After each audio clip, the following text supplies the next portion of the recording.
Namaskar, good morning, and a very, very warm welcome on the day 3 of the BES Expo 2024. So after very successful, vibrant, insightful discussions which we had in the last 2 days, so with the same energy and the same vibes, let's get into the final and the third day. So to mark the day, we have a very special guest, the team with us, to start the first session of the day. The first session of the day is on the innovation in content production and post-production. And to chair the same, I would like to call upon a very special person we have, Mr. Senthil Rajan. He's the IAS Joint Secretary, Minister of Information and Broadcasting, Government of India.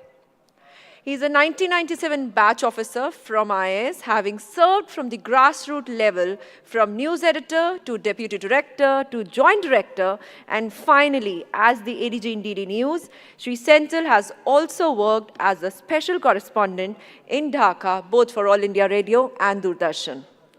He has additionally served as the director in Directorate of Film Festivals. On a very special assignments, he oversaw the coverage of various general elections, disasters like tsunami and Mumbai terror attack. VVIP's coverage including visit of the US President and President of many countries, which he covered. He's awarded with various awards. To name a few, Matashri Award for Telenews and Doordarshan Award for the Best Live Reporting. He has a special bent and a special interest in environment and wildlife photography as well. So I would like to call upon Mr. Senthil on the stage. I request Mr. Sunil to kindly please get him on the stage and welcome him with a floral bouquet.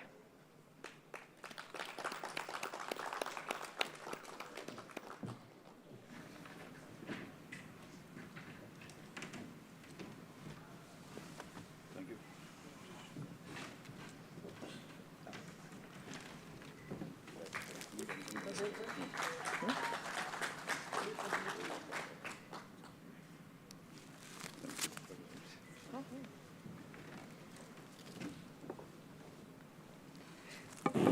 So the members of the session are Mr. Rashmi Ranjan, Tata Communication, Remote Television Production; Mr. Mullidhar Sridhar, Global Head and Senior VP, Prime Focus Technologies; Mr. Naoki Nakatani, NHK Media Innovation Center, Sign Language CG; Mr. Rishi Sinha, Executive Producer, Network 18; and Mr. Akshay Sharma, Co-Founder, Personate. Over to you, Chair.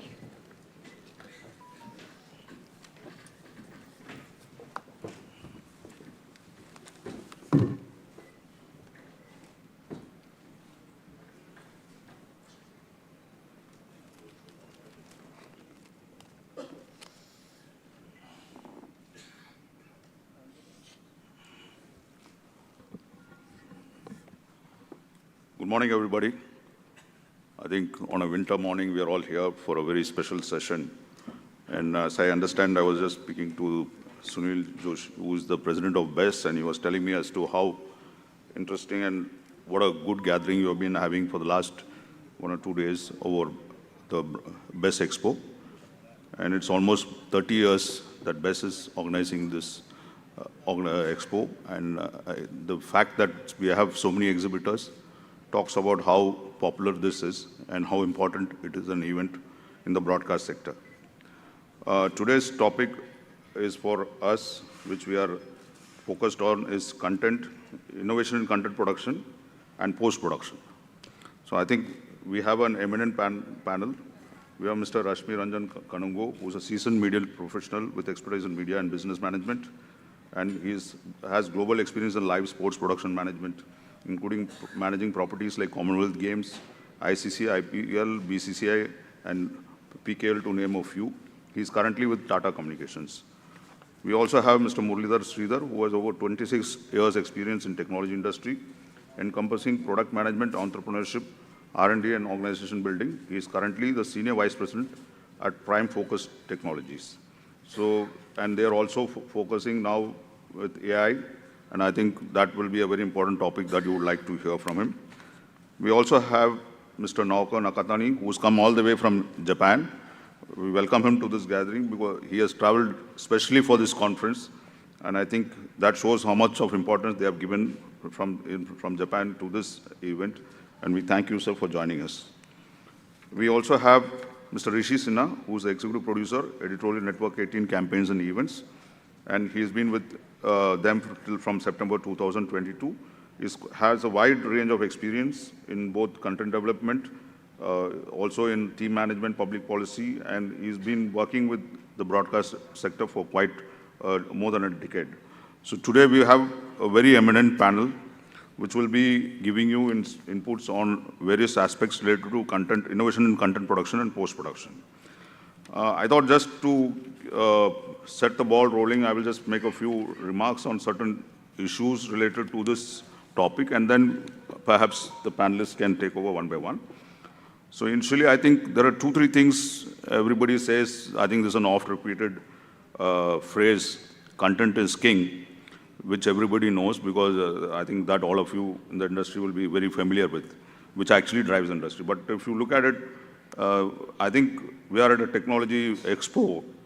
So if technology is the backbone on which any broadcast industry survives, content is the engine which pushes the system for new frontiers, because ultimately, as long as there is an audience which watches your content, then only the broadcast industry can survive. So I think that is very important, which every management realizes, and they keep adapting innovations as much as possible.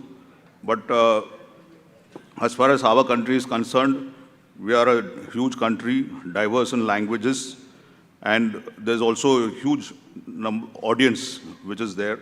So there's a big competition for good content, and that is a big challenge which all broadcasters face.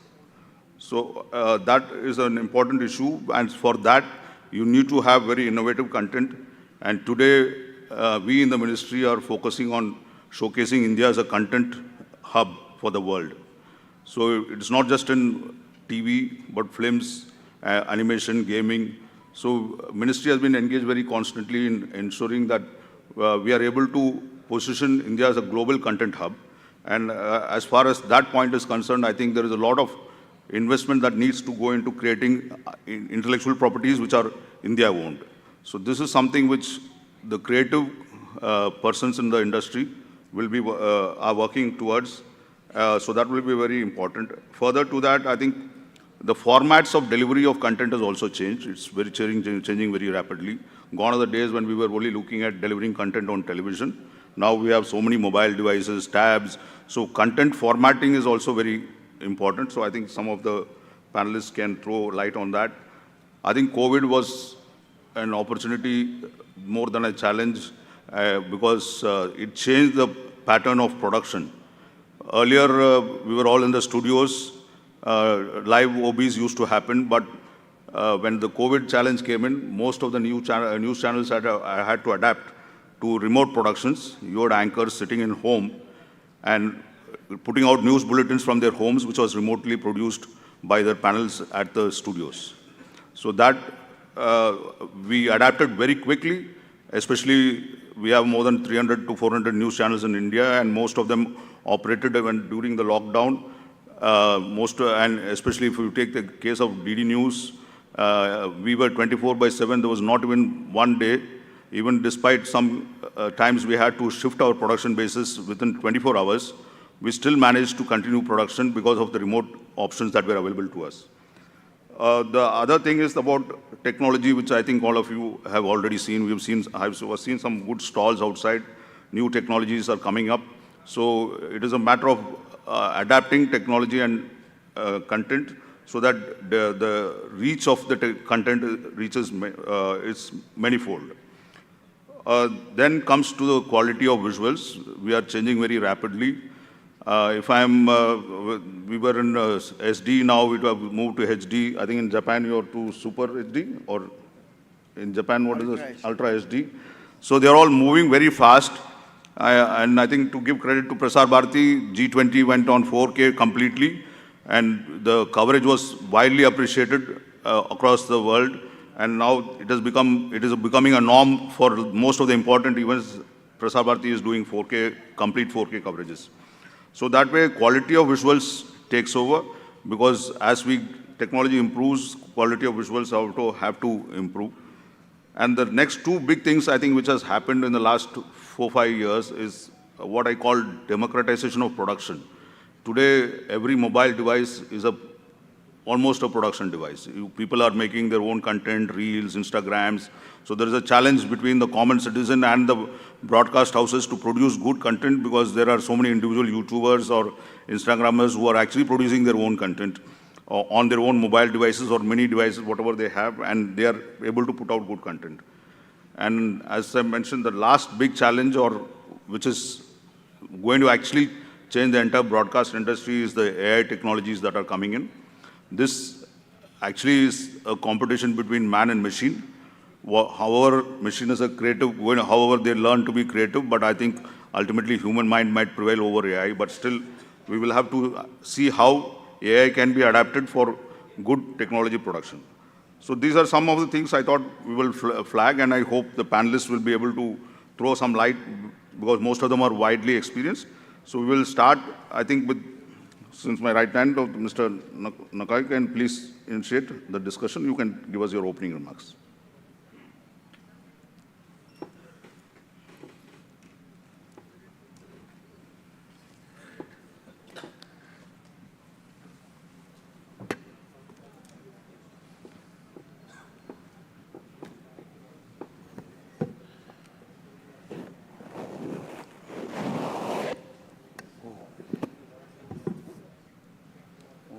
Okay, okay. All right. Okay. Just a minute. I push the button to start it. Okay. Good morning, everyone. Okay. Ready to start? Okay. I'm Naoki Nakatani from NHK Public Broadcaster in Japan. I belong to Media Innovation Center in Japan. It was just founded last August. As an engineer, I participated in Sun Language CG team 2 years ago. The right side video of the slide is a simple Sun Language CG video that I made this Tuesday within a minute.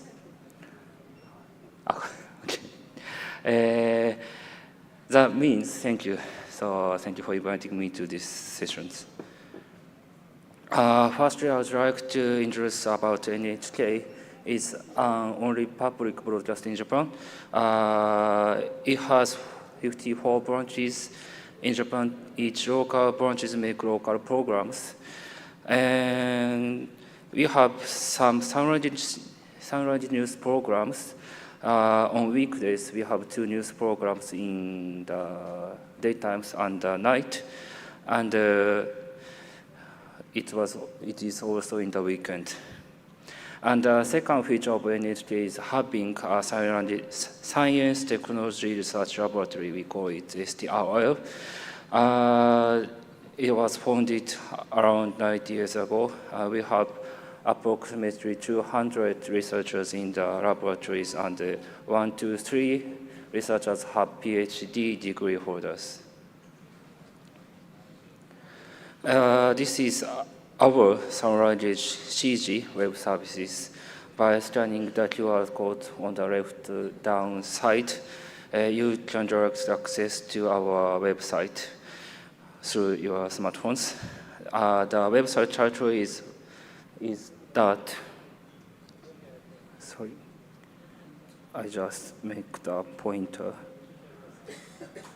It is on the here. The title is Weather and Prevent Disaster Surrounding CGs. So the normal times, we provide weather forecast of 142 points in Japan. In the emergency times, we provide information about weather emergency warning or tsunami or earthquakes. Sorry.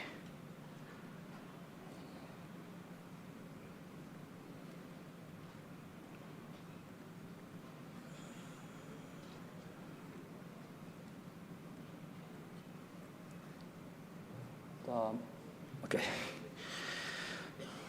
The remarkable point of this service is that all surrounding CGs are generated automatically. And in this January 1st, on the New Year's Day, the major tsunami warning information was provided through the web services. Right. From here, I would like to explain about NHK's highlighted CG research and development. This is motivation. As a public broadcaster, one of the most important mission is protecting the lives and the properties of the people in Japan. So we deliver the sufficient information far and wide. And the second motivation is that it is needed to expanding surround CG services because there are about 340,000 people are deaf or hard of hearing in Japan, and approximately 20% of them uses sign language as their mother tongue. I mean the mother tongue. Sign language is considered as a different languages from Japanese due to the grammar or such as word order and many reasons. However, it is difficult to expand the sign language programs because the sign language interpreters is not efficient. So it is difficult to provide such as early in the morning or the night, 24 hours and 345 days. It is almost impossible to keep them in all 54 branches. So we aim to research and develop the sign language CG to deliver necessary information such as news and the weather. This is our sign language CG generation system. The system uses Japanese text as inputted and generated sign language CG automatically. Firstly, the Japanese text translated into Japanese sign language word sequences. I mean that, for example, now Tokyo Olympic began. The secondary, according to the sign language word sequences, the individual word motion are read from the motion databases and concatenating each motion to generate sign language CGs. However, here there are two challenges. First, the generating sign language word sequences. The accuracy is not 100%. The second is that it's necessary to take into account the sign language grammatical elements to combine concatenating each sign language word motions.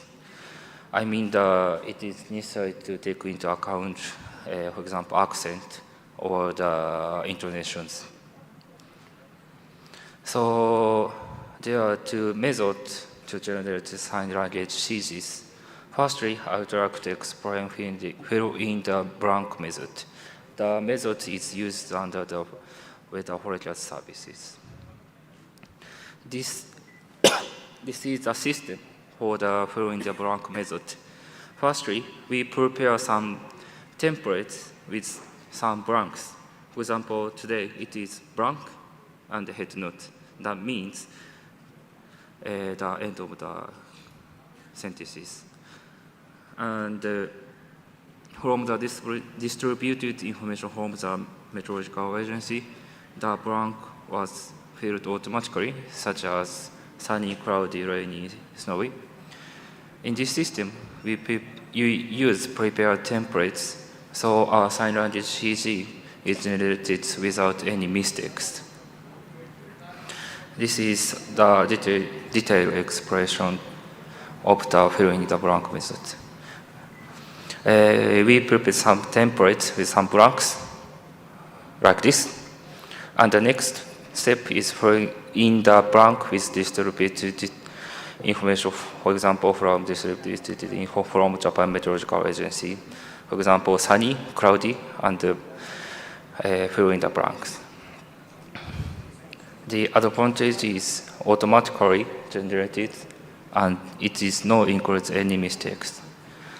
However, the disadvantage is that the expression is limited for the prepared templates. Until now, it was about filling the blank method to overcome the two challenges. We are continually researching and developing AI-based translation method. In this method, real-time CG generation without any prepared templates. In this method, the input data is a Japanese text. For example, Tokyo Olympic have begun today, and translate into the sign language one sequences, and then correct and concatenating each sign language word motions. The two features is that our bilingual corpus, Japanese and Japanese sign language sentences are built in our NHK STRL for more than a few years. And our motion databases, for example, today, Olympic began, or sunny, cloud, rainy, were also recorded in NHKs for over 10 years. This is a detailed explain about it. Translate Japanese text into sign language word sequences. And next step is applying supplementary information. For example, the February 17, it is a date, so we group two sign language words, and the Noto area, it's a place name in Japan.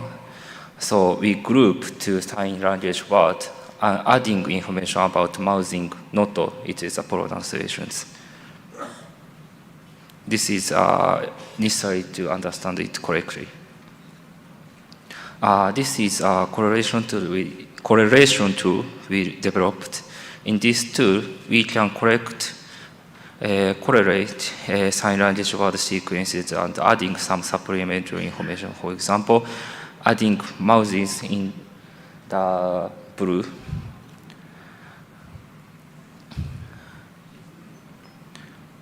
Like this method, we make it the sign language word to understand easier.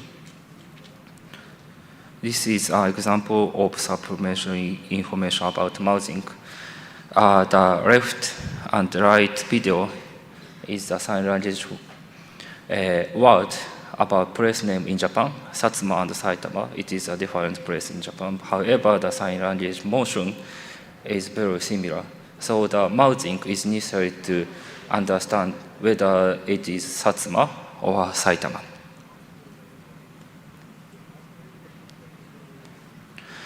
I play the videos with magnifiers near the face. Left is to Satsuma and right is Saitama. So mouthing help us to distinguish sign language words. The system is developed in-house NHK STRL. This is a demonstration video of AI-based sign language CG generation inputting Japanese. I'd like to play the videos. Sorry.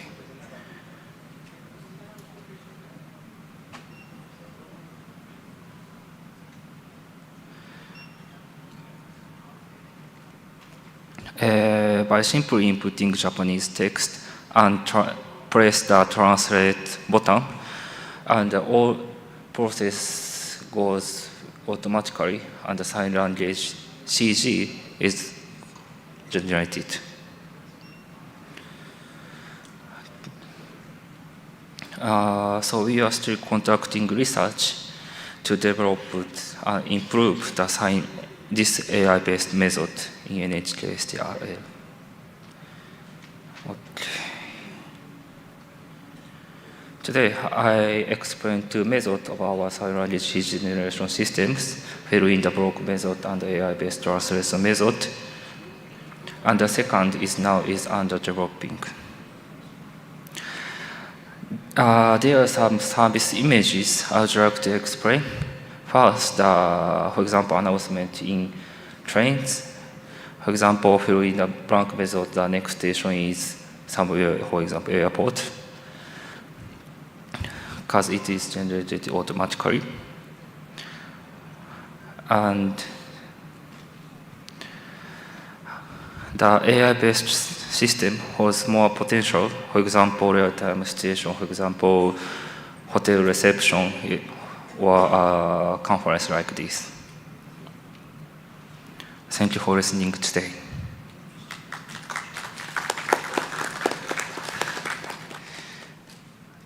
Thank you. We'll take questions later. You can come.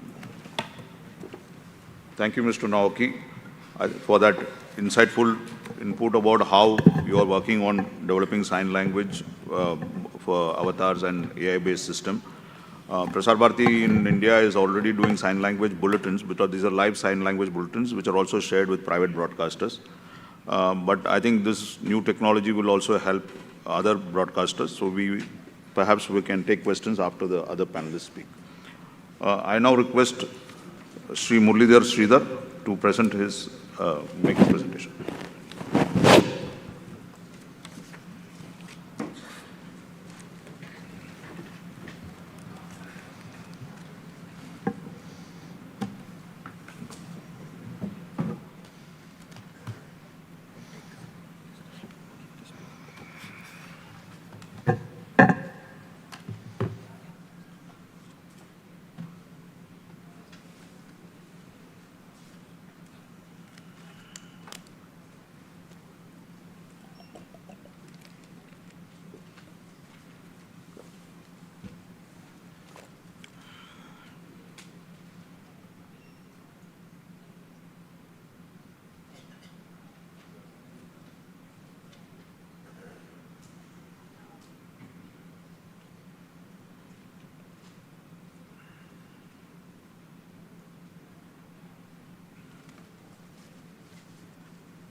Hello, everyone. It's an honor and a pleasure to be speaking at this summit today. And I'll talk about, the talk of the town, which is artificial intelligence and machine learning, and how it's impacting virtually every industry, every vertical, and media, which has always traditionally been thought out to be the last bastion that will be touched by AI, has actually fallen first. We've seen a lot of generative AI that's coming in, that's significantly making a difference to how the production workflows have been typically happening. So quickly about myself, I head artificial intelligence and machine learning for Prime Focus Technologies. I'm also the global head of product management there. And one of my charter is to see how I can bring AI into each of these verticals inside the media and entertainment industry. So if you look at how the timeline of AI adoption has been, around 2018 to 20, we used to see some incubation, some initial POCs that were being done, and subsequently, around the time the pandemic hit us was when the early adoption of AI happened. A lot of people who stayed away from AI till then was starting to take it seriously because they could not get people to offices quite often, and that's when we started seeing early adoption. Subsequently, generative AI came in around last year, after which it started to become what used to be boardroom conversations to dinner table conversations. So the CEOs who used to look at it from a distance started to listen about generative AI from their children, from their wife. Everybody started using AI, and they started to use AI like ChatGPT and started to understand how it can work and how it can still be useful, even though it's not perfect. And that became a catalyst, and because of which the adoption over the last year in terms of AI has significantly improved. And of course, our hypothesis is probably, around this year and next year probably there'll be a lot of mainstream adoption of AI in significant volumes. So 2024, and beyond is probably just the right time for AI adoption. It's going to make a lot of changes. We have been seeing a lot of news coming in the last few days with the release of Gemini, and then the Soro model that came in from ChatGPT yesterday. So a significant amount of disruption is likely to happen in the marketplace, and because of which every vertical in the media supply chain is getting impacted. So I'll talk about how it's impacting each one of these verticals and how you can potentially take advantage of AI in your workflows. So starting with production, there's a charter that we are going after wherein we say that we want to have a single pane of glass for production. And I'll give you a couple of examples for what this means. There are a lot of products that are being used in production today, and starting from the script. The moment the script comes in, generative AI today can analyze the script, and it can extract metadata out of this, right? And so it can identify it can break the script into scenes, it can identify the descriptions, it can do various analysis on top of it, it can identify the dialogues, the character names, and then post that. So let's say the production process starts, and then you get a newer version of the script with some changes. So let's say the initial character names or the actor names were all kept secret, and later on they have been replaced with real actor names after the decisions have been done. At that time, AI can automatically compare these two scripts and then identify what changes have been done and percolate it right through the rest of the metadata in the whole production supply chain. So a lot of these kind of uses are coming in, as well as when you start creating rough cuts. You want to do a rough cut, you compare a couple of versions of the rough cuts, and then you can have an AI co-pilot that first looks at the rough cuts and then identify the differences and then bring it up for review. So review and approval process getting impacted again by AI. And once the production happens, you get into the library, the content is inside your archive. So typically archives have been something that used to be earlier in tapes, and then later on it moved into into files. But once they are in the files, are you using them well enough? Can you bring in content back from the tapes and make use of that? And if you have to do that, you have to find the content in the first place. So to do that, there's a concept emerging called the active library. So the library that used to be fairly static, fairly dumb, is starting to becoming more active because of AI. AI is helping organize the content. There are people we have worked with where they have about 10 to 15 versions for a title, and there are customers we have worked with who have about to 300 versions, 1,800 files for one title. And in such cases, there's a massive amount of content that needs to be deduplicated. Costs are burgeoning, and then of course, if somebody makes a sale, they don't know which version to pick up and then distribute for that sale. So AI comes in, does automatic analysis of this content, helps you deduplicate, prepare ready to use distributable masters, and then of course, after all this is done, it's very important for us to go and do clipping and then do shorts and clips for social media and digital distribution. So for all of which this Gen AI is coming in to help you identify the right clips for distribution, make recommendations there. So this is what we call as discover. So when you get down to discovery of content, right? You look at generation of deep metadata using traditional AI, which have been typically identifying people, places, objects, keywords, transcript, putting all of that together with generative AI and really making, allow a kind of a Google kind of a search into your content archive, be able to easily extract the content and then hence do the downstream distribution of the content. Another interesting use case called segmentation. So typically broadcast content comes in with blacks, color bars, slates, and actual content. And inside the content also there are different markers in. There are recaps, there are precaps, right? There are end credits. And when you want to distribute that to, let's say, an OTT platform or do any sort of digital distribution or let's say distribution to social media, you have to eliminate some of these segments. So a customer of ours, at the time when the pandemic hit, right, they wanted an automation of this using AI because they could not just get people come into offices to come and cut these. And subsequently, of course, it's been in use for about 4 to 5 years now from the time the pandemic hit. AI automatically, an AI co-pilot is what we call it as. We are not replacing people with AI. That may not happen. But what happens is AI can work as a co-pilot along with you. AI takes the first jab at the job, and then you can have a human come and correct it. So at this time, AI comes and looks at marking all of these segments automatically, and then human comes and corrects it. And if AI got it wrong today, it will learn from the next day from whatever QC was done by a human. So this is bringing in, there are times when we've dealt with about 95 to 99% accuracy in here. bringing in easily 60 to 80% automation in that workflow. So people are getting more efficient. A customer of ours, a large broadcaster in the UK, they used to spend about 20 minutes marking these segments in a 1-hour show, and about 40 of them. So today, AI does the automation, and then they come and do a correction in about 150 to 180 seconds. So roughly 90% of a person's time has been released back into creative work, because a lot of these mundane jobs have been actually picked up by AI, and helps them get time back into their hands. Other interesting use case that's coming up with AI is an ability to compare videos like a human would do. This is not like, pick up 2 videos, extract the frames, compare frame to frame, image to image, pixel to pixel. That's not how it is. We are looking at AI doing it like how a human does. So one could be finished content, and another version could be unfinished content. One could have green screen, another one could have VFX. One could have text that is localized in one language, another could be text in different locale. Now, when you have this kind of content, you have to deduplicate or manage the versions of these. You need somebody who can look at it like a human does, and that takes hours and hours of content. The second use case is potentially people when we used to digitize tapes in SD, in the decade of 2000. Now they want to do HD, Ultra HD digitization. And when you do that, you have to recreate the VFX, you have to redo the edits. So you don't know what from the source actually made it to the final master.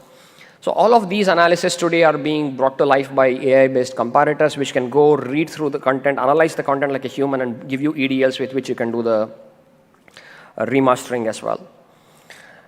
Localization, favorite topic, and we being a very, very diverse country, it's probably one of the most important things for us to concentrate on. So here we have AI localization co-pilots, which can do typical transcription, translation, and what we call as forced narration. So forced narration is when, let's say, you have text in one language and it's being broadcasted to another area where the language is different. Or there could be content, there could be a signboard which is of one language, and then you need to translate that. And that's when forced narration is done, typically done by humans. And all of this, AI can go and identify where there is actual content that needs to be forced narrated, give you a suggestion for forced narration. So a linguist can only look at that small percentage of content where you actually have text. If you have 100 minutes of content and you typically have only 5 minutes of content to be forced narrated, AI can tell you these are the places where you need to force narrate, and then the linguist can come in and be far more efficient with this AI copilot. And of course, more and more now, text-to-speech is becoming fairly important. Even a year back, people did not take text-to-speech so much seriously. But because the accuracies of AI models are improving significantly, it can do voice modulation as well. For being able to have somebody make, let's say, a speech in a particular language and have it translated across several languages, either live or later on over or digital media, text-to-speech, really brings in a lot of efficiencies and gets you live far more faster than it used to when you have had to do this completely with a human. Lastly, I will just say that these accuracies here that we've been talking about, over the last few years, I have been seeing content at about 60-65% accuracy. We moved into the 90% accuracy range these days. There are content houses who have been engaging us who typically want to get this done, get about 10,000 hours done in a week's time, and distribute that across. That's humanly impossible. That's when AI-based co-pilots come in to work along with humans to make this happen far more faster. Then, of course, it's a question of all of this content, when it's ready to go, you need to moderate the content, and to be able to moderate the content in mass volumes takes a lot of time. To identify what time a content should get broadcasted, what time, what kind of audience should it be targeted against. You need to have an analysis of what kind of, does it have verbal profanity? Does it have, explicit content, suggestive content? Is it right for the audience that's being targeted for? So all of this analysis is being done by AI. AI will again not be 100% accurate, cannot be completely relied upon, but it's an additional eye in the cloud to work along with a human in the cycle. And then you have typical marketing use cases where today, generative AI is able to give you insights and recommendations. It can give you a script for what the promo should be built like. It can create the promo brief automatically. It can create trailers. It can help you search the right kind of content, automatically suggested charts, as well as give you ready-made reframes using generative AI. So you have a content that's shot in horizontal, and you want to take this out as a vertical shot. For the new generations are happy to just watch it vertically. Instead of doing production in vertically like many sports broadcasters are today doing, you can actually have AI take the horizontal one, look at what is important and do the reframe of the content automatically. Right, so we have solutions today that can actually take in a horizontal video, completely transform it like a professional editor would do. It will not be like a fixed viewport in a horizontal video, but actually looks at where the action is. If there are two people talking, it can switch between the two of them. If there is a ball to be tracked, it can track it automatically. So all of this is coming to bear with AI, typically about 90-95% accurate, and then it's available as a human co-pilot that can go and pick it up and complete it. Lastly, packaging and distribution, you can have automatic ad markers to be placed at interesting places, easily distributable masters, ready to go distributable masters. So when you have done a sale, which master to pick up and distribute, be able to confirm the content across different languages. And of course, ready-made thumbnails and compliance tags to go along with it, significantly bring in values. And the outcome that of all of these that I just spoke about, typically you can get about 20-90% efficiencies in the workflows. Things can get done 20-50% faster. There are times when things can get done in virtually, instantly. And lastly, make no mistake, AI is not replacing humans. AI available as co-pilots can co-work along with humans, human specialists, just makes them far more efficient. So typically what happened with the industrial revolution, in the last century, and then subsequently the IT revolution that happened in the 90s and the 2000s decade, I think the AI revolution is making the same thing happen now. Thank you.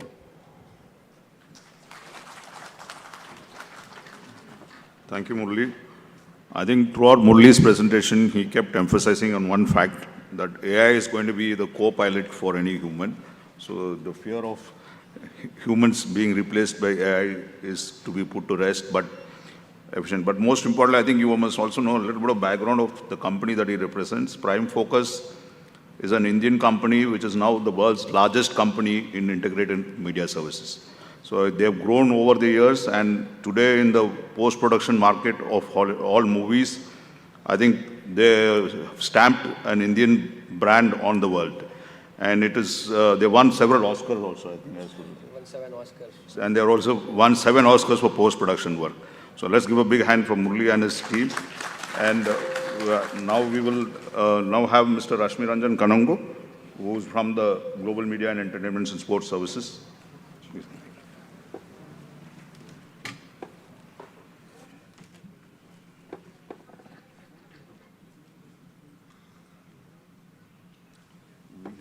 Session with Namitji in IFI as a master class when he was there, 1, 2, 3, 4 years back.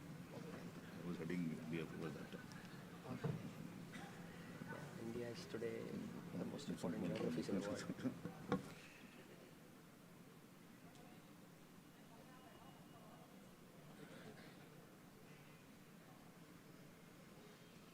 You're based in Bombay or? Bangalore. I'm in the R&D.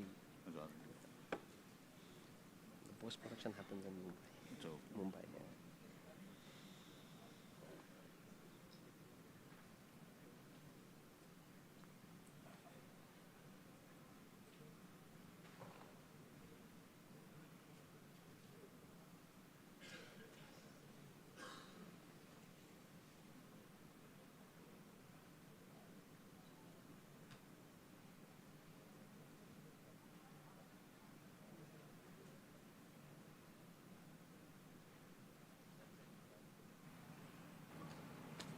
Hi, morning everyone.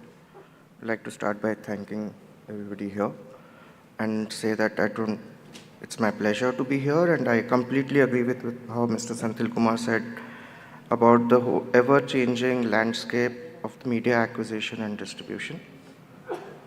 From a Tata Communications perspective, we've been in the business, while we're known to be a telco, but we've been in the business of media content acquisition and distribution for over a decade, and being one of the first adapters and today global leaders in centralized and distributed content acquisition and distribution. So let me begin. So I'll start with one of the very recent and projects of national importance, which is the opening of the Ram temple in Ayodhya. Okay.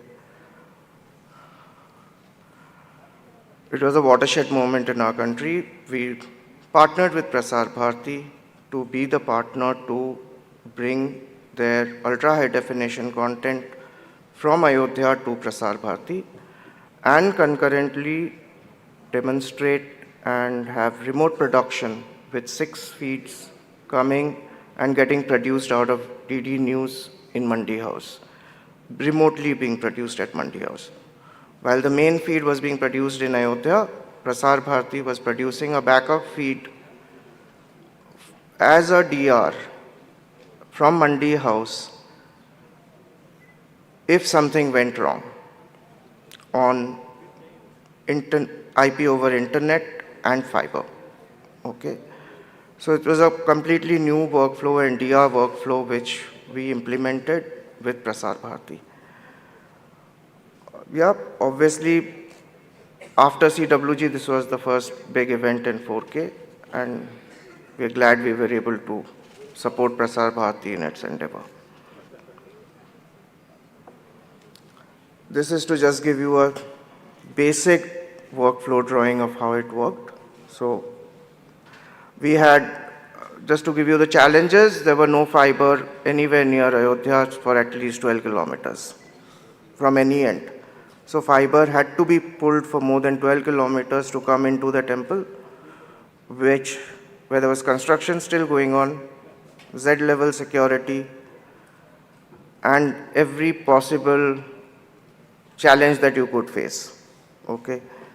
But yeah, with the support of Prasar Bharati and every other agency, we were able to pull it off. So we used both fiber and public internet as VPN over public internet or dedicated public internet to create pathways to get the signal to Mandi House for both transmission of 4K ultra high definition signal and to have remote production as a DR service for Prasar Bharati. Now coming to one of the core things, while there was a case study, here I'll touch upon IP-based centralized production workflows and how Tata Communication, being one of the first adapters and today global leaders in it, is invested and is working with some major events and companies across the globe.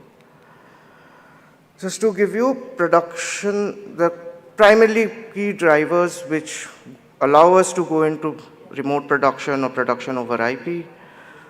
From a production side, it is need for content regionalization. Okay. One of the first things that we realized, or Star Sports realized when they came into India in a big wave after ESS, is that in cricket, if you want to go deeper, you need to go language. And by going language did not mean just going and commentating on the same single feed.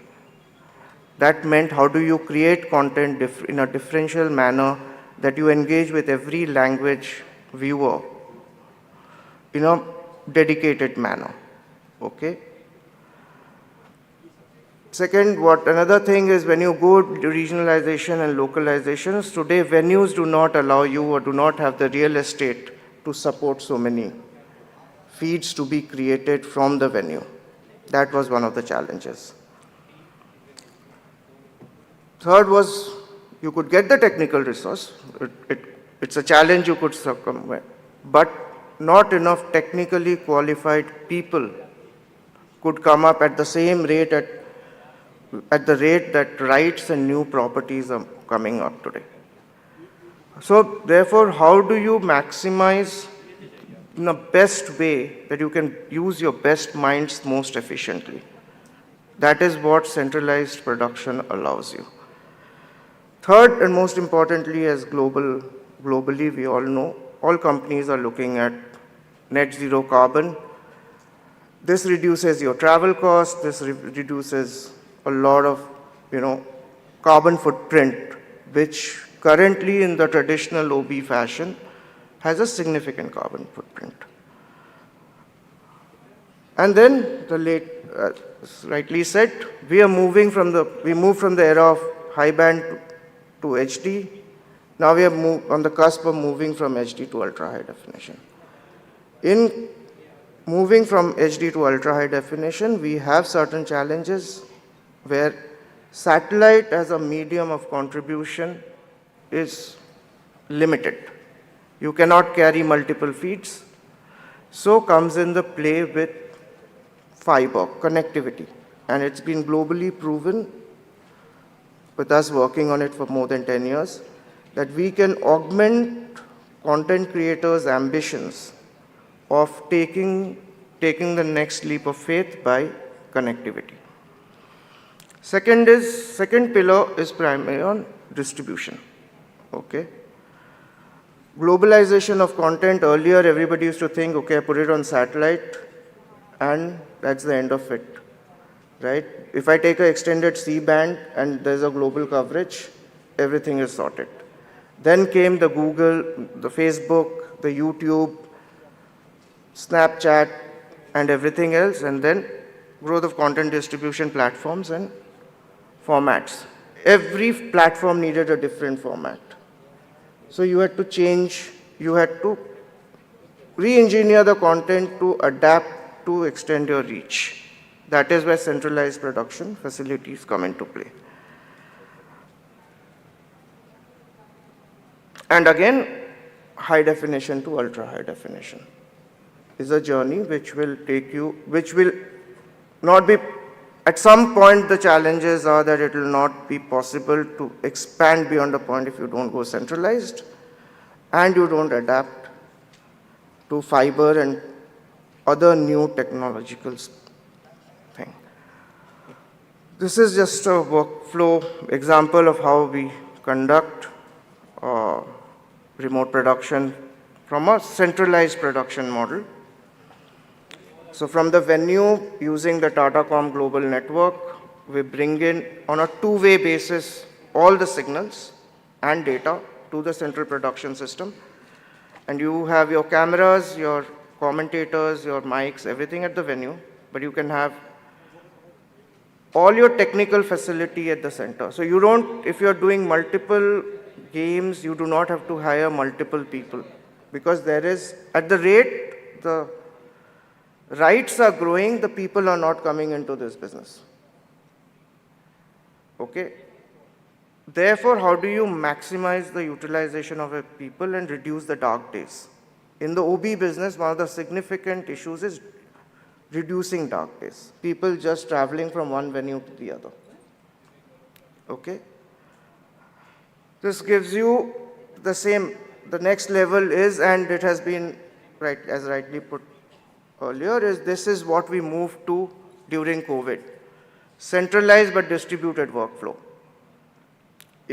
At a beginning stage, but we are doing it for international customers where actually your director can sit. So I'll give you an example of Prasar Bharati as an example. You have Mandi House and you have 70 or 30, 50 regional offices. Using this workflow, you can, with Mandi House being your central facility, just an example, you can have your director from, let's say, Ludhiana working on it. You can have your sound mixer sitting in Bombay with control surfaces. All control surfaces can be in different parts of the country, while your centralized content generation engine is in your central facility. And we can utilize more manpower better. We can use their resources better by adaptation of technology. This everybody knows, and this is just a representation of how centralized production allows you to do as a transcode hub to deliver it to multiple people at the same time using multiple formats. Now, ultra high definition, as I said, and this is what we do for people like Olympics, for HBS and others. Take and deliver the signal to 4 or 5 landing points in the world where other takers can take it from. Okay, so or we can go directly, sometimes depending if the request comes in, we take it directly to another broadcaster. But primarily, So going back to this G20 thing, or for what we do for Olympics, whatever, we make it available in London, Paris, Singapore, and New York.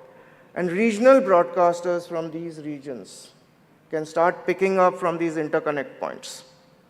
So they don't have to come specifically. This also allows them, both for Ultra HD and for normal workflow, is they can choose how many feeds they want. They can choose what format they want.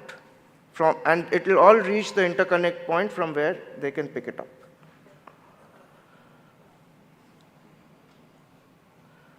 This is Tata's. We are one of the world's leading tier 1 telecommunications company. We service New York Stock Exchange to Bombay Stock Exchange to the top 500 companies in the world. And this will tell you that how much we are invested in media, how deeply we are invested in the media ecosystem. This is a dedicated media global network, sitting on top and beyond Tata's core network. So we work in the media space as a 360-degree solution provider. We are among the especially in India, we have a unique position because we are a major ISP with the maximum connectivity in India, and our cloud and edge nodes sit on top of our network, spread across multiple points. So it is not that and we have a specific media-enabled cloud. So it's not hyperscale-enabled cloud. It is specific to media workflows. Okay? Yeah, we're one of the leaders in remote production and whatever. Just to give you some example of some of the customer stories that we have done. Well, this journey started from an India perspective in 2015 when I worked for Star Sports at that time. Okay, I've just made the transition from Star Sports to Tatacom, strangely. We realized, as I alluded earlier, that if we wanted to expand our reach and penetration in sports, we had to think of a new workflow. And after working for a year and a half, we realized this is the workflow that we need to adapt. When everybody in the world told us, if you didn't have dark fiber, you could not do remote production, Tata Communications was the company which finally came up and said, we are willing to put our neck. Okay. And we went in by starting on one of the biggest properties that we had, which was IPL 2018, we went remote. Okay. It enabled us to do 7 languages from our central facility in Bombay, where one commentator can be at the venue, the other at Urmi, and they can talk on the same match at the same time. We went on to do PKL, went on to do all ICC events, even from UK, Australia, and everywhere in the globe, and stuff like that. And from 2017, we are partnering with Star Sports till today. We've been partners to F1 from 2012, right? We carry almost more than 100 camera channels and 200 audio channels from every race, all the 22 circuits, to their central facility in London, where they create the master feed, and all digital outputs are created from there. I will show you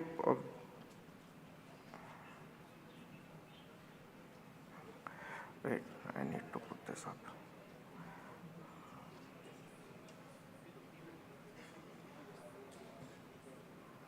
This short video will be able to illustrate. Excuse me. Can you play the video?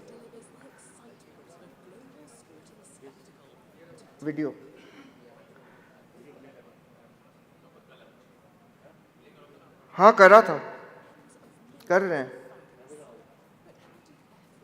Bring all the action live and direct to your screens. It all starts at the circuit as the drivers battle it out for glory at over 200 miles per hour. Sorry, I'll start again. Formula One's television broadcast delivers the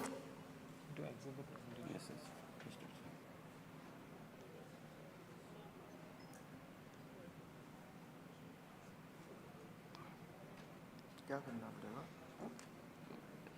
अच्छा ये exit करना पड़ेगा ये last वाला.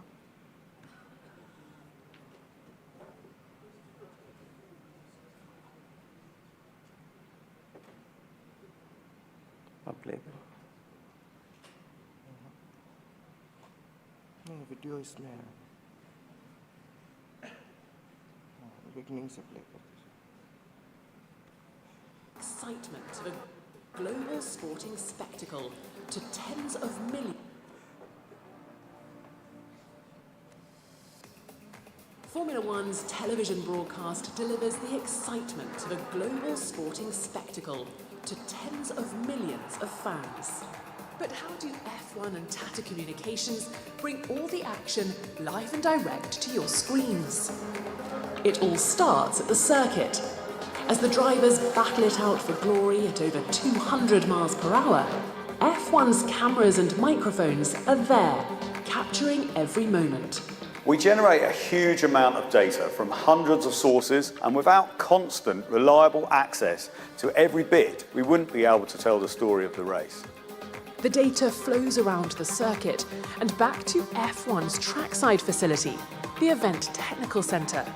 And this is when the broadcast really goes global, thanks to the engineering excellence of F1's official broadcast connectivity provider, Tata Communications.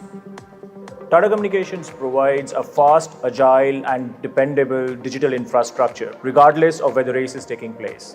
Whether you are in Melbourne, Mexico City, or Monaco, we are there every step of the way. The live data is propelled from the circuit through Tata Communications' innovative data pipelines and arrives less than a quarter of a second later at F1's state-of-the-art UK base, the Media and Technology Centre. The MNTC is F1's mission control, where 140 race crew come together to decide the ultimate direction of the international feed. The live broadcast is then ready to bring the spectacle of Formula One directly to the screens of eagerly awaiting fans. And it's all thanks to the partnership between F1 and Tata Communications, creating a unique, industry-leading, world-spanning, technological success story, the Formula One broadcast. Tata Communications, the official broadcast connectivity provider of Formula One.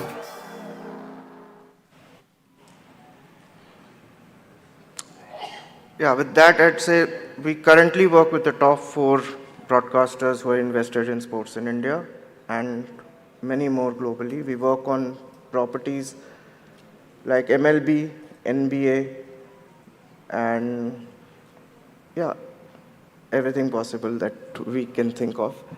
And thank you for the opportunity. Thanks, Atta.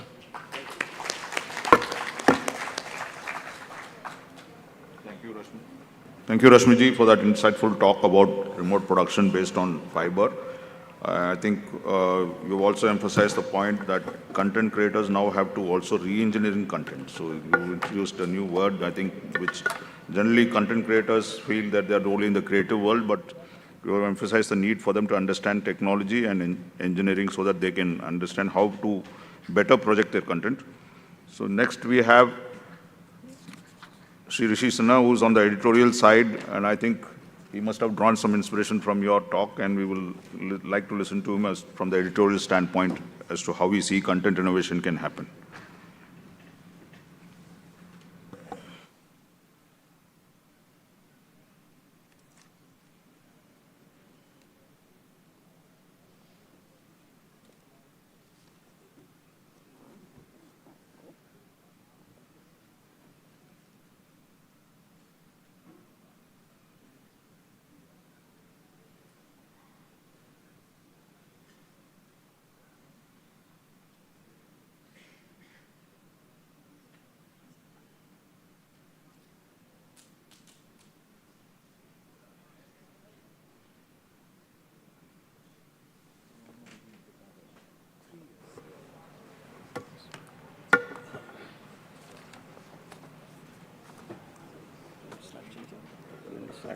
Yeah, that should be good. Oh, I'll do it for this. Respected Chair, my fellow panelists, and all the people present. So, in this presentation today, we'll embark on a journey to examine the transformative innovations and challenges that have been presented with the evolving world of content production and post-production. I'm an executive producer with more than 15 years of experience, and I have witnessed this change, the phenomenal change that the whole industry, the media industry, and especially the content has happened. And I would say it has happened with the speed of lighting. Today there is some technology, tomorrow there is something new. So this whole thing I will try to encapsulate within next 15 minutes. And after this presentation, I would say, this is not just about understanding the technologies. It's also about empowering ourselves to shape the future of storytelling and audience engagement. So let's start with the brass tacks. And, as many panelists have already spoken about AI-driven content generation, I think this is one of the biggest revolutions that have happened in the field of media, especially even in the news industry in the last some years. From assisting with editing and script writing, now these tools enhance efficiency and optimize viewer engagement. Basic editing tasks can be streamlined by AI in a very intelligent manner, I would say, and the teams can actually focus now on creative strategy. Apart from that, machine learning also helps in plot suggestions. They can even adapt scripts based on tones and demographics. So these advancements save the precious time during the ideation stage. So now we have a basic format, a basic thing from where we can capitalize upon. Earlier, we will start from a 0. If we have to reach 5, I would say now we start from a 1 or a 2, because of which it really helps in, from ideation to execution, it has become much faster. Personalization, we all have seen it. AI systems they just excel at analyzing the audience data. Your preferences, what you watch, the watch time trends, content engagement patterns, all point towards the activity of tailor-made recommendations. Today you open a Netflix, you open a YouTube, the kind of personalized content that you see is phenomenal, and this is going to increase in future. What exactly does it result in? It results in higher viewership, better retention, and increased potential for meaningful viewer engagement.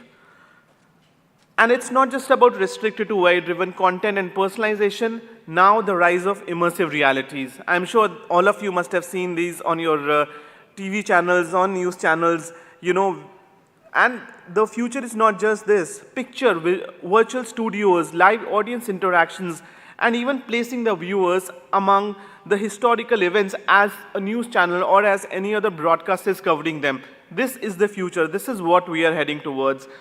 I would say that the time is not far when the viewers will enter the studios. They might be walking alongside reporters as they navigate the breaking stories. And it's not just restricted to this, polls, Q&A sessions, and even viewer-generated content. All of these can be integrated very seamlessly into the AR and the VR environment. So as the technology is maturing, viewers may even find themselves with tangible influence over narrative progression, making their participation crucial to how the story unfolds. There's a story happening, and through AR, viewers become a part of it. So these are all things of the future. We all have seen how, during floods and even some calamities, we see reporters right there at the ground while they are not there. So, these kind of immersive realities, augmented reality is here to stay, and this is going to get better as we move forward. Virtual production and real-time rendering. Now, this is again one of those biggest things which were earlier restricted to big-time, high-budget filmmakers. Now, from there, it has moved on to news channels, to much smaller enterprises, I would say. And, LED volumes seamlessly merge with real-world sets. So this, what you see on your screen is actually an LED, but it looks like a very real set. And the good part about this is that the rendering that happens in real time during game engines, what exactly does it help in? Directors, people who are working on it, they can adjust lighting, set design, and camera positions with a few clicks, enabling unparalleled experimentations. Real-time rendering let us access a scene atmosphere instantly, refining it on the spot. You don't have to go back to the studio and see how, if a shoot that you have done is working or not. You do it online while it is being shot. So that's again one of the biggest innovations I have seen over the years. Then we all have spoken about, some of the panelists spoke about the cloud-based collaborations and remote workflows. This is again, more and more innovations have been happening there. It allows us to tap into the best talent available while reducing the production timelines. Footage uploads, real-time remote editing, secure cloud-based project management have enabled global collaboration while drastically accelerating the production speed. No longer you think whether, you need to hire people who are close to the office or who are close to the geographies. The restriction is no more there. Organizations can engage for ideal talent for every role regardless of where they are based. Of late, we have been doing projects where the video editor is sitting in some other city, maybe at times some other countries, the script writer is somewhere else, and the video editor is somewhere else. They all collaborate, and the production timelines, again, they reduce like anything, and the whole turnaround time, it really becomes much lesser. Branded content is again one of the biggest innovations that have happened over the years when it comes to storytelling. And I'm fortunate enough to be a part of the branded content industry at this point of time, so I can elaborate a little more there. Branded content actually, how it helps is it weaves compelling brand messaging into content seamlessly. It's a win-win actually for both the audience and even for advertisers. This is an example of the morning show that Apple TV launched in 2019. What exactly they did was, at this point of time Apple TV was launched, they wanted to do some buzz around good content and everything. So they created this show and they integrated the Apple products in this show. How it really helped? It helped in advertising of Apple products as well as gave out very good content. One very interesting thing that we always need to figure out while doing branded content, I would say, is that it should be appealing to the viewers. The moment you start doing force fits, the moment you start fitting a product without a good narrative or without being it of use to the audience won't be able to connect to it. So that's a very thin line there, but yes, branded content is something that we have seen evolve over a period of 3 to 4 years, and that's something that's again going to stay.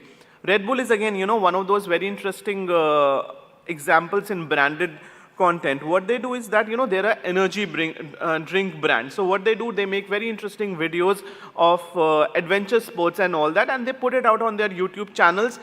And, the interesting part is the YouTube channel is 8.7 million, it has 8.7 million subscribers, and all of this is organic. So they know what the viewer want. They are selling their product, the energy drink. The viewer gets, high by seeing all these. By high, I mean not the real, the literal one. There are high on energy videos. They see high on energy videos and they can quickly relate to it. So that's about the branded content. And let's move on to the next slide. We have already spoken about rise of user-generated content. Sir also said today everyone is a creator. And the platforms that have enabled the UGC or the user-generated content, the content creator is more democratic in nature, I would say. Everyone can be a content creator today. We can embrace viewers as active creators or collaborators, leading to enhanced authenticity. Every day, individuals now can produce and share their thoughts, experiences, and artistic creations with the world. So from contests to viewer-submitted footages to hashtag challenges, there are a lot of ways to create UGC, and it has to be done much more creatively so that the audience can feel related to it. So now the audience is becoming, from passive consumers, they are becoming active co-creators, ensuring that the content feed feels relevant and impactful. Now with these challenges that are coming up and that we have spoken about, the changes that are coming, there are some challenges also that have come up. First is this bridging the skill gap. Now the problem is, all the organizations, all the corporates, they need to constantly upskill their teams, because if adaptation is required, they need to learn the new skills. Regular workshops, dedicated in-house specialists, and even incentivizations for new certification are required. Now, this is something that I would like to touch upon again. Responsible AI and audience trust. AI, yes, is here to stay. There is an AI revolution that's happening. But as journalists, I would say there is a responsibility that we have to address bias, ensure transparency, and guard against something very important, that's misinformation.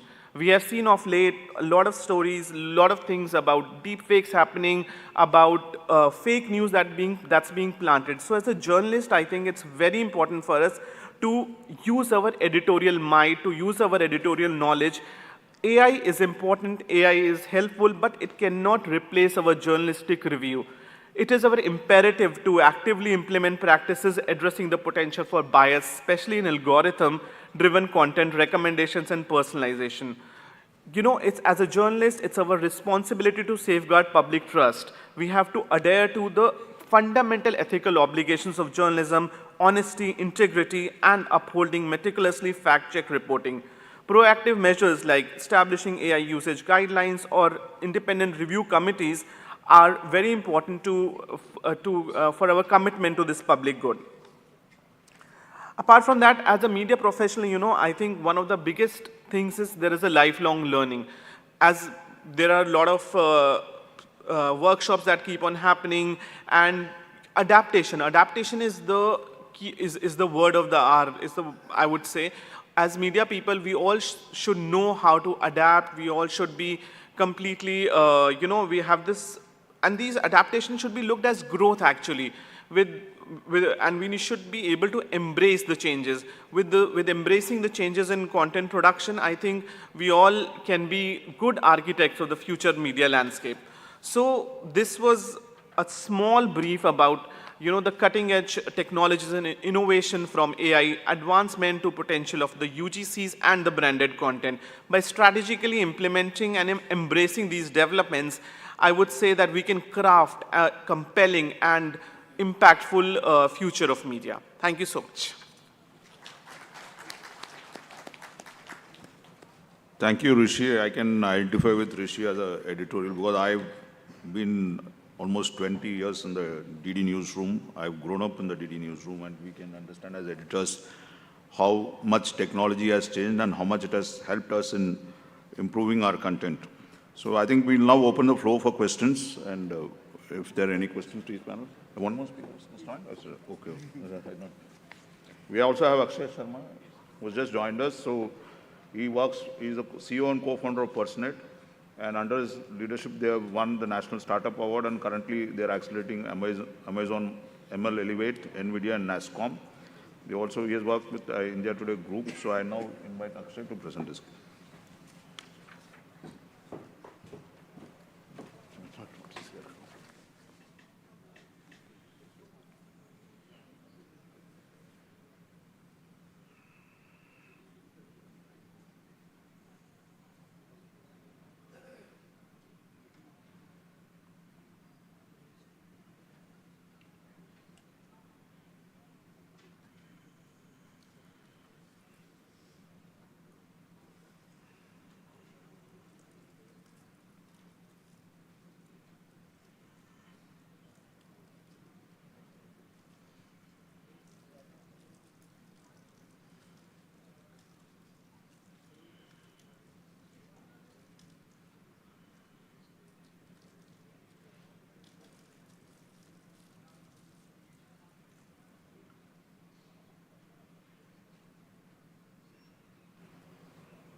Good morning, everyone.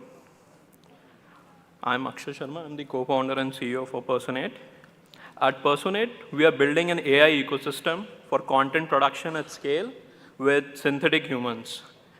We are currently accelerated by AWS, NVIDIA, and NASCOM. So what do we mean by synthetic humans? Synthetic humans could be real human clones or entirely new beings, which could be there to create content at scale. So I'll take you through some key points that we'll be covering in today's presentation. Firstly, we'll be talking about the present-day challenges in production. We'll be talking about certain AI use cases for production. We'll be talking about a case study, which is AI Sana. AI Sana is world's first AI news anchor, synthetic. And finally, we'll be just briefing upon what the Personate platform is. So before we proceed further, I'd like to showcase to you the experiential capability of AI.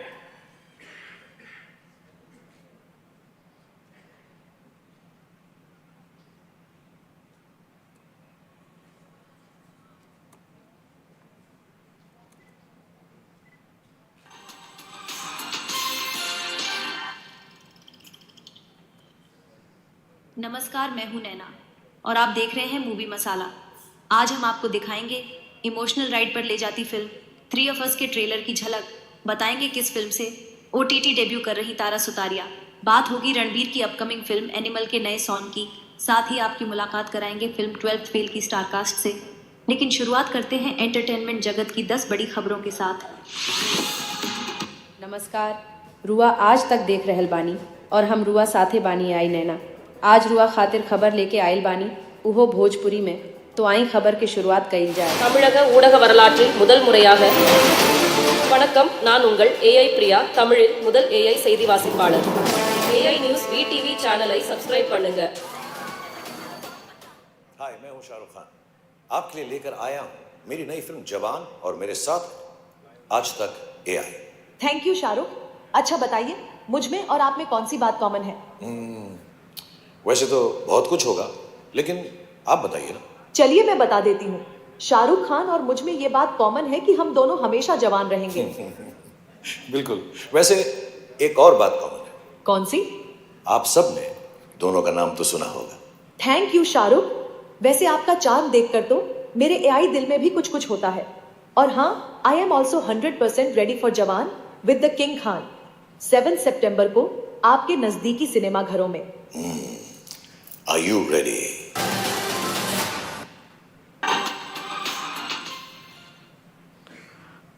So this was a small example of the capability, and what we can see in this is we are bridging closer to bridging the gap between digital humans and real humans, and that's the capability that we bring with AI. So we'll talk about some present day challenges. So on interviewing 100 plus stakeholders across different corporates on content creation, there were certain challenges that we figured out. One of the biggest challenges is the time it takes to create content at scale. Another challenge is re-recording content when it comes to issues which have happened, or the costs involved in travel, managing people, or the cost of translation, creating content that is personalized to end viewers. And I'll showcase some examples how we can generate content that could be personalized to the end viewer. And definitely lack of skills, which some of our esteemed panelists also highlighted. So here is a macro level view wherein today it takes weeks of production time when it comes to creating high quality content. There's a lot of investment that is required in terms of heavy studio equipment, studio setup that is needed, and managing a lot of workforce. At the same time, it also takes a lot of expense when you need to travel to new locations for shooting. You cannot create personalized videos. And when you create content, it is typically in one language. So we'll now cover certain use cases which are bridging these gaps. So first is AI effects. Mr. Rishi also highlighted about utilization of LED walls. So this is something which is now coming up big time.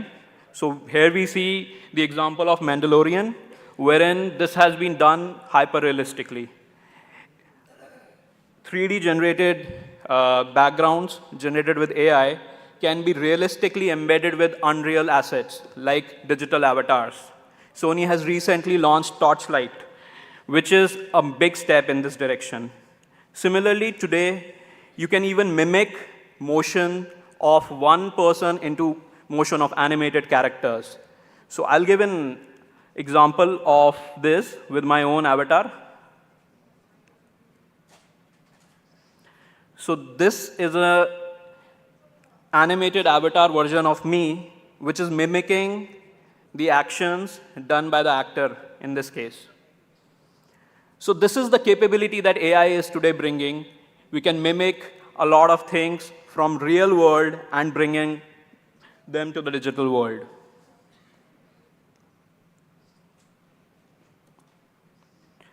So over 30%, 34% of businesses say that AI has led to measurable ROI in the movie industry. So this is a huge shift.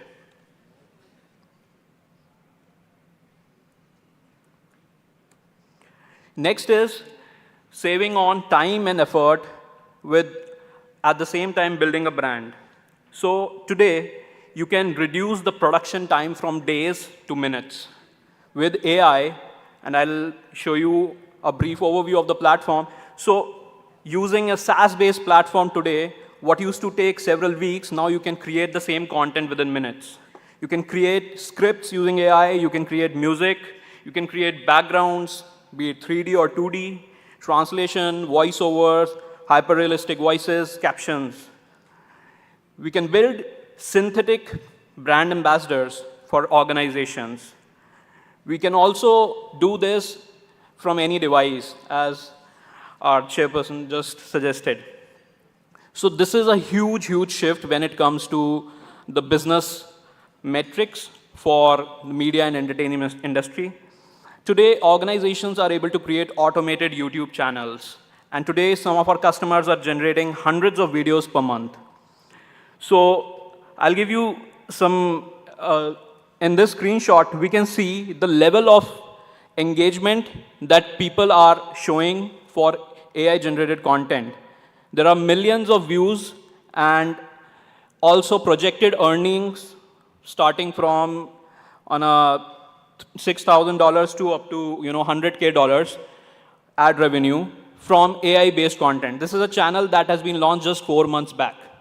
So that's the power which we are giving now to the end organizations. People are accepting AI content just as much as real content.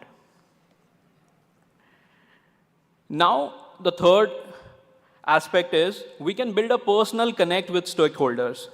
So we launched a campaign with ZTV wherein the viewers could see a QR code on the TV channel during the show was being streamed, and you can get a personalized message from the actor who was, in the particular show. So I'll show you an example of how that video looked like. Hello Pooja, surprise! আমি আপনার প্রিয় দিদি মানে hello পূজা surprise আমি আপনার প্রিয় দিদি মানে রচনা ব্যানার্জি আপনার 24 ক্যারেট খাঁটি ভালোবাসার জোরে আজ আমরা সাফল্যের সঙ্গে পার করেছি 24 বছর আশা রাখি আগামী দিনেও অটুট থাকবে আমাদের এই 24 ক্যারেট সোনার বন্ধন জি বাংলার পক্ষ থেকে এই ছোট্ট সারপ্রাইজটা যদি ভালো লাগে তাহলে সেই আনন্দ অবশ্যই শেয়ার করে নিন বন্ধুদের সঙ্গে So this is the way wherein we can connect with end viewers at a very personal level. And this campaign was a major success wherein lakhs of people engaged with this content, getting personalized videos from the celebrities directly after scanning a QR code from the TV. তাহলে সেই আনন্দ অবশ্যই share করে নিন বন্ধুদের সঙ্গে Finally, we can connect with people in the remote part of not just India, but globally by using the capability of multilingual AI. So today, AI gives the capability to create 100+ ultra-realistic voices and accents through the platform itself. So during G20 summit, we were able to deliver news of the G20 events to all the G20 country embassies in their local languages. So that's the capability that now India is showing on a global front. And another aspect for this is that this can be a huge catalyst of change if we can collaborate, and I think all these discussions are in progress as well, with organizations such as Prasar Bharati, wherein we can now go to the grassroots level for skill development, for taking society-related content in the grassroots. For example, Bhojpuri. We just saw an example in Bhojpuri which was generated within just few minutes. So penetrating into remote part of the country is very easy now. Organizations can now go to not just within India, but outside India using this capability. Now there is no barrier to content creation. So now we will see a case study of AI Sana.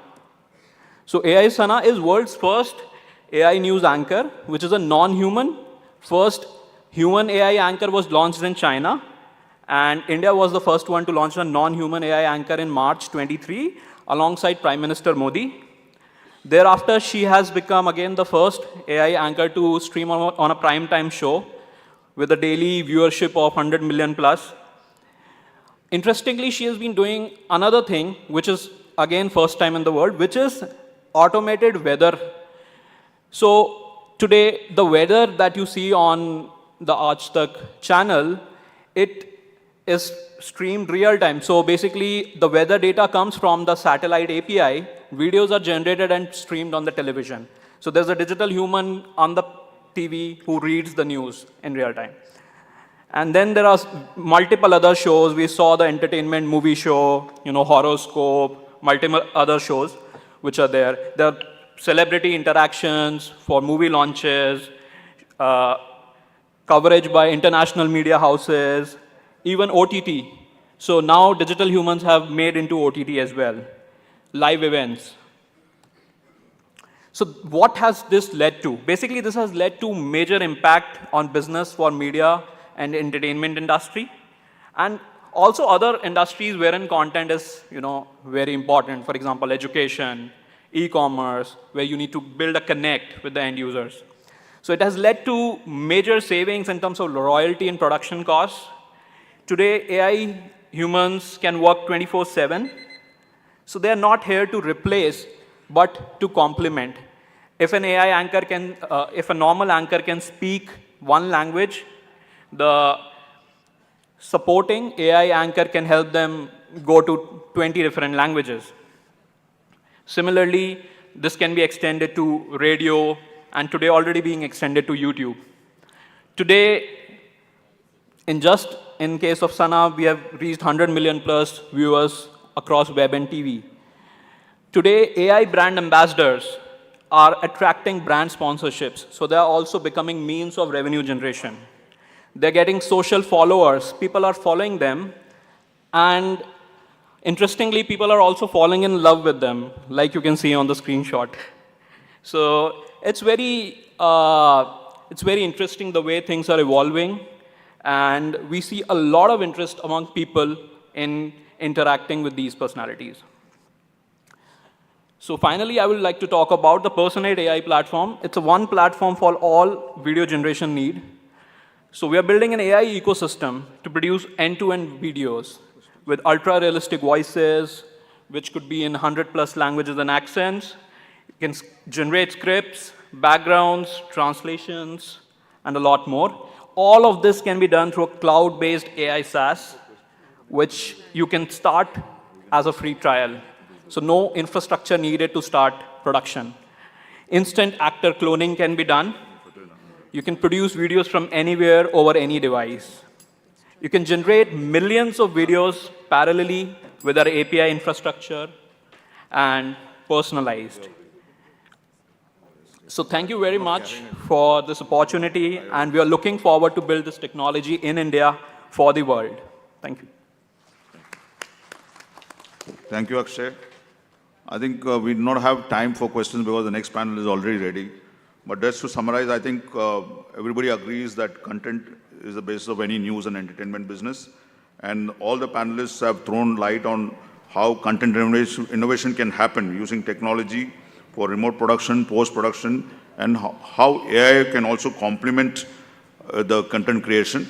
So that is how the industry stands today. But I think as far as content innovation is concerned, there is no end to content innovation. And in the business of entertainment, it's always the best content which will sell, and we need to explore with the support of technology, whatever best content is made available for all the public. Thank you. I thank all the panelists for their insightful thoughts, and I'm sure all of you would have enjoyed this session. Thank you. Thank you very much, all gentlemen. And it was indeed a vibrant and insightful session. So we'll start with the felicitation ceremony. I request the chair, Mr. Senthil, to kindly felicitate the co-members. Mr. Rashmi Ranjan, please. Can we have the mementos?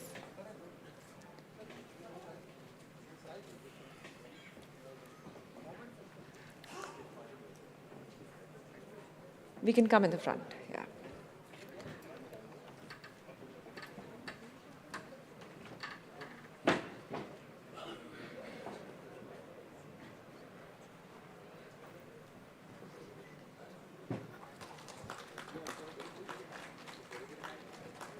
Mr. Sridhar.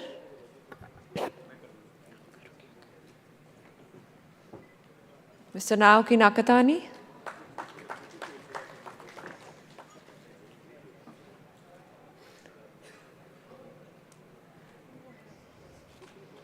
Mr. Rishi Sinha and Mr. Akshay Sharma.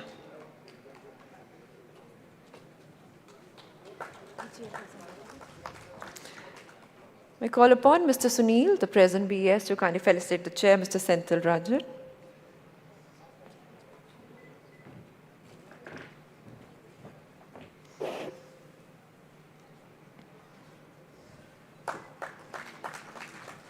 And we can have a group picture as well.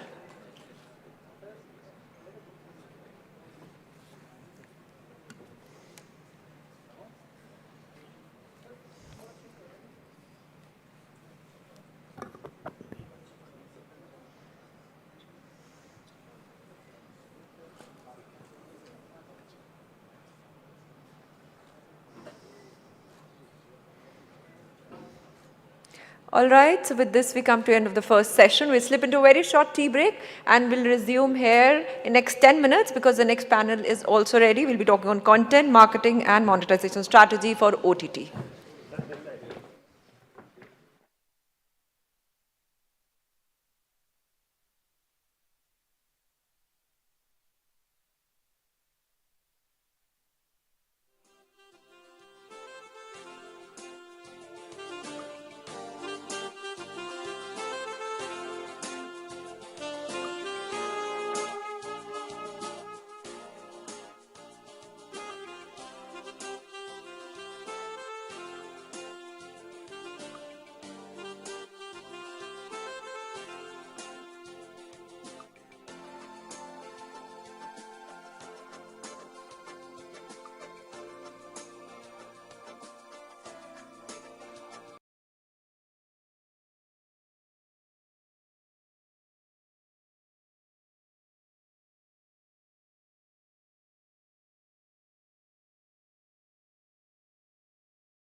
who are there present outside the hall in the lobby to kindly assemble here so that we can proceed with the next session.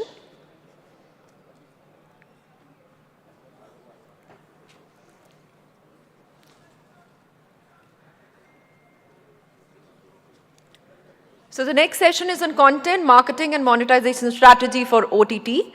And for the same, the session to be chaired by a very special guest, we have with us Mr. Alok Agarwal, former member, Prasar Bharati Board. He's a co-founder of AI4India.org. Alok works as an innovation and business consultant. He has recently co-founded AI4 India Forum to promote the development of AI solution for all the Indians. As a media professional, Alok has earlier worked as a member Prasar Bharati Group CEO at Network 18, CEO at Z Media.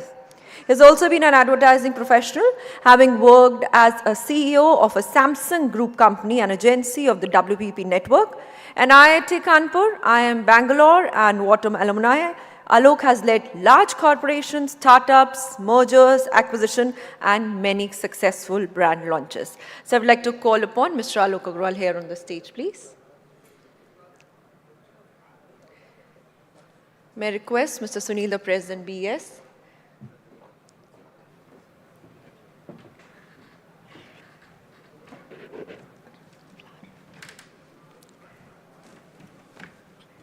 I would like to call upon the other members as well. Mr. Pankaj Krishna, he's the CEO Chrome DM. Mr. Harit Nagpal, CEO Tata Play.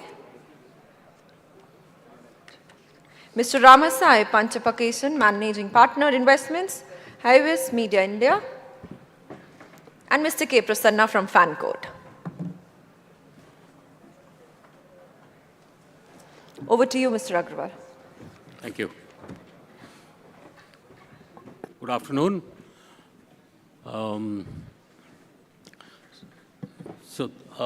First of all, let me thank BES for having us over for this session. Our session is going to talk about OTT and all the aspects related to it. OTT has emerged as a strong source of entertainment and content over the last few years, and it's growing rapidly, as we all know. But there are lots of challenges as well when we talk about OTT, especially in India, and we hope to cover some of those with our panelists today. So I'll start with some perspectives. We will hope to cover three different segments, broad segments. One is content. When we think of OTT, the type of content which goes on OTT may need to differ from what we have traditionally seen on television or on movies. There are opportunities to further sub-segment the market. Different kinds of audiences require different kind of content with OTT that can be delivered. It opens up vast opportunity for existing content to go to a larger number of people because the same content can be dubbed and redubbed in various other languages. So I'm sure all of us are watching content from around the world. Korean content is very popular in India. We are watching Telugu movies and Telugu content or Malayalam shows, etc., sitting at Delhi, and vice versa. So it gives great opportunity for content to reach audiences, much larger audiences around the world. And of course, we are getting exposed to new varieties of content because it is no longer content which is catering to just the lowest common denominator, as they say, for mass appeal, which television used to do. But the related aspects are that the more content you create, the more costs are incurred, and therefore you need to recover the costs. So what are going to be the monetization strategies for OTT is something constantly under review. There are two broad models which people talk about, but are there new options and opportunities which are there, and what are the challenges going forward? And then the whole area of how do we market OTT platforms, content within OTT, because there is growing proliferation of platforms which are coming in, both global and local platforms. How do they manage to carve a distinctive identity for themselves? And in all this, also the whole aspect of getting training talent, creating new talent pool to address all aspects of these markets. So let me start by first inviting Harit to share his thoughts. He has a bird's eye view because he has works as an aggregator platform for all television channels traditionally, but also aggregating all OTT channels, and he has access to a lot of information for the platforms which are under the Tata Play portfolio. Just to introduce, Harit was born November 1961. He is the Managing Director and Chief Executive Officer of Tata Play, formerly known as Tata Sky, since August 2010. He has nearly 4 decades of experience in the industry. He spent his first 15 years working in packaged good industries with brands like Lakme, Marico, and Pepsi. We all know those brands. He took over as MD and Chief Executive Officer of Tata Sky in August 2010. Before that, he was Global Director Marketing at Vodafone.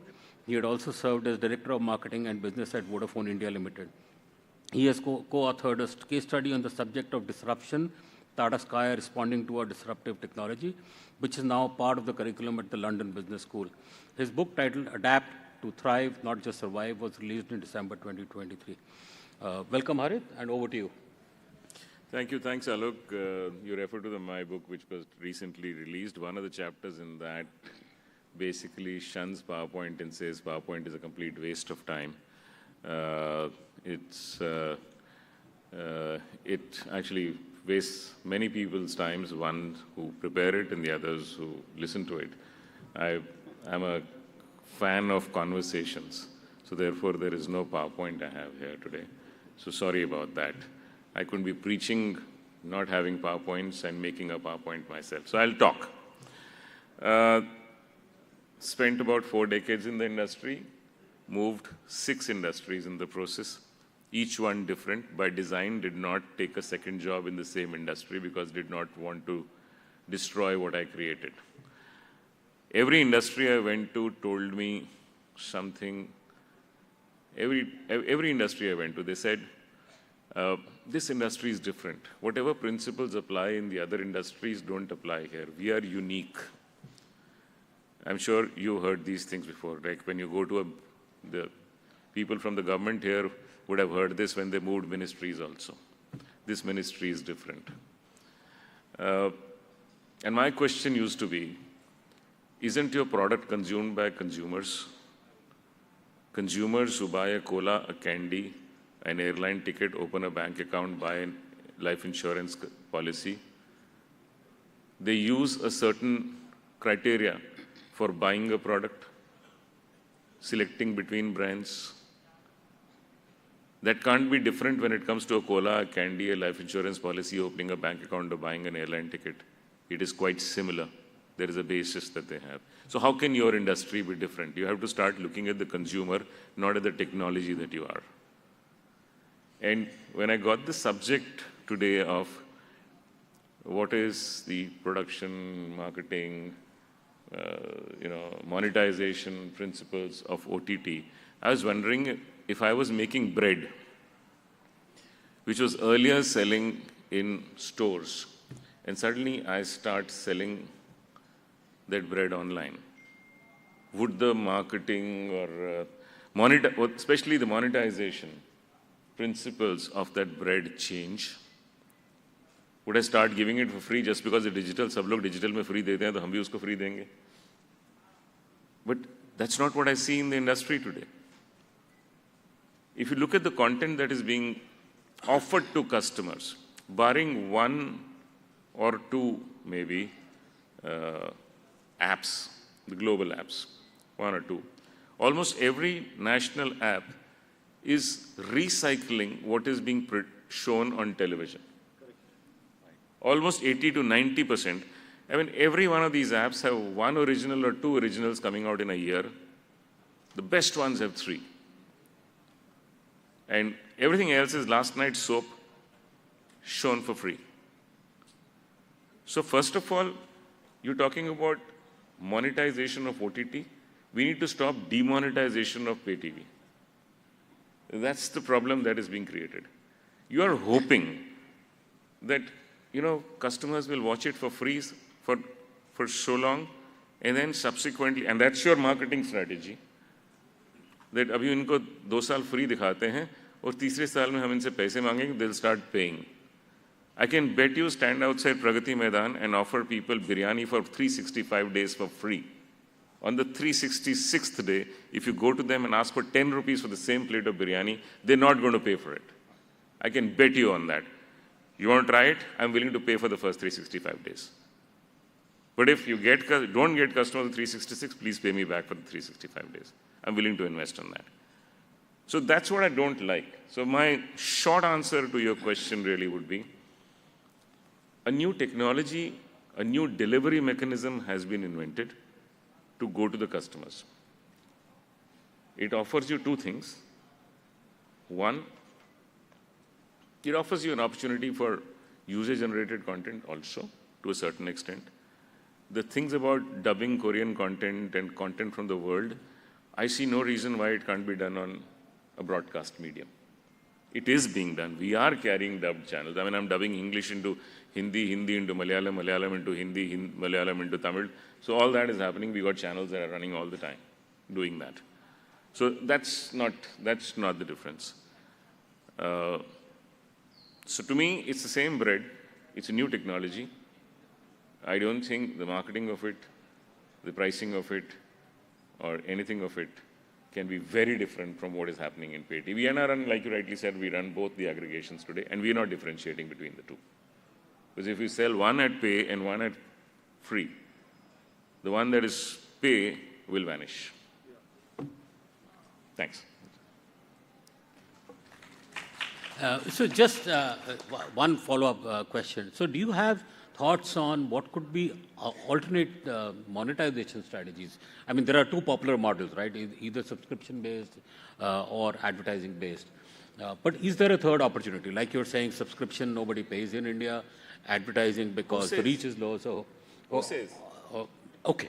So who says that? Up to you. 110 million households every month after month, even today, are paying an average of 300 rupees to their cable wala or to their DTH. 110 million homes times 5 people. They are paying 300 rupees. Show me that number for internet. Show me that number for OTT. So what is the number of? Why is it that people don't pay for it? Is it the OTT? Because you've given it for free. Why should they pay? Okay, so that's a great point. So Harit, I will take up the. So one second, let me introduce you. So let me pass on to Pankaj. Pankaj actually deals with the data, the numbers behind. He's been traditionally working with television, but also now with digital and OTT platforms, which will be very useful. So just to give a short introduction, Pankaj Krishna began his entrepreneurial journey in 2008 when he launched Chrome Track. After a work experience of over 10 years, they were mostly in the broadcast and media industry across Star, India Today and UTV. From having started his career as a door-to-door credit card salesman in 1996, working in a DSA of Citibank, to selling paints and marketing engine oils to Tata BP in North India. His career took a turn when he has initiated to the world of television in August 2000. He met his annual targets within 3 months of joining Star Network and was promoted to brand manager of National Geographic Television at the age of 28. Post-India Today, he was hired to launch UTV broadcast as an associate vice president in marketing, where he again went on to get promoted as the business head of UTV's movie channels with a span of 1 year. During his tenure in the media sector, Pankaj saw and witnessed an increasing demand for an unbiased audit company to facilitate strategic decision-making while providing ground realities of TV and cable satellite universe. Chrome DM was launched to offer a one-stop solution for break study and research, on-air presentation and planning, distribution, audits and optimization. So Pankaj, now please enlighten us with your thoughts on how you are leveraging data and what you see OTT platforms could do with that data and help monetize themselves. I want to start with. Hi, am I audible? I want to start with 2 apologies. One is that very long introduction that my office sent to you. That was terribly boring. And yeah, so I take the brunt for that. The second apology goes to Harit Nagpal. Harit, I have a presentation. No, I can't impose my. No, I couldn't disagree with you. I completely agree with you on both the things you said. I won't impose my religion or food habits on you. You can go on this. It's a little bit of data, so we had to compile it together on a PowerPoint. But I could not agree more with you on the 365 days of free biryani. And that's how we spoil the market. Cable and satellite is at 110 million pay homes into 5 into 300 rupees. But the fact is, Harit, with the onslaught of OTT and multiple applications coming on, free is the mantra, and we like anything free. And consumers, when they get free stuff, they get addicted to it, as you rightly said. Jio went ahead and got the World Cup free. And what bigger than cricket going free? And the objective of that free was nothing more than a brand building exercise. And that exploded the platform of Jio. So that's the bitter reality we live in. And if you're a big fish, you can obviously go ahead and afford freebies and eventually try and get people on board. And then you come out with premium models. But the fact remains that as far as consumers are concerned, we like stuff that is free. If I have two options, one option is I pay a subscription, like in the case of cable TV where I get 300 rupees, we are getting like 300-400 channels. Or if I get content for free, but I am exposed to advertising, maybe you might not like the advertising, but the bottom of the pyramid is okay with the advertising as long as the content is free. So the data that I've collected, if I have a PowerPoint, I'll just walk you through if I may.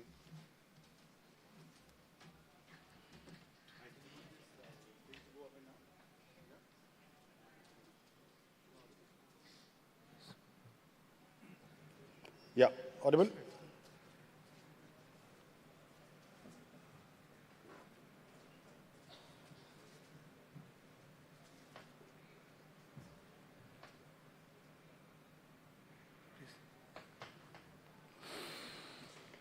Yeah, so whatever is being put in this presentation of about 10 minutes, it's terrible with a lot of data, but I'll try and make it interesting with some visuals and graphics and with some shows that you guys would have seen.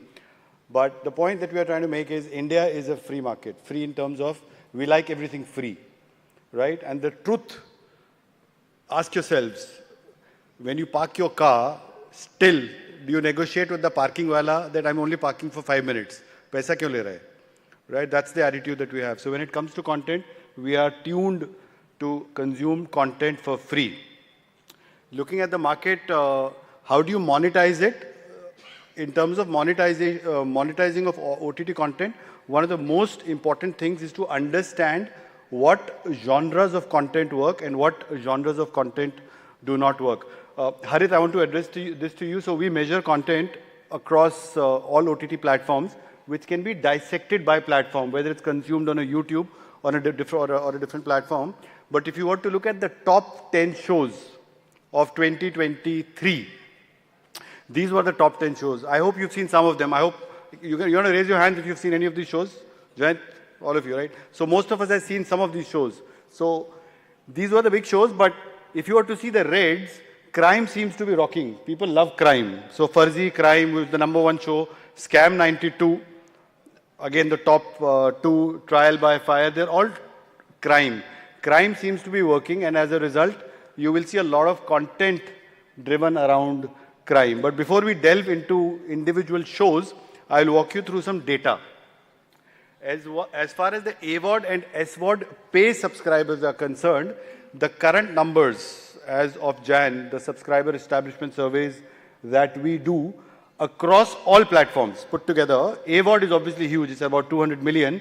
The subscription video on demand. Now what is SVOD? Where you have to pay paisa. What Harit Nagpal just said, for cable, you pay a monthly subscription.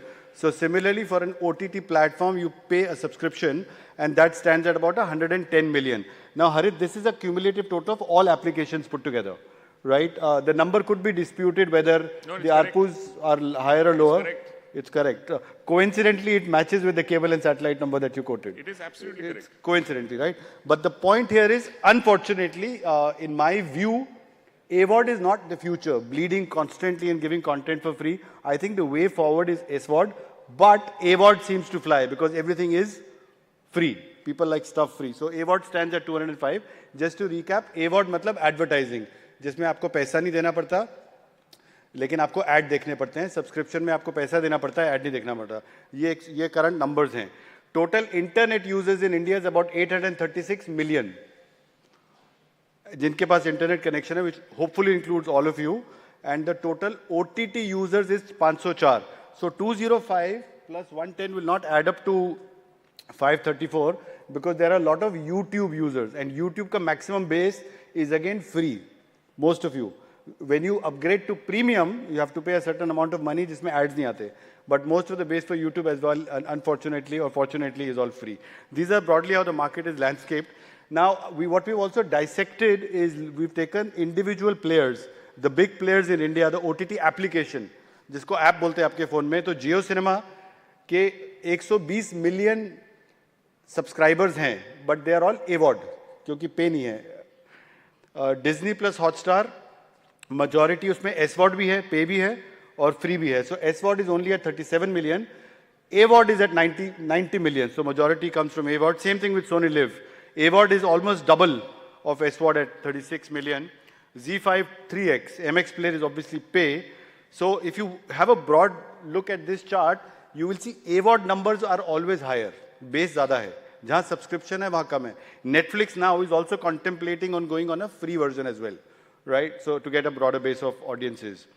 If you look at the World Cup, I think Mr. Sunil had asked me, someone had asked me during the coffee break. So the claim numbers, and as per us ourselves, the concurrent numbers during the World Cup touched almost 123 million, which is huge, 12 crores.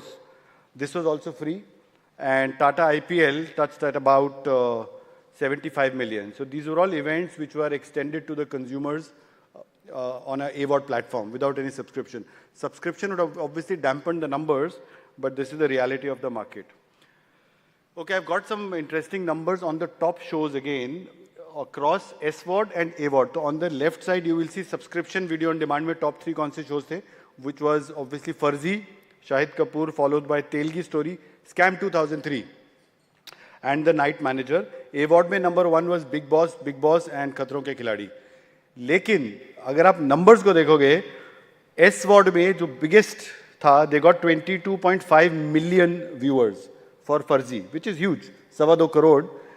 But free video, advertising on video on demand touched about 81 million. So the numbers for AVOD are always much, much higher than the numbers for SVOD, which is evident from this number for the top shows. One thing very important, which now we work with a lot of producers in Bombay and OTT platforms and actors as well, is to understand the market. So I'm coming back to the opening slide, is understand the pulse of the market, what works. So crime seems to be working. It's like a chicken and egg story. Because crime works, we do more crime content. And because we do more crime content, probably crime works more.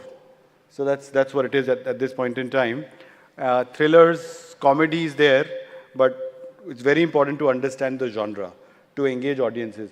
Jitne bhi crime content hai, you would have seen of Mirzapur, top content. OTT, in fact, launch bhi India mein, if you were to look at like a theoretical launch, was Sacred Games with Netflix. You know, that was all crime, and that's what OTT is all about. If you look at the gender split of content which comes from our panel, so basically COT is an application which you can download, but once you download it, if you give us consent, we track your viewing habits. And basis those viewing habits on COT, we know exactly the genre being consumed, the show being consumed, because it's fingerprinted. So if you're watching something on your mobile phone or a connected TV, it can be tracked, but with consumer consent. So amongst the top 3 shows, the female skew for Telgi and Farzi was at about 35%. But The Night Manager was slightly more towards females relative to the other 2, which touched about 45%. And kyun? Why was it higher? Because Farzi, Telgi, crime, and The Night Manager was a thriller. So the key takeaway from this is men tend to engage more in crime, right? So that's broadly what it is. So when it comes to crime or content related to crime, you tend to shy away females, and the numbers are lower. That's a simple take. So this is all about data being used to optimize content for consumers. If you were to look at the same 3 shows, Farzi, Telgi Story, and The Night Manager, across regions, you will see the west and the north at the center at about a 35% skew. And this is probably because of the population as well. or the penetration of internet. And this seems to be a uniform trend across all shows. All three of them have a skew towards North and West. South would be less because obviously the shows were primarily in Hindi, but now you see a lot of content, you see a lot of actors and casting coming from South as well. The top three shows in terms of age split, OTT mostly 25 to 34. So if you see, they're almost at 45%, 25-34 and 35-44. Fuzzy, Scam 2003 and The Night Manager. So age group mostly 25 to 44 ही है OTT का. उसका एक दूसरा logic भी हो सकता है because elder audiences, like my mother for example, I keep quoting, she's always a linear TV consumer. My parents are still into linear and they're happy watching content. They are moving to OTT, but primarily they haven't cut the cord and they don't intend to because there is a habit. Using that remote control, that habit that's been going on for the last 20 years is what they want to be on. One thing which is very important that has come up now, which I just said, is to reach out to more audiences is the use of technology and obviously dubbing. So all the big shows you see today, you will have a choice to see them on multiple languages. Tata Sky being one of the first few pioneers, we used to watch a lot of Tata Sky many years back. So you have this language option. So aajkal har show, in fact, big shows, you'll have them in Hindi, Tamil, Telugu, Malayalam, Kannada, Bengali. So you have multiple choices. And there's a lot of new technologies like Neural Garage where you can lip sync. So, you know, if you're watching a Hindi original in a Kannada, you really won't be able to figure out the lip sync because they do it so beautifully with the languages. So all great content, all big content is created in multiple languages. So that's a better way of engaging with audiences. And so the last slide on tracking consumption. So again, you get access to all kinds of consumption. A lot of news content that you see now, along with linear, is monetized on OTT as well. And if you look at the numbers, so Aaj Tak, for example, generally leads on news on the digital domain, followed by ABP, with almost 120 million monthly users. And if you dissect that in terms of cable and satellite to digital, cable and satellite gives you almost about 46%. So that's broadly what the numbers are. Alok, with your permission, I just want to raise the last current thing on what is in the news today. Sure. If you look at the news broadcast across linear content, which we track on digital, farmers going to Delhi protest is the leading news of today and yesterday as well. The airtime that it took, which comes out of this technology, was 35%. Of the airtime of all the Hindi news channels put together was on farmers' protest, and that delivered about 12% of the ratings. So was it a good story to carry or no? It wasn't, because it was hugely monetized. But what were the best stories to carry were, if you look at the stories here, you got something like the Sandesh Kali protest turns violent. That gave the maximum monetization. So there is technology now for news broadcasters as well, with whom we work for them to know which content is working, which news is working, which anchors are working, and once you take a mix of that, you can best optimize or monetize it, which is a direct function of the number of eyeballs. Thanks, Pankaj. We've seen that, you know, one of the... let me get my applaud. No, thank you, guys. Applaud was a little delayed. One of the most prominent genres, whether it's television or even online now, is sports. And we have K. Prasanna from FanCode here, who could shed some light. So they were probably the first OTT, specialist OTT platform for sports. Let me introduce Prasanna Krishnan is the co-founder of FanCode. Founded in March 2019, FanCode is a premier sports streaming platform committed to giving fans a highly personalized experience across different sports in international and domestic competitions. It has over 50 million users and is part of Dream Sports, India's leading sports technology company with brands such as Dream11, FanCode, Dream Capital, Dream Set Go, and DreamPay, among others. FanCode has partnered with domestic and international sports leagues and associations across multiple sports. Prior to this, Prasanna spent over 5 years as EVP and business head for sports channels, cluster at Sony Pictures Network. He was instrumental in setting up and expansion of sports broadcast business of Sony in India. He was the chief operating officer of Neo Sports. Prior to that, a media and sports industry veteran. Prasanna has spent over 2 decades in the sector across leading companies such as the Times of India Group, Arthur Andersen, Nimbus Sports, Neo Sports, Sony Pictures Network, and FanCode. Over to you, Prasanna.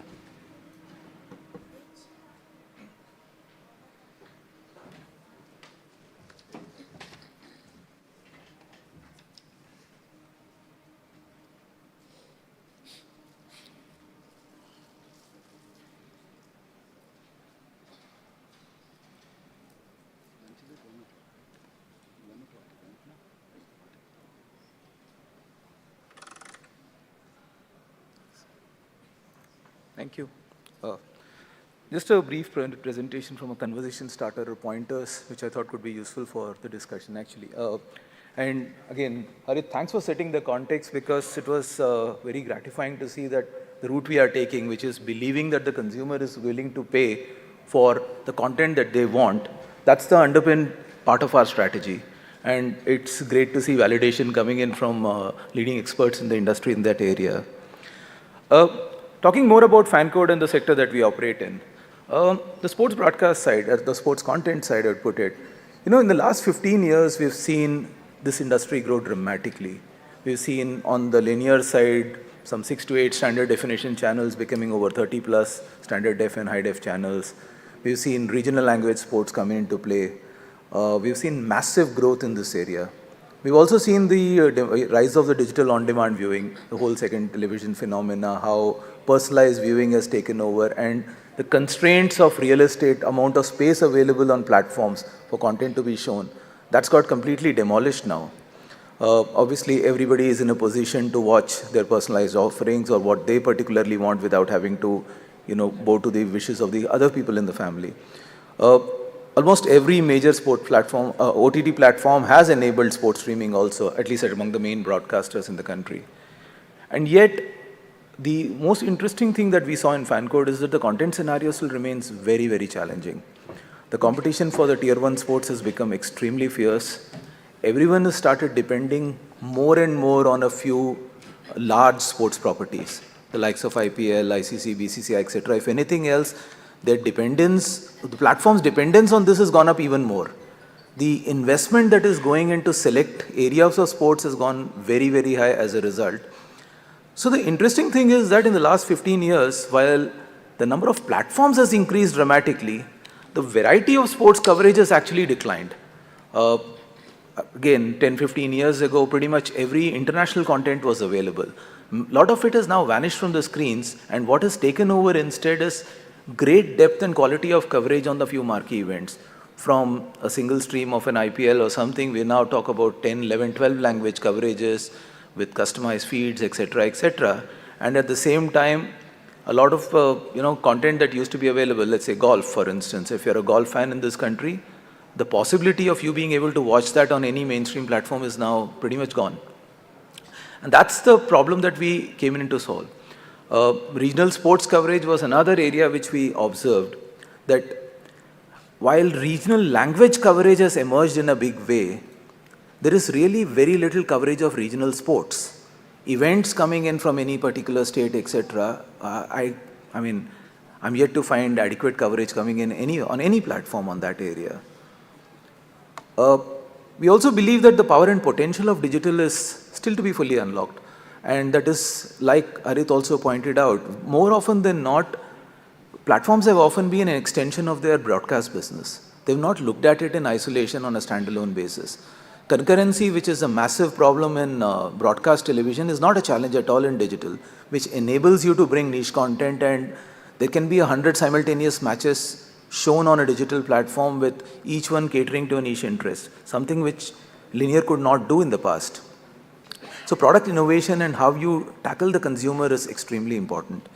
And of course, in this whole environment, like Harit was pointing out, the monetization part of it is something, especially in sports, has taken a big knock.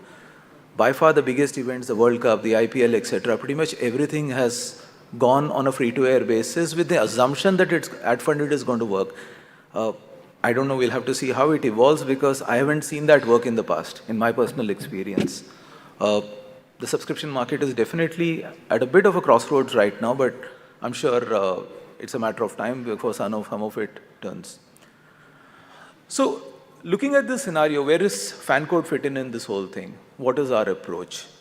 Basically, we started with a simple principle saying the Indian sports fans still cannot watch all the matches that they want to, despite all the expansion in the sector, the innovations, the number of platforms coming in, simply because variety is shrinking. The coverage of sports events has not expanded to the extent. Depth has happened, personalization has happened, language coverage has happened, but today also bringing in, let's say, a domestic football event from the Northeast and making it available locally is still non-existent. An interesting statistic which maybe is that in the world of professional sport, there are over 200,000 matches played at the professional sport level. I'm not even going into amateur, semi-pro and all the other categories. And yet, the number of matches that is today available to an Indian sports fan is less than 5% of that. Majority of it is just not available. So niche interest is an area which we have identified as an opportunity for ourselves because it's something no one's really focusing on in a big way. We believe this is a problem worth solving, focusing on expanding sports coverage in India. And that's what we've been using the power of digital to get into this, covering domestic, regional, women's and district level cricket events, covering state and national level events in kabaddi, in hockey, if you see state level football leagues, etc. And what we have realized is the fan is willing to pay for this. It's counterintuitive. While today the biggest sports events are all free, fans are willing to pay for specialized content if the access is made available to them. They don't have a resistance to it. They just don't they want value for money for sure. They want the experience to be right.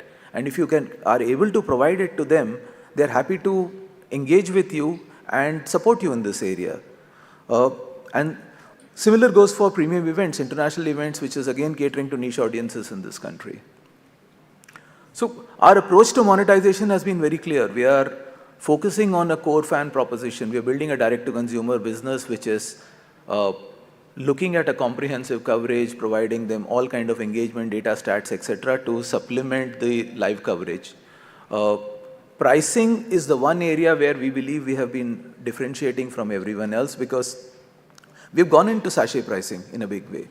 Our price points are as low as 5-10 rupees at times and goes into even the opportunity of watching a standalone match if that's all you want. And that's particularly important in the case of sports fans because you don't want to make a commitment to an annual subscription just because you want to watch one match today. So, breaking that up, breaking that price resistance and enabling them to watch a particular event or a match is something we've gone in. And the third area which we are working with is that, our core proposition can be for the core fans who are wanting a lot more huge experience on a few niche events, but wide coverage and reaching to casual audiences is also important. I can't force a fan to download my app and go through a particular process just because he wants to watch half an hour of one particular football match. And that's where widening through partnerships with even platforms like Tata Play and Airtel, etc. is an integral part of our offering, where the more massive events can be made available across everyone. So that's pretty much been the approach that we at FanCode have taken, and I believe it is perhaps the right way to go because completely in sync with this, offering content for free definitely doesn't seem to be a sustainable proposition to us. Thank you. Thank you. That was interesting. And I think one other aspect which OTT has opened up for sports is going beyond live sports, which is documentaries and even entertainment-related content around sports. Drive to Survive was the first big example, but now many are coming up across channels, and that's a good opportunity for even Indian OTT platforms. I have not seen any significant such series in India, so that could be a good opportunity going forward. So thanks. Now so we are talking about monetization. We've kind of looked at data, but what about advertisers? Because like Harit said, while it doesn't make sense to sell it for free, but in India, most OTT players seem to believe that advertising is the way to go. But what's the perspective of the advertisers? So we have Ramsay Panchpakasan from Havas Media with us, and I'm sure he has both the perspective from the agency as an investment advisor and from the clients. Let me introduce Ramsay. Illustrious career spanning over 25 years. He's well positioned to drive partnership strategies, leveraging his robust industry experience and relationships with media partners. His deep understanding of emerging trends, consumer behavior, and market dynamics positions him at the forefront of creating innovative investment approaches. Previously served as Senior Vice President and National Head Media Buying at Zenith Media, Ramsay played a pivotal role in driving the integrated media business operations His exceptional leadership skills ensured the seamless execution of annual plans and optimized cost efficiencies. Ramsai also held the position of agency trading head at Group M, previously further solidifying his industry experiences. So over to you, Ramsai. Yeah, thank you, Mr. Lok. In fact, I don't have any presentation because we day and out we work on presentation, burning our midnight oils, and we keep seeing slide more than that we see our family members and friends. So that's how the whole advertising agencies ecosystem is all together. I just wanted to actually share my perspectives, what I've actually garnered from the market. That's what, as Mr. Harit said, it's actually inevitable that in India it's a very traditional market. Unlike the European and the rest of the world, so we still follow certain ways of consuming content, certain ways of carrying ourselves, certain ways of protecting our culture, right? That's where we actually stand apart from the global arena. That's what it is. And second is we are one of the largest consumer economy. That's what actually gives us lots of strength for us to leverage the different opportunities that actually available around us, and we create opportunity. We set examples for the rest of the world also. This one point which I completely agree with Mr. Arith is that he himself is one of the best example that he has already set with the former Tata Sky. Now it is Tata Play, with the complete advancement in technology and all, because I am one of the heavy consumer in terms of the consumption perspective as well as in terms of the advertising perspective.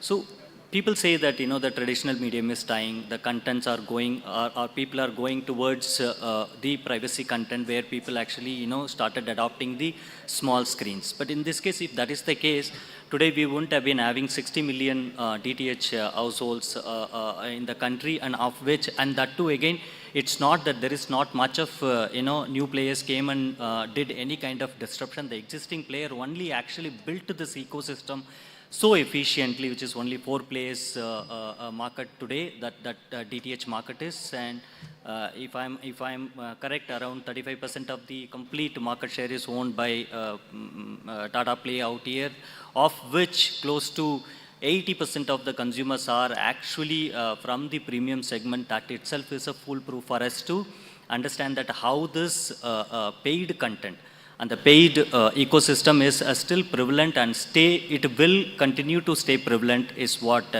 I hope I've given the numbers correct, Mr. Nagpal. Almost. That's one. Second perspective is when we actually look at the content per se, what is it? The brands actually keep the consumer at center.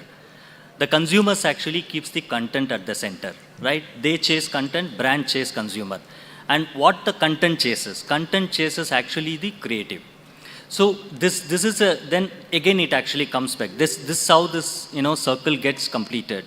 Today, if we talk about it, year of 2023 was the biggest disruption in the country in terms of as the DIAS members mentioned that the complete cricket, which is one of the most premium sporting in the country, went free, right? That's where the disruption on free has actually started.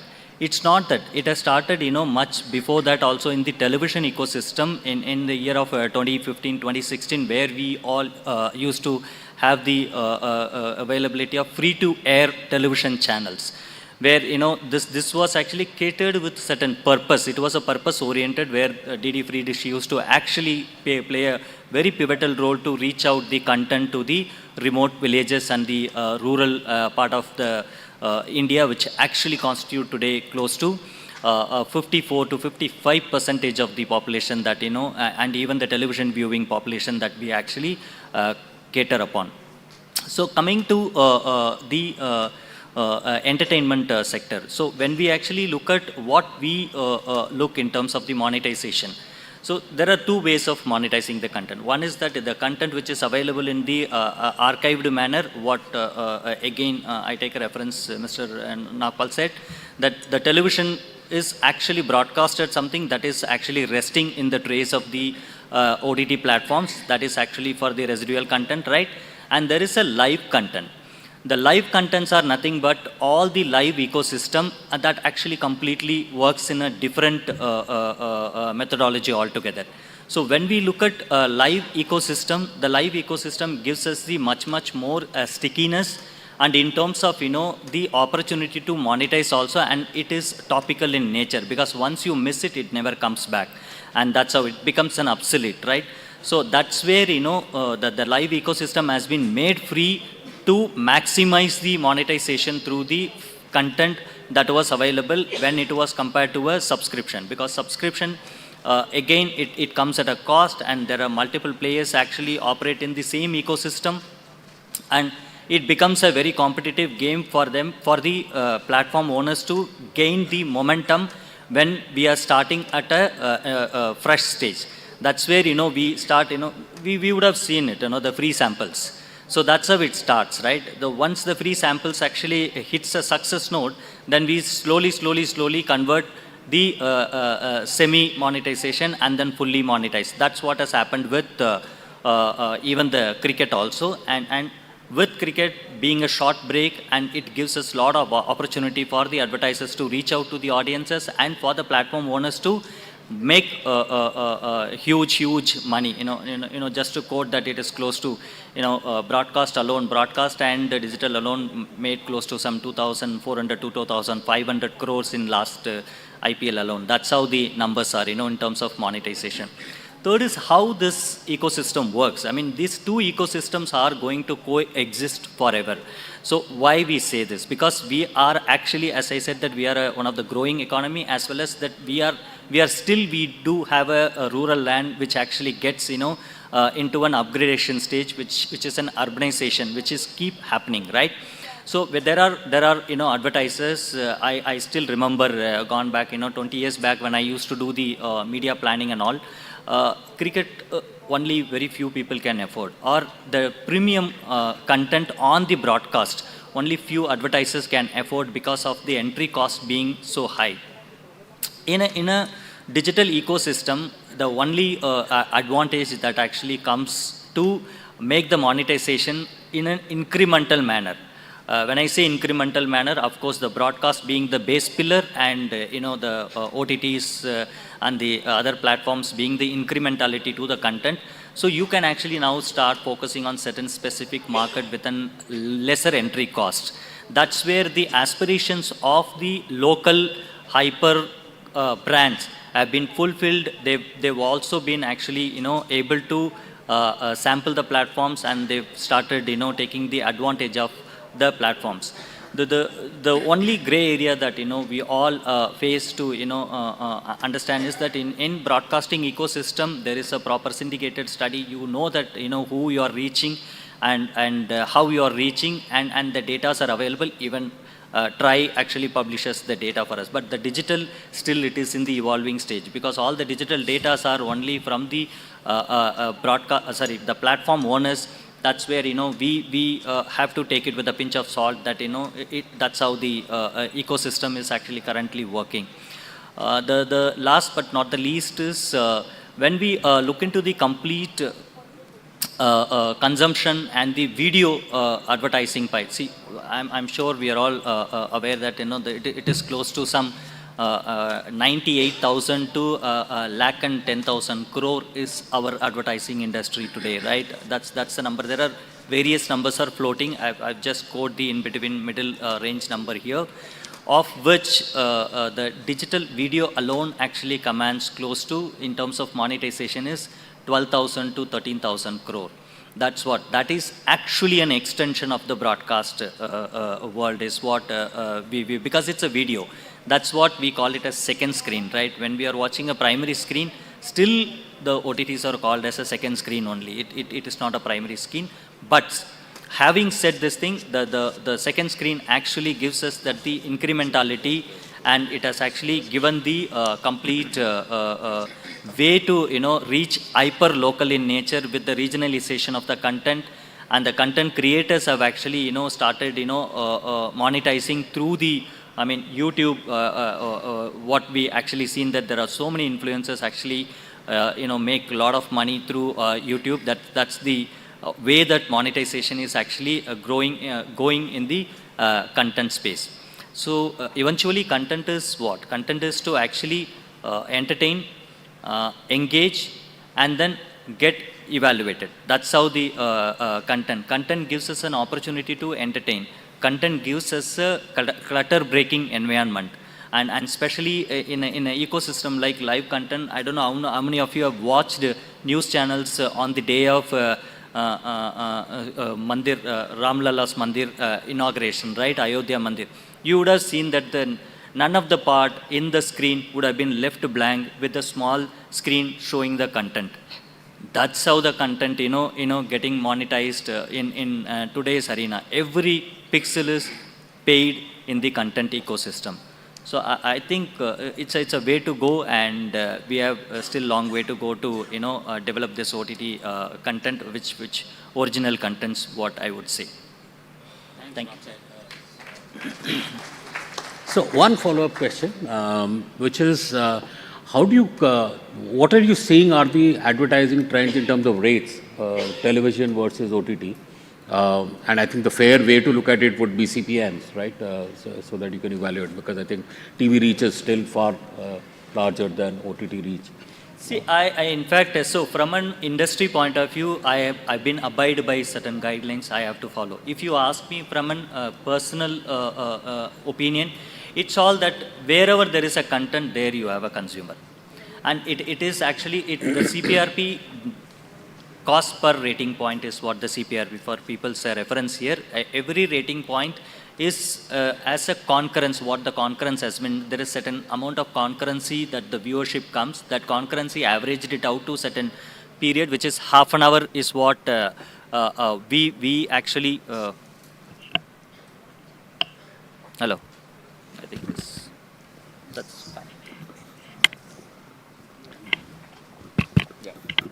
Yeah, sorry, I think none of these mics are working. It is working? No, they're all gone. CPM are all anyway controversial, so it went off anyway. So I think I can be audible, so I have a loud throat.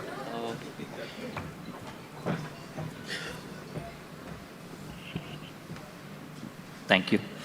So see, these are the actually this is just to keep a check measures so that people can take unbiased decisions. So somebody has to, follow upon evidential proof, right? That's where, the CPRP and cost per mille, which is every 1,000 impressions which you buy on the digital ecosystem. These are all actually to take a decision with certain aided number that is being, floated or available through certain syndicated studies and all. That's how it is. Otherwise, it's all now quality driven, content driven, and it is again people driven, which is consumer driven. So that's how the world is going towards. Thanks. Harit, you wanted to add some? Yeah, I just wanted to, on the SWOT and AWOD, a whole lot of data that's been floated around, that there are lots of AWOD customers. We'd established that almost 90% of content that's available on AWOD in India today is actually something that got published last night on SWOD or pay TV and is published on the other side. Data that says that the pay TV industry has two streams of revenue, one of subscription and one of advertising. Both these put together are in the realm of about 65 to 70,000 crores. That on a 500 million reach on 110 million households amounts to 126 crore revenue per million people reached. One second. When you go to AWOD, which is 90% of the same content being shown as AWOD content and monetized, the monetization of that subscription is zero, and whatever monetization you're doing by way of advertising, that amounts to 4 to 5 crore rupees per million heads reached. Right. That's now, so therefore, one moment, let me complete. The same broadcaster who's monetizing his content on pay TV for 126 crore rupees per million heads reached, is okay to move that content on AWOD for free for a monetizing ability of 4 crores per million heads. And he's watching those heads slowly move from pay TV to AWOD. He's actually losing 122 crore rupees per million people who move from one side to the other. I leave it open to the House to figure out when will the penny drop for the broadcasters.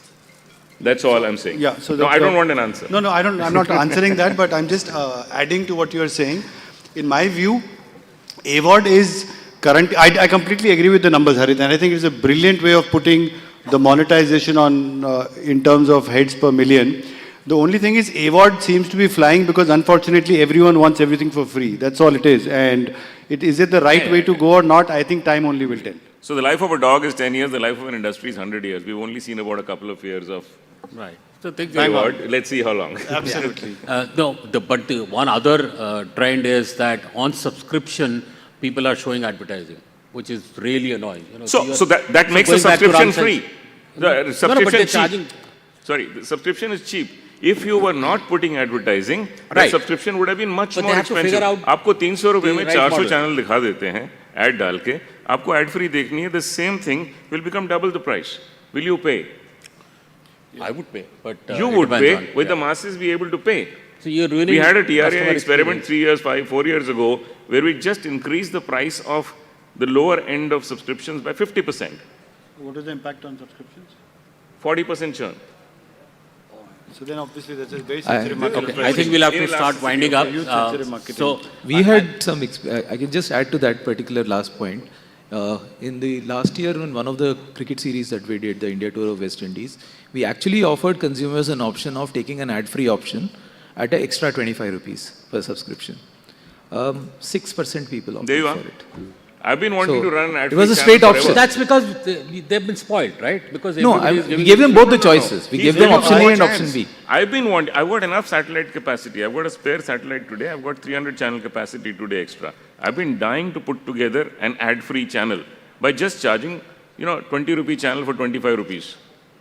No takers. No takers.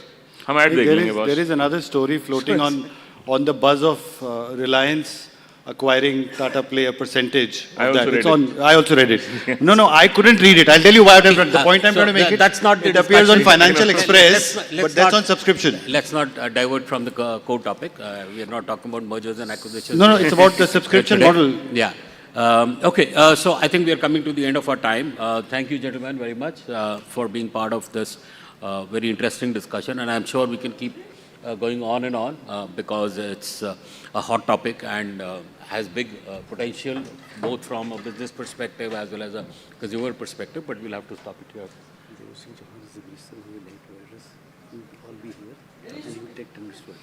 Okay. Yeah. Okay, thank you. I'll just request the panelists to stay on the table.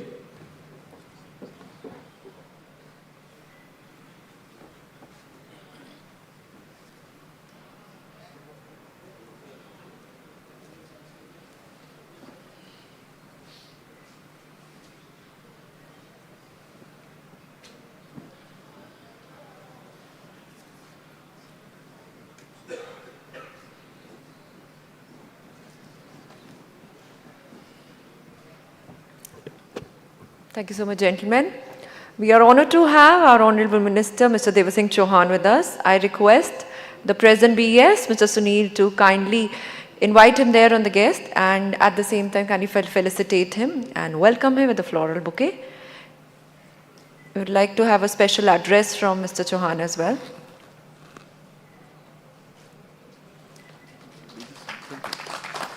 Mr. Chauhan, can we hear a few words from you, please?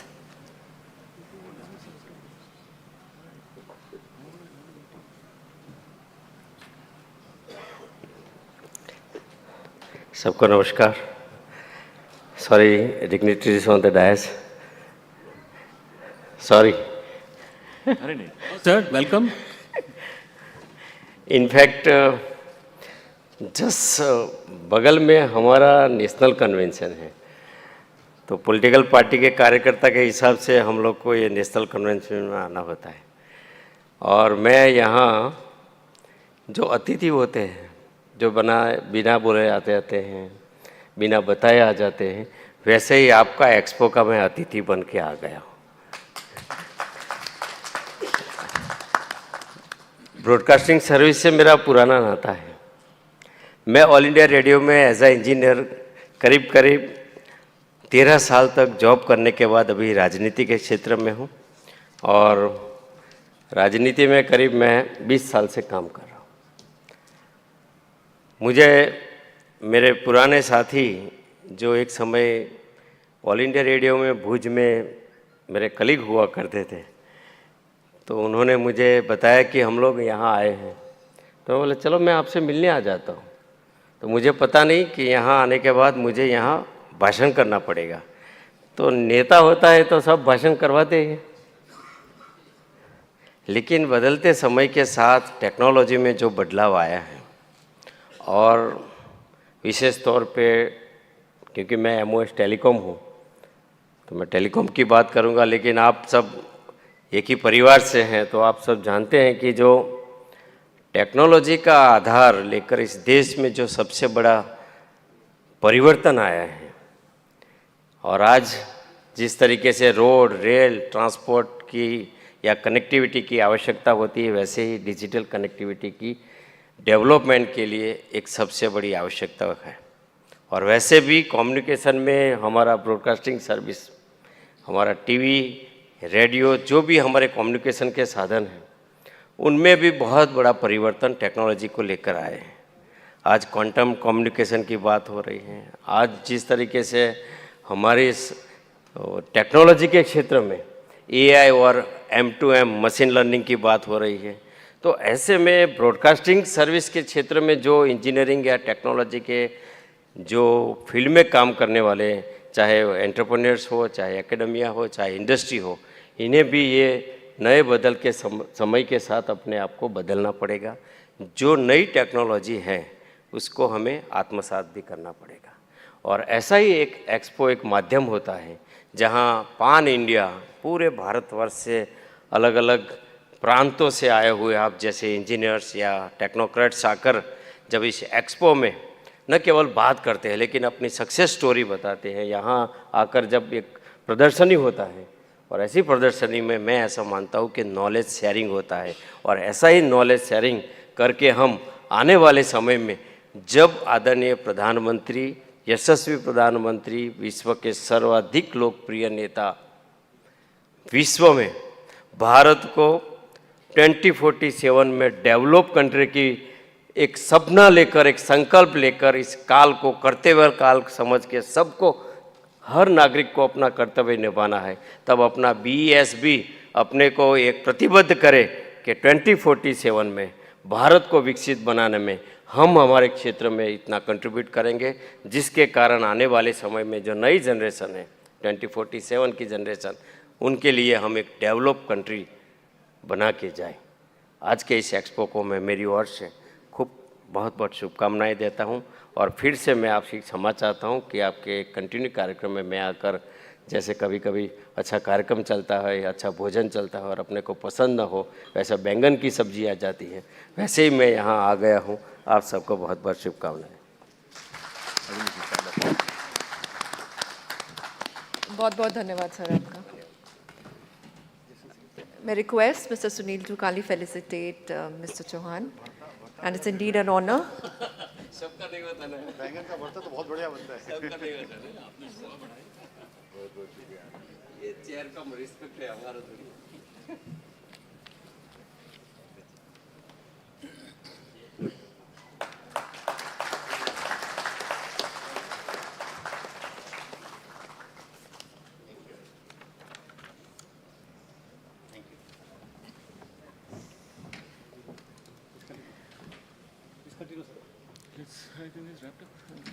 Over to you, Jay.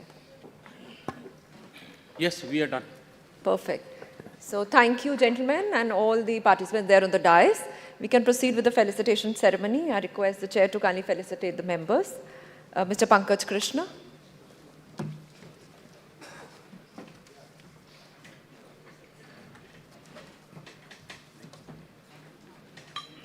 Mr. Harit Nagpal, can we have you in front?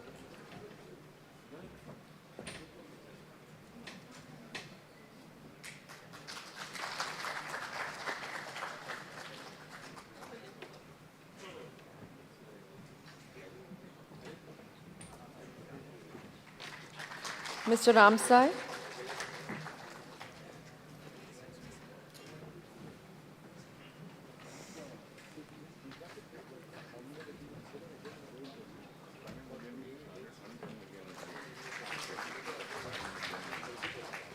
And Mr. Prasanna.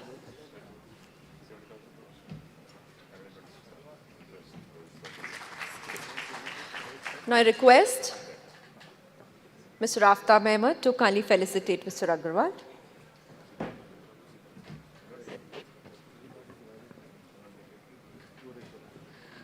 Secretary BES, Mr. Aftab Ahmed.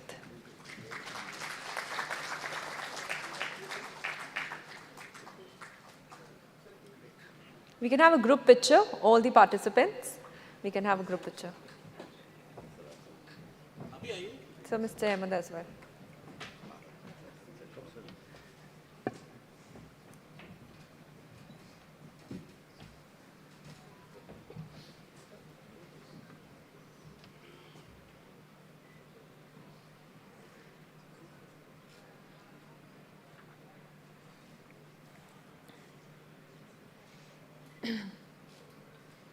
Thank you very much. With this, we come to the end of this session as well. So it's a lunch break. We'll stop for a lunch. And post-lunch, we have another exciting session on the cards, animation, VFX, comic, and gaming. So we'll resume post-lunch right here at 2:30. Thank you.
मैं C K Jain, formal DDG Prasar Bharati.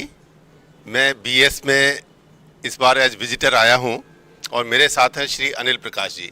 ये हैं DG SIA और satellite और telecommunication में अपने आप में एक महान हस्ती हैं। हम दोनों एक दूसरे से सवाल करेंगे और कुछ जवाब भी देंगे। देखते हैं आगे। तो अनिल प्रकाश जी, आपको इस बार बीएस में कैसा लग रहा है?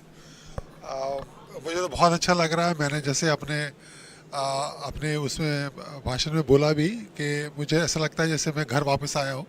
इतना होमली फील होता है यहाँ पर आके, और जितने लोग यहाँ पर उपस्थित होते हैं सब लोगों से हम जान पहचान हो जाती है, उनसे मिलना होता है, पुराने लोग मिलते हैं, नए लोगों से भी मिलते हैं, तो ऐसा लगता है जैसे हम लोग अपने पुराने लोगों से मिल रहे हैं। और मैं बीएस आज से नहीं, कम से कम नहीं तो 20 साल से जुड़ा हुआ हूँ, और मैंने इसको दिन ब दिन इसको बढ़ते हुए देखा है, और कभी बहुत ऊंचाइयों पर भी जाते देखा और कहीं पे कभी नीचे भी आया। अभी मुझे बहुत अच्छा लग रहा है कि पिछले 3 वर्षों से ये फिर से ऊपर की तरफ जा रहा है, और बहुत से मुद्दों को जो कि ब्रॉडकास्ट से रिलेटेड है, टेक्नोलॉजी से रिलेटेड है, उन सबको ये एड्रेस करता है एग्जीबिशन के द्वारा और अपने कॉन्फ्रेंस के द्वारा। तो मुझे बहुत अच्छा महसूस हो रहा है। तो इस बार हमने बहुत अच्छे अच्छे टॉपिक कॉन्फ्रेंस सेशंस में देखे हैं। उनमें कुछ 5G ब्रॉडकास्ट से लेकर के आपके सेटकॉम के ऊपर और भी नए नए टॉपिक जो हैं HD रेडियो के ऊपर, डिजिटल रेडियो के ऊपर, जिसमें HD रेडियो भी शामिल है, उसमें बहुत अच्छे अच्छे डिस्कशन हुए हैं। और अनिल प्रकाश जी अभी अभी अपना सेशन कंप्लीट करके आ रहे हैं, तो उस सेशन के बारे में आप अनिल प्रकाश जी कुछ बताएं। सेशन था लैंडस्केप फॉर और paradigm shift for broadcasting sector.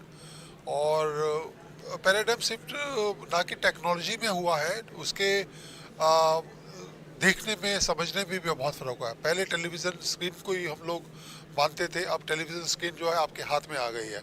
तो अभी जो डायरेक्ट टू मोबाइल जो यहाँ पर अभी टेक्नोलॉजी प्रदर्शित की जा रही है और बहुत कम समय में हमें वो ब्रॉडकास्टिंग जो हमारे मोबाइल फ़ोन्स पे उपलब्ध होगी, एक बहुत बड़ी उपलब्धि है टेक्नोलॉजिकल भी और एक व्यूअरशिप के लिए भी। तो आप देखिए ज़्यादातर लोग अपने मोबाइल पे सब चीज़ें देखना चाहते हैं, तो एक व्यूअरशिप जो है वो एक नई तरह की जो लोग यूज़ करते हैं, तो ब्रॉडकास्टिंग भी उसको आने मिलेगी। और दूसरा रेगुलेटरी लैंडस्केप जो मैंने रखा वो ये है कि हमारे पास रेगुलेटरी सर्टेनिटी होनी चाहिए, लॉन्ग टर्म रेगुलेटरी, ना कि उसमें कोई ब्लॉकेज होनी चाहिए, और ताकि जो एक बार रेगुलेशन बन दिया उसको लॉन्ग टर्म के लिए सस्टेन करना चाहिए। और सेम टाइम वो रेगुलेशन जो होता है वो डायनेमिक भी होना चाहिए, क्योंकि टेक्नोलॉजी एडवांसमेंट बहुत तेज़ी से आगे बढ़ रहा है। तो वो मैंने अपने सेशन में करने की कोशिश। ओके, बहुत बढ़िया बताया। तो इस बार के जैसा कि अनिल प्रकाश जी ने बताया कि ब्रॉडकास्टिंग पैराडाइम काफ़ी तेज़ी से चेंज हो रहा है। पहले लोग घर पर बैठकर टीवी देखते थे, आज वो सारा टीवी लोग मोबाइल पर देखना चाहते हैं, और जो उनके पास डिफरेंट मोबाइल डिवाइसेज हैं उन पर देखना चाहते हैं। अब जो प्रॉब्लम आ रही है कि एक तो the way the content is being consumed, it is entirely changing, and it is changing not only in terms of the convenience of watching, but also the way on whatever devices, anywhere, anytime, and on any device. Now he has raised a very pertinent point that it too needs a regulation which is self-sustaining, which can create an ecosystem which is workable for everybody.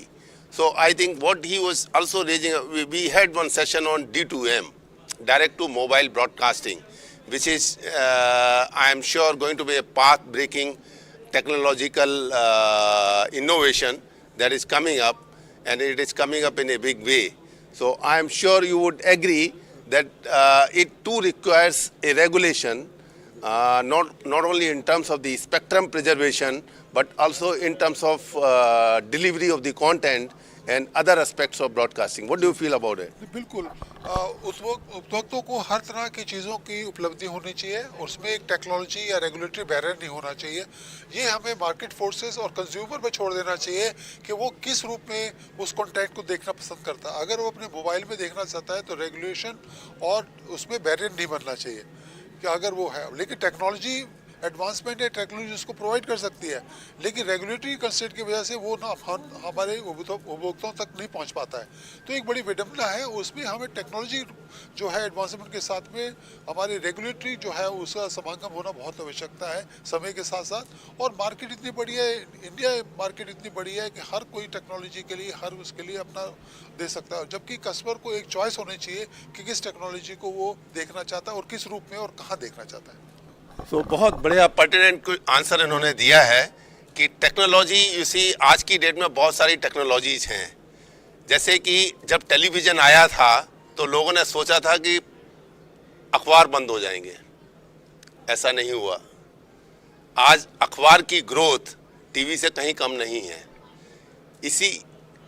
इसी के parallel में अगर हम देखें कि यहाँ पर आज की डेट में टीवी डिस्ट्रीब्यूशन की बहुत सारी टेक्नोलॉजीज अवेलेबल हैं। पहले केवल दूरदर्शन एक चैनल दिखाता था, फिर उसके बाद केबल टीवी आया, सैटेलाइट टीवी आया, अब OTT आ गया, लेकिन सबके लिए स्पेस है। द रेगुलेशन ऐसे बनने चाहिए जो सबके लिए हर इकोसिस्टम को सेल्फ सस्टेनेबल बना सकें, और हर टाइप के व्यूअर को, हर टाइप के ऑडियंस को उसके हिसाब से चूज करने की उनको आज़ादी हो, अफोर्डेबिलिटी हो, और क्वालिटी कंटेंट उन तक पहुंच सके। आई थिंक यही आप कहना चाहते हैं। तो हम अब आप इस डिस्कशन को आगे ले जाते हुए थोड़ा सा आगे एग्जीबिशन की तरफ ले जाते हैं। क्या आपको थोड़ा समय मिल पाया कि आप एग्जीबिशन में डिफरेंट स्टॉल में जा पाए? अगर जा पाए तो कौन सा आपको सबसे अच्छा लगा? माफ़ी चाहता हूँ, मैं अभी नहीं जा पाया, लेकिन मैं इसके बाद तुरंत वहाँ जाके देखना चाहूँगा। मुझे पता लगा कि बहुत सी नई टेक्नोलॉजी का पर्दापण यहाँ किया गया है, तो मैं ज़रूर चाहूँगा कि मैं जाके देखूँ और समझूँ वो टेक्नोलॉजी किस प्रकार की है और किस प्रकार से हमारे लाभ प्रोवाइड कर सकते हैं। तो अनिल प्रकाश जी, बिल्कुल आप ज़रूर जाएं। इस बार के एक्सपो में बहुत अच्छे अच्छे एग्जिबिटर्स आए हैं, right from 5G broadcasting to ATSC 3.0 HD radio, और बहुत सारे नए नए ऑटोमेशन सिस्टम हैं, लाइटिंग सिस्टम है, कैमरा सिस्टम है, साउंड सिस्टम है, वीडियो स्विचर्स हैं, अलग अलग तरीके की टेक्नोलॉजी है। मैं चाहूँगा आप सबको विजिट करें। हम आपसे कल फिर बात करेंगे कि आपको कौन सा अच्छा लगा। Thank you Anil Prakash ji, thank you.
Today we have with us Mr. Ahmed Nadeem. He is Secretary General, Asia Pacific Broadcasting Union, Malaysia, a union of broadcasting organizations of more than 41 countries. Today he has come to India to attend the Broadcasting Engineering Society in New Delhi. So let us hear from him what was his experience about Broadcasting Engineering Society. Over to Mr. Nadeem. Thank you very much. It's wonderful to be here, especially every year BES begins the year for us with wonderful conference and exhibition, allowing most of the broadcasters to update themselves on the technology and the evolving landscape of broadcasting, in not only in India but also around the region and the world. We have experienced some of the wonderful experts who are here from overseas talking about some of the advanced technologies that are being developed around the world. It's wonderful to be here. We have a good exhibition with some of the well-known industry players showcasing their technologies here. Conference is covering wonderful topics under the theme of evolving ecosystem of media. I think from the beginning we've seen that India seems to be, with the support of the government, moving in the right direction, especially the direct-to-mobile broadcasting seems to be a significant change the way broadcasting will move ahead. So I think from the discussions we've learned a lot. We see that there's a huge future for broadcasting, especially when we talk about getting into multiple platforms and providing content to the audiences when they require the content on multiple platforms. So I think that's the way forward, and it's always a good beginning to the year coming to BES, and I've been coming to BES for many years. So this is a good experience. This has been a good experience so far. Thank you so much. Thank you, Mr. Ahmed. One more question I would like to ask you, if you please permit us the time. We heard that ABU, that is Asia Pacific Broadcasting Union, has taken several initiatives, promoting the, the technological development in the broadcasting, particularly convergence of the different platforms of information, communication and the telecommunications merging with the broadcasting platforms. So we have, ABU have taken several initiatives with the different countries. So could we have a few, the experience of the ABU on this new technological development, particularly for the broadcasting sector? Your view on this, please. I think, as you said, it's very important. Although the landscape and the technologies and everything keeps changing, one thing that remains very significant for us, especially for public service broadcasters, is to meet the needs of the audience. That will never change. And if the audience now needs the content to be on multiple platforms, then we have to be on multiple platforms, regardless of what kind of content you have. So that's the underlying objective that we are promoting to all our members, regardless whether it's public service broadcasters or not. Because if they want to survive in the ever-changing competition that is evolving now, we just need to focus ourselves on building creative content, providing creative and interesting content to our audiences, and keeping them engaged with us. That's probably the most biggest challenge that we have. So if we can overcome that, if we can focus on our main goal of creative content, developing creative content, especially local content, has become a key to keeping audiences engaged with us. So if we can follow that guideline, probably we will be able to overcome these challenges. So thank you so much. Thank you so much. मैं CK Jain, formal DDG Prasar Bharati. मैं BS में इस बार as visitor आया हूं और मेरे साथ हैं श्री अनिल प्रकाश जी। ये हैं DG SIA और सैटेलाइट और टेलीकम्युनिकेशन में अपने आप में एक महान हस्ती हैं। हम दोनों एक दूसरे से सवाल करेंगे और कुछ जवाब भी देंगे। देखते हैं आगे। तो अनिल प्रकाश जी, आपको इस बार BS में कैसा लग रहा है? मुझे तो बहुत अच्छा लग रहा है। मैंने जैसे अपने उसमें भाषण में बोला भी कि मुझे ऐसा लगता है जैसे मैं घर वापस आया हूँ। इतना होमली फील होता है यहाँ पर आके, और जितने लोग यहाँ पर उपस्थित होते हैं सब लोगों से हम जान पहचान हो जाती है, उनसे मिलना होता है, पुराने लोग मिलते हैं, नए लोगों से भी मिलते हैं, तो ऐसा लगता है जैसे हम लोग अपने पुराने लोगों से मिल रहे हैं। और मैं BS आज से नहीं, कम से कम नहीं तो 20 साल से जुड़ा हुआ हूँ, और मैंने इसको दिन ब दिन इसको बढ़ते हुए देखा है, और कभी बहुत ऊंचाइयों पर भी जाते देखा और कहीं पे कभी नीचे भी आया। अभी मुझे बहुत अच्छा लग रहा है कि पिछले 3 वर्षों से ये फिर से ऊपर की तरफ जा रहा है, और बहुत से मुद्दों को जो कि ब्रॉडकास्ट से रिलेटेड है, टेक्नोलॉजी से रिलेटेड है, उन सबको ये एड्रेस करता है एग्जीबिशन के द्वारा और अपने कॉन्फ्रेंस के द्वारा। तो मुझे बहुत अच्छा महसूस हो रहा है इसमें। तो इस बार हमने बहुत अच्छे टॉपिक कॉन्फ्रेंस सेशंस में देखे हैं।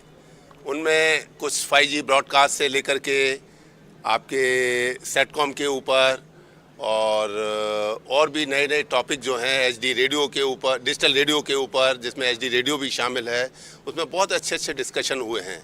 और अनिल प्रकाश जी अभी अपना सेशन कंप्लीट करके आ रहे हैं, तो उस सेशन के बारे में आप अनिल प्रकाश जी कुछ बताएं। सेशन था लैंडस्केप और paradigm shift for broadcasting sector, और पैराडाइम शिफ्ट ना कि टेक्नोलॉजी में हुआ है, उसके देखने में समझने में भी बहुत फ़र्क हुआ है। पहले टेलीविज़न स्क्रीन को ही हम लोग मानते थे, अब टेलीविज़न स्क्रीन जो है आपके हाथ में आ गई है। तो अभी जो डायरेक्ट टू मोबाइल जो यहाँ पर अभी टेक्नोलॉजी प्रदर्शित की जा रही है, और बहुत कम समय में हमें वो ब्रॉडकास्टिंग जो हमारे मोबाइल फ़ोन्स पे उपलब्ध होगी, एक बहुत बड़ी उपलब्धि है, टेक्नोलॉजिकल भी और एक व्यूअरशिप के लिए भी। तो आप देखिए ज़्यादातर लोग अपने मोबाइल पे सब चीज़ें देखना चाहते हैं, तो एक व्यूअरशिप जो है वो एक नई तरह की जो लोग यूज़ करते हैं, तो ब्रॉडकास्टिंग भी उसको आने मिलेगी। और दूसरा रेगुलेटरी लैंडस्केप जो मैंने रखा वो ये है कि हमारे पास रेगुलेटरी सर्टेनिटी होनी चाहिए, लॉन्ग टर्म रेगुलेटरी, ना कि उसमें कोई ब्लॉकेज होनी चाहिए, और ताकि जो एक बार रेगुलेशन बन गया उसको लॉन्ग टर्म के लिए सस्टेन करना चाहिए। और सेम टाइम वो रेगुलेशन जो होता है वो डायनेमिक भी होना चाहिए, क्योंकि टेक्नोलॉजी एडवांसमेंट बहुत तेज़ी से आगे बढ़ रहा है। तो वो मैंने अपने सेशन में करने की कोशिश की। ओके, बहुत बढ़िया बताया। तो इस बार के जैसा कि अनिल प्रकाश जी ने बताया कि ब्रॉडकास्टिंग पैराडाइम काफ़ी तेज़ी से चेंज हो रहा है। पहले लोग घर पर बैठकर टीवी देखते थे, आज वो सारा टीवी लोग मोबाइल पर देखना चाहते हैं और जो उनके पास डिफरेंट मोबाइल डिवाइसेज हैं उन पर देखना चाहते हैं। अब जो प्रॉब्लम आ रही है कि एक तो the way the content is being consumed, it is entirely changing, and it is changing not only in terms of the convenience of watching, but also the way on whatever devices, anywhere, anytime, and on any device. Now he has raised a very pertinent point that it too needs a regulation which is self-sustaining, which can create an ecosystem which is workable for everybody. So I think what he was also raising, we had one session on D2M, direct to mobile broadcasting, which is, I am sure, going to be a path-breaking technological innovation that is coming up, and it is coming up in a big way. So I am sure you would agree that it too requires a regulation, not only in terms of the spectrum preservation, but also in terms of delivery of the content and other aspects of broadcasting. What do you feel about it? बिल्कुल उपभोक्ताओं को हर तरह की चीज़ों की उपलब्धि होनी चाहिए, उसमें एक टेक्नोलॉजी या रेगुलेटरी बैरियर नहीं होना चाहिए। ये हमें मार्केट फोर्सेस और कंज्यूमर पे छोड़ देना चाहिए कि वो किस रूप में उस कंटेंट को देखना पसंद करता है। अगर वो अपने मोबाइल में देखना चाहता है तो रेगुलेशन और उसमें बैरियर नहीं बनना चाहिए कि अगर वो है, लेकिन टेक्नोलॉजी एडवांसमेंट है, टेक्नोलॉजी उसको प्रोवाइड कर सकती है, लेकिन रेगुलेटरी कंस्ट्रेंट की वजह से वो ना हमारे उपभोक्ताओं तक नहीं पहुंच पाता है। तो एक बड़ी विडंबना है, उसमें हमें टेक्नोलॉजी जो है एडवांसमेंट के साथ में हमारी रेगुलेटरी जो है उसका समागम होना बहुत आवश्यकता है समय के साथ साथ। और मार्केट इतनी बड़ी है, इंडिया मार्केट इतनी बड़ी है कि हर कोई टेक्नोलॉजी के लिए हर उसके लिए अपना दे सकता है, जबकि कस्टमर को एक चॉइस होनी चाहिए कि किस टेक्नोलॉजी को वो देखना चाहता है और किस रूप में और कहाँ देखना चाहता है। तो बहुत बढ़िया पर्टिनेंट आंसर इन्होंने दिया है कि टेक्नोलॉजी, यू सी, आज की डेट में बहुत सारी टेक्नोलॉजीज हैं। जैसे कि जब टेलीविज़न आया था तो लोगों ने सोचा था कि अखबार बंद हो जाएंगे, ऐसा नहीं हुआ। आज अखबार की ग्रोथ टीवी से कहीं कम नहीं है। इसी के पैरेलल में अगर हम देखें कि यहाँ पर आज की डेट में टीवी डिस्ट्रीब्यूशन की बहुत सारी टेक्नोलॉजीज अवेलेबल हैं। पहले केवल दूरदर्शन एक चैनल दिखाता था, फिर उसके बाद केबल टीवी आया, सैटेलाइट टीवी आया, अब ओटीटी आ गया, लेकिन सबके लिए स्पेस है। द रेगुलेशन ऐसे बनने चाहिए जो सबके लिए हर इकोसिस्टम को सेल्फ सस्टेनेबल बना सकें और हर टाइप के व्यूअर को, हर टाइप के ऑडियंस को उसके हिसाब से चूज करने की उनको आज़ादी हो, अफोर्डेबिलिटी हो और क्वालिटी कंटेंट उन तक पहुंच सके। आई थिंक यही आप कहना चाहते हैं। तो हम अब आप इस डिस्कशन को आगे ले जाते हुए थोड़ा सा आगे एग्जीबिशन की तरफ ले जाते हैं। क्या आपको थोड़ा समय मिल पाया कि आप एग्जीबिशन में डिफरेंट स्टॉल में जा पाए? अगर जा पाए तो कौन सा आपको सबसे अच्छा लगा? माफ़ी चाहता हूँ, मैं अभी नहीं जा पाया, लेकिन मैं इसके बाद तुरंत वहाँ जाके देखना चाहूँगा। मुझे पता लगा कि बहुत सी नई टेक्नोलॉजी का पर्दापण यहाँ किया गया है, तो मैं ज़रूर चाहूँगा कि मैं जाके देखूँ और समझूँ वो टेक्नोलॉजी किस प्रकार की है और किस प्रकार से हमें लाभ प्रोवाइड कर सकते हैं।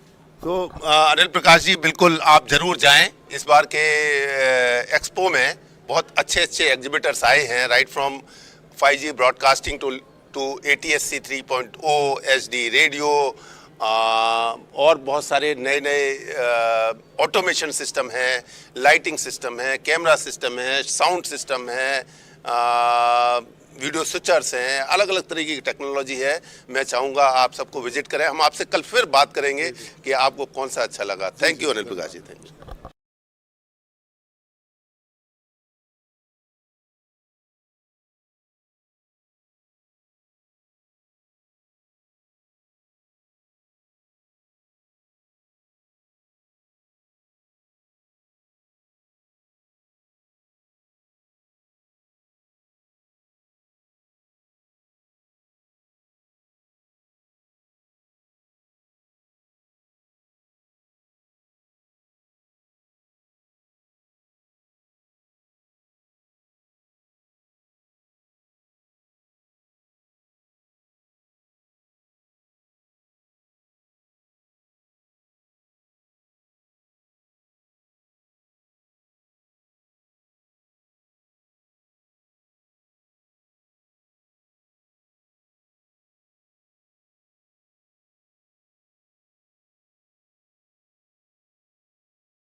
Today we have with us Mr. Ahmed Nadeem. He is Secretary General, Asia Pacific Broadcasting Union, Malaysia, a union of broadcasting organizations of more than 41 countries. Today he has come to India to attend the Broadcasting Engineering Society in New Delhi. So let us hear from him what was his experience about Broadcasting Engineering Society. Over to Mr. Nadeem. Thank you very much. It's wonderful to be here, especially every year BES begins the year for us with wonderful conference and exhibition, allowing most of the broadcasters to update themselves on the technology and the evolving landscape of broadcasting in not only in India but also around the region and the world. We have experienced some of the wonderful experts who are here from overseas talking about some of the advanced technologies that are being developed around the world. It's wonderful to be here. We have a good exhibition with some of the well-known industry players showcasing their technologies here. Conference is covering wonderful topics under the theme of evolving ecosystem of media. I think from the beginning we've seen that India seems to be, with the support of the government, moving in the right direction, especially the direct-to-mobile broadcasting seems to be a significant change the way broadcasting will move ahead. So I think from the discussions we've learned a lot. We see that there's a huge future for broadcasting, especially when we talk about getting into multiple platforms and providing content to the audiences when they require the content on multiple platforms. So I think that's the way forward, and it's always a good beginning to the year coming to BES, and I've been coming to BES for many years. So this is a good experience. This has been a good experience so far. Thank you so much. Thank you, Mr. Ahmed.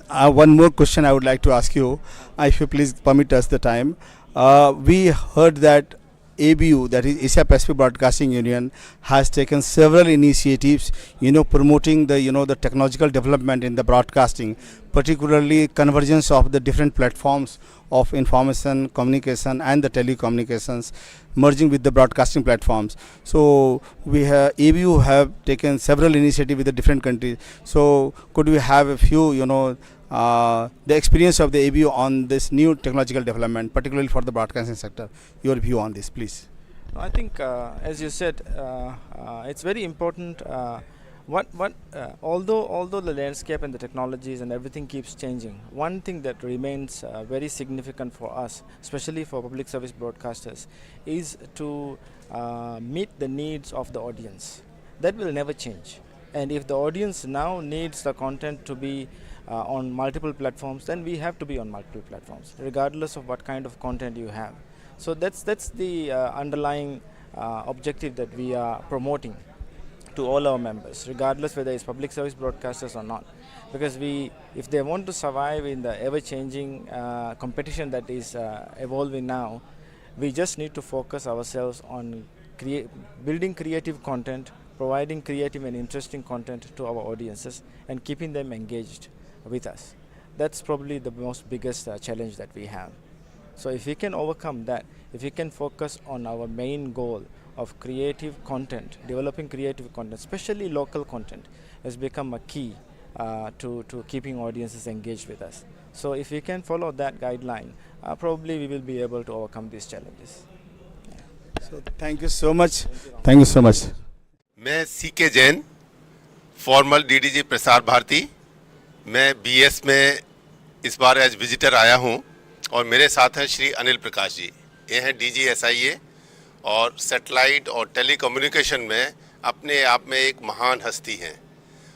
हम दोनों एक दूसरे से सवाल करेंगे और कुछ जवाब भी देंगे। देखते हैं आगे। तो अनिल प्रकाश जी, आपको इस बार BS में कैसा लग रहा है? मुझे तो बहुत अच्छा लग रहा है। मैंने जैसे अपने उसमें भाषण में बोला भी कि मुझे ऐसा लगता है जैसे मैं घर वापस आया हूँ। इतना होमली फील होता है यहाँ पर आके, और जितने लोग यहाँ पर उपस्थित होते हैं सब लोगों से हम जान पहचान हो जाती है, उनसे मिलना होता है, पुराने लोग मिलते हैं, नए लोगों से भी मिलते हैं, तो ऐसा लगता है जैसे हम लोग अपने पुराने लोगों से मिल रहे हैं। और मैं BS आज से नहीं, कम से कम नहीं तो 20 साल से जुड़ा हुआ हूँ, और मैंने इसको दिन ब दिन इसको बढ़ते हुए देखा है और कभी बहुत ऊंचाइयों पर भी जाते देखा और कहीं पे कभी नीचे भी आया। अभी मुझे बहुत अच्छा लग रहा है कि पिछले 3 वर्षों से ये फिर से ऊपर की तरफ जा रहा है और बहुत से मुद्दों को जो कि ब्रॉडकास्ट से रिलेटेड है, टेक्नोलॉजी से रिलेटेड है, उन सबको ये एड्रेस करता है एग्जीबिशन के द्वारा और अपने कॉन्फ्रेंस के द्वारा। तो मुझे बहुत अच्छा महसूस हो रहा है वर्ष में।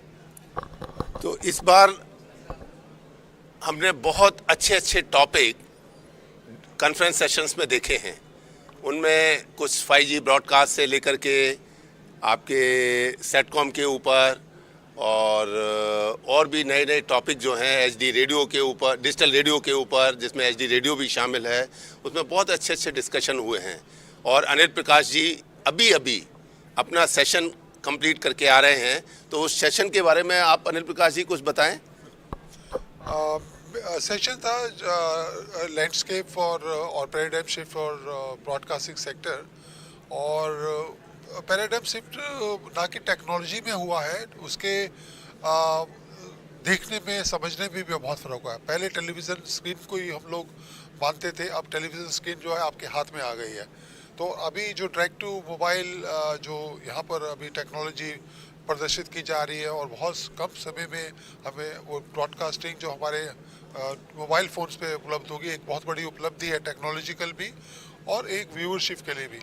तो आप देखिए ज़्यादातर लोग अपने मोबाइल पे सब चीज़ें देखना चाहते हैं, तो एक व्यूअरशिप जो है वो एक नई तरह की जो लोग यूज़ करते हैं, तो ब्रॉडकास्टिंग भी उसको आने मिलेगी। और दूसरा रेगुलेटरी लैंडस्केप जो मैंने रखा वो ये है कि हमारे पास रेगुलेटरी सर्टेनिटी होनी चाहिए, लॉन्ग टर्म रेगुलेटरी, ना कि उसमें कोई ब्लॉकेज होनी चाहिए, और ताकि जो एक बार रेगुलेशन बन दिया उसको लॉन्ग टर्म के लिए सस्टेन करना चाहिए। और सेम टाइम वो रेगुलेशन जो होता है वो डायनेमिक भी होना चाहिए, क्योंकि टेक्नोलॉजी एडवांसमेंट बहुत तेज़ी से आगे बढ़ रहा है। तो वो मैंने अपने सेशन में करने की कोशिश की। ओके, बहुत बढ़िया बताया। तो इस बार के जैसा कि अनिल प्रकाश जी ने बताया कि ब्रॉडकास्टिंग पैराडाइम काफ़ी तेज़ी से चेंज हो रहा है। पहले लोग घर पर बैठकर टीवी देखते थे, आज वो सारा टीवी लोग मोबाइल पर देखना चाहते हैं और जो उनके पास डिफरेंट मोबाइल डिवाइसेज हैं उन पर देखना चाहते हैं। अब जो प्रॉब्लम आ रही है कि एक तो the way the content is being consumed, it is entirely changing, and it is changing not only in terms of the convenience of watching, but also the way on whatever devices, anywhere, anytime, and on any device. Now he has raised a very pertinent point that it too needs a regulation which is self-sustaining, which can create an ecosystem which is workable for everybody. So I think what he was also raising, we had one session on D2M, direct to mobile broadcasting, which is I am sure going to be a path-breaking technological innovation that is coming up, and it is coming up in a big way. So I am sure you would agree that it too requires a regulation, not only in terms of the spectrum preservation, but also in terms of delivery of the content and other aspects of broadcasting. What do you feel about it? बिल्कुल, उपभोक्ताओं को हर तरह की चीज़ों की उपलब्धि होनी चाहिए, उसमें एक टेक्नोलॉजी या रेगुलेटरी बैरियर नहीं होना चाहिए। ये हमें मार्केट फोर्सेस और कंज्यूमर पर छोड़ देना चाहिए कि वो किस रूप में उस कंटेंट को देखना पसंद करता है। अगर वो अपने मोबाइल में देखना चाहता है तो रेगुलेशन और उसमें बैरियर नहीं बनना चाहिए कि अगर वो है, लेकिन टेक्नोलॉजी एडवांसमेंट है, टेक्नोलॉजी उसको प्रोवाइड कर सकती है, लेकिन रेगुलेटरी कंस्ट्रेंट की वजह से वो ना हमारे उपभोक्ताओं तक नहीं पहुंच पाता है। तो एक बड़ी विडंबना है, उसमें हमें टेक्नोलॉजी जो है एडवांसमेंट के साथ में हमारी रेगुलेटरी जो है उसका समागम होना बहुत आवश्यकता है समय के साथ साथ। और मार्केट इतनी बड़ी है, इंडिया मार्केट इतनी बड़ी है कि हर कोई टेक्नोलॉजी के लिए हर उसके लिए अपना दे सकता है, जबकि कस्टमर को एक चॉइस होनी चाहिए कि किस टेक्नोलॉजी को वो देखना चाहता है और किस रूप में और कहाँ देखना चाहता है। तो बहुत बढ़िया पर्टिनेंट आंसर इन्होंने दिया है कि टेक्नोलॉजी, इसी आज की डेट में बहुत सारी टेक्नोलॉजीज हैं। जैसे कि जब टेलीविज़न आया था तो लोगों ने सोचा था कि अखबार बंद हो जाएंगे, ऐसा नहीं हुआ। आज अखबार की ग्रोथ टीवी से कहीं कम नहीं है। इसी के पैरेलल में अगर हम देखें कि यहाँ पर आज की डेट में टीवी डिस्ट्रीब्यूशन की बहुत सारी टेक्नोलॉजीज अवेलेबल हैं। पहले केवल दूरदर्शन एक चैनल दिखाता था, फिर उसके बाद केबल टीवी आया, सैटेलाइट टीवी आया, अब ओटीटी आ गया, लेकिन सबके लिए स्पेस है। द रेगुलेशन ऐसे बनने चाहिए जो सबके लिए हर इकोसिस्टम को सेल्फ सस्टेनेबल बना सकें और हर टाइप के व्यूअर को, हर टाइप के ऑडियंस को उसके हिसाब से चूज करने की उनको आज़ादी हो, अफोर्डेबिलिटी हो और क्वालिटी कंटेंट उन तक पहुंच सके। आई थिंक यही आप कहना चाहते हैं। तो हम अब आप इस डिस्कशन को आगे ले जाते हुए थोड़ा सा आगे एग्जीबिशन की तरफ ले जाते हैं। क्या आपको थोड़ा समय मिल पाया कि आप एग्जीबिशन में डिफरेंट स्टॉल में जा पाए? अगर जा पाए तो कौन सा आपको सबसे अच्छा लगा? माफ़ी चाहता हूँ, मैं अभी नहीं जा पाया, लेकिन मैं इसके बाद तुरंत वहाँ जाके देखना चाहूँगा। मुझे पता लगा कि बहुत सी नई टेक्नोलॉजी का पर्दापण यहाँ किया गया है, तो मैं ज़रूर चाहूँगा कि मैं जाके देखूँ और समझूँ वो टेक्नोलॉजी किस प्रकार की है और किस प्रकार से हमारे लाभ प्रोवाइड कर सकते हैं। तो अनिल प्रकाश जी, बिल्कुल आप ज़रूर जाएं। इस बार के एक्सपो में बहुत अच्छे अच्छे एग्जिबिटर्स आए हैं, right from 5G broadcasting to ATSC 3.0 HD radio, और बहुत सारे नए नए ऑटोमेशन सिस्टम हैं, लाइटिंग सिस्टम है, कैमरा सिस्टम है, साउंड सिस्टम है, वीडियो स्विचर्स हैं, अलग अलग तरीके की टेक्नोलॉजी है। मैं चाहूँगा आप सबको विजिट करें। हम आपसे कल फिर बात करेंगे कि आपको कौन सा अच्छा लगा। Thank you Anil Prakash ji, thank you.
Today we have with us Mr. Ahmed Nadeem.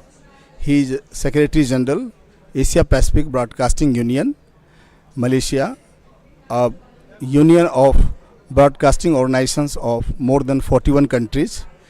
Today he has come to India to attend the Broadcasting Engineering Society in New Delhi.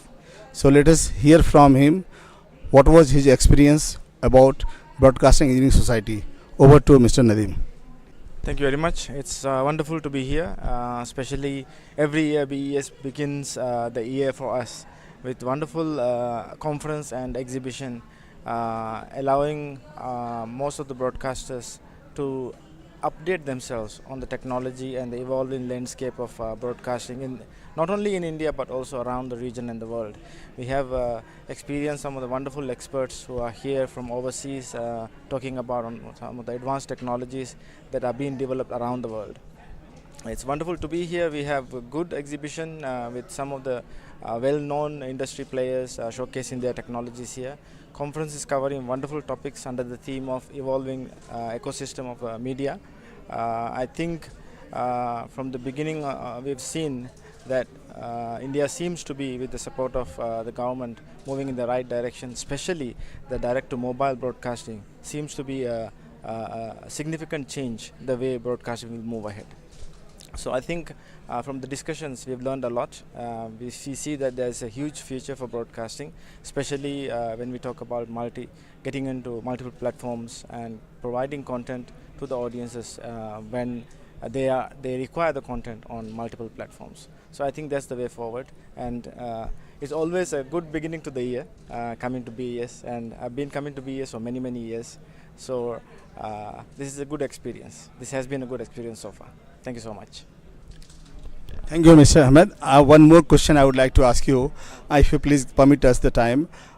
We heard that ABU, that is Asia Pacific Broadcasting Union, has taken several initiatives, promoting the technological development in the broadcasting, particularly convergence of the different platforms of information, communication, and the telecommunications, merging with the broadcasting platforms. So ABU have taken several initiatives with the different countries. So could we have a few, the experience of the ABU on this new technological development, particularly for the broadcasting sector? Your view on this, please.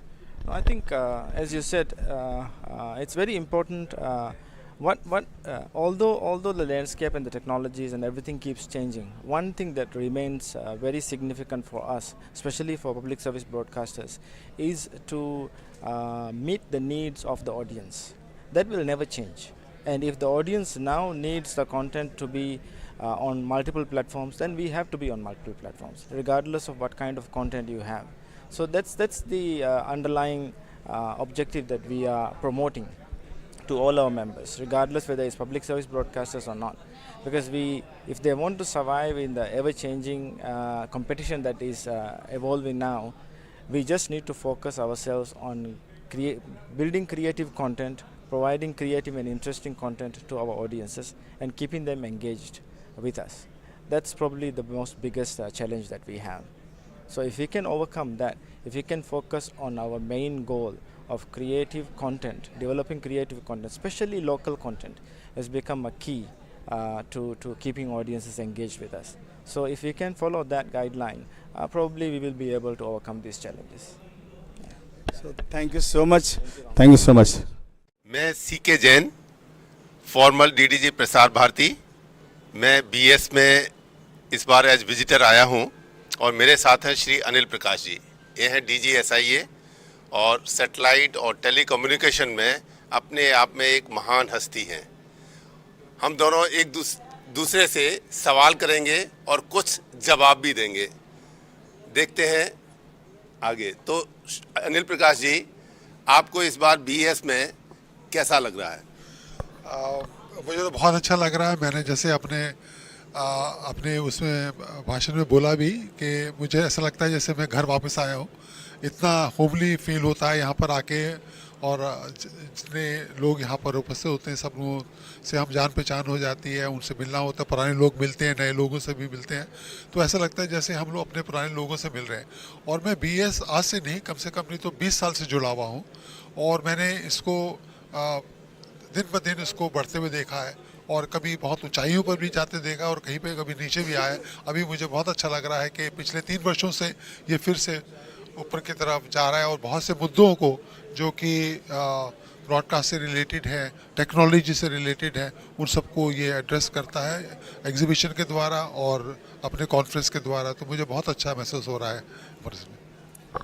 तो इस बार हमने बहुत अच्छे topic conference sessions में देखे हैं। उनमें कुछ 5G ब्रॉडकास्ट से लेकर के आपके सेटकॉम के ऊपर और भी नए टॉपिक जो हैं HD रेडियो के ऊपर, डिजिटल रेडियो के ऊपर, जिसमें HD रेडियो भी शामिल है, उसमें बहुत अच्छे डिस्कशन हुए हैं। और अनिल प्रकाश जी अभी अपना सेशन कंप्लीट करके आ रहे हैं, तो उस सेशन के बारे में आप अनिल प्रकाश जी कुछ बताएं। सेशन था लैंडस्केप फॉर और paradigm shift for broadcasting sector, और पैराडाइम शिफ्ट ना कि टेक्नोलॉजी में हुआ है, उसके देखने में समझने में भी बहुत फ़र्क हुआ है। पहले टेलीविज़न स्क्रीन को ही हम लोग मानते थे, अब टेलीविज़न स्क्रीन जो है आपके हाथ में आ गई है। तो अभी जो डायरेक्ट टू मोबाइल जो यहाँ पर अभी टेक्नोलॉजी प्रदर्शित की जा रही है, और बहुत कम समय में हमें वो ब्रॉडकास्टिंग जो हमारे मोबाइल फ़ोन्स पे उपलब्ध होगी, एक बहुत बड़ी उपलब्धि है टेक्नोलॉजिकल भी और एक व्यूअरशिप के लिए भी। तो आप देखिए ज़्यादातर लोग अपने मोबाइल पे सब चीज़ें देखना चाहते हैं, तो एक व्यूअरशिप जो है वो एक नई तरह की जो लोग यूज़ करते हैं, तो ब्रॉडकास्टिंग भी उसको आने मिलेगी। और दूसरा रेगुलेटरी लैंडस्केप जो मैंने रखा वो ये है कि हमारे पास रेगुलेटरी सर्टेनिटी होनी चाहिए, लॉन्ग टर्म रेगुलेटरी, ना कि उसमें कोई ब्लॉकेज होनी चाहिए, और ताकि जो एक बार रेगुलेशन बन दिया उसको लॉन्ग टर्म के लिए सस्टेन करना चाहिए। और सेम टाइम वो रेगुलेशन जो होता है वो डायनेमिक भी होना चाहिए, क्योंकि टेक्नोलॉजी एडवांसमेंट बहुत तेज़ी से आगे बढ़ रहा है। तो वो मैंने अपने सेशन में करने की कोशिश। ओके, बहुत बढ़िया बताया। तो इस बार के जैसा कि अनिल प्रकाश जी ने बताया कि ब्रॉडकास्टिंग पैराडाइम काफ़ी तेज़ी से चेंज हो रहा है। पहले लोग घर पर बैठकर टीवी देखते थे, आज वो सारा टीवी लोग मोबाइल पर देखना चाहते हैं, और जो उनके पास डिफरेंट मोबाइल डिवाइसेज हैं उन पर देखना चाहते हैं। अब जो प्रॉब्लम आ रही है कि एक तो the way the content is being consumed, it is entirely changing, and it is changing not only in terms of the convenience of watching, but also the way on whatever devices, anywhere, anytime, and on any device. Now he has raised a very pertinent point that it too needs a regulation which is self-sustaining, which can create an ecosystem which is workable for everybody. So I think what he was also raising, we had one session on D2M, direct to mobile broadcasting, which is I am sure going to be a path-breaking technological innovation that is coming up, and it is coming up in a big way.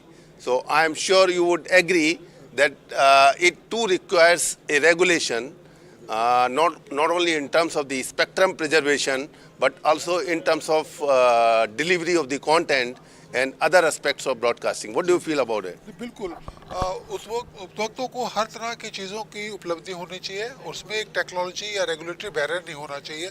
ये हमें market forces और consumer पे छोड़ देना चाहिए कि वो किस रूप में उस कंटेंट को देखना पसंद करता है। अगर वो अपने मोबाइल में देखना चाहता है तो रेगुलेशन और उसमें बैरियर नहीं बनना चाहिए, कि अगर वो है, लेकिन टेक्नोलॉजी एडवांसमेंट है, टेक्नोलॉजी उसको प्रोवाइड कर सकती है, लेकिन रेगुलेटरी कंस्ट्रेंट की वजह से वो ना हमारे उपभोक्ताओं तक नहीं पहुंच पाता है। तो एक बड़ी विडंबना है, उसमें हमें टेक्नोलॉजी जो है एडवांसमेंट के साथ में हमारी रेगुलेटरी जो है उसका समागम होना बहुत आवश्यकता है समय के साथ साथ। और मार्केट इतनी बड़ी है, इंडिया मार्केट इतनी बड़ी है कि हर कोई टेक्नोलॉजी के लिए हर उसके लिए अपना दे सकता है, जबकि कस्टमर को एक चॉइस होनी चाहिए कि किस टेक्नोलॉजी को वो देखना चाहता है और किस रूप में और कहाँ देखना चाहता है। तो बहुत बढ़िया पर्टिनेंट आंसर इन्होंने दिया है कि टेक्नोलॉजी, इसी आज की डेट में बहुत सारी टेक्नोलॉजीज हैं। जैसे कि जब टेलीविज़न आया था तो लोगों ने सोचा था कि अखबार बंद हो जाएंगे, ऐसा नहीं हुआ। आज अखबार की ग्रोथ टीवी से कहीं कम नहीं है। इसी के पैरेलल में अगर हम देखें कि यहाँ पर आज की डेट में टीवी डिस्ट्रीब्यूशन की बहुत सारी टेक्नोलॉजीज अवेलेबल हैं।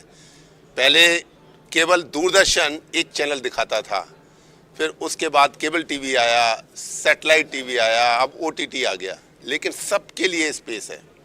द रेगुलेशन ऐसे बनने चाहिए जो सबके लिए हर इकोसिस्टम को सेल्फ सस्टेनेबल बना सकें, और हर टाइप के व्यूअर को, हर टाइप के ऑडियंस को उसके हिसाब से चूज करने की उनको आज़ादी हो, अफोर्डेबिलिटी हो, और क्वालिटी कंटेंट उन तक पहुंच सके। आई थिंक यही आप कहना चाहते हैं। तो हम अब आप इस डिस्कशन को आगे ले जाते हुए थोड़ा सा आगे एग्जीबिशन की तरफ ले जाते हैं। क्या आपको थोड़ा समय मिल पाया कि आप एग्जीबिशन में डिफरेंट स्टॉल में जा पाए? अगर जा पाए तो कौन सा आपको सबसे अच्छा लगा? माफ़ी चाहता हूँ, मैं अभी नहीं जा पाया, लेकिन मैं इसके बाद तुरंत वहाँ जाके देखना चाहूँगा। मुझे पता लगा कि बहुत सी नई टेक्नोलॉजी का पर्दापण यहाँ किया गया है, तो मैं ज़रूर चाहूँगा कि मैं जाके देखूँ और समझूँ वो टेक्नोलॉजी किस प्रकार की है और किस प्रकार से हमारे लाभ प्रोवाइड कर सकते हैं। तो अनिल प्रकाश जी, बिल्कुल आप ज़रूर जाएं। इस बार के एक्सपो में बहुत अच्छे अच्छे एग्जिबिटर्स आए हैं, right from 5G broadcasting to ATSC 3.0 SD radio, और बहुत सारे नए नए ऑटोमेशन सिस्टम हैं, लाइटिंग सिस्टम है, कैमरा सिस्टम है, साउंड सिस्टम है, वीडियो स्विचर्स हैं, अलग अलग तरीके की टेक्नोलॉजी है। मैं चाहूँगा आप सबको विजिट करें। हम आपसे कल फिर बात करेंगे कि आपको कौन सा अच्छा लगा। Thank you Anil Prakash ji, thank you.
Today we have with us Mr. Ahmed Nadeem.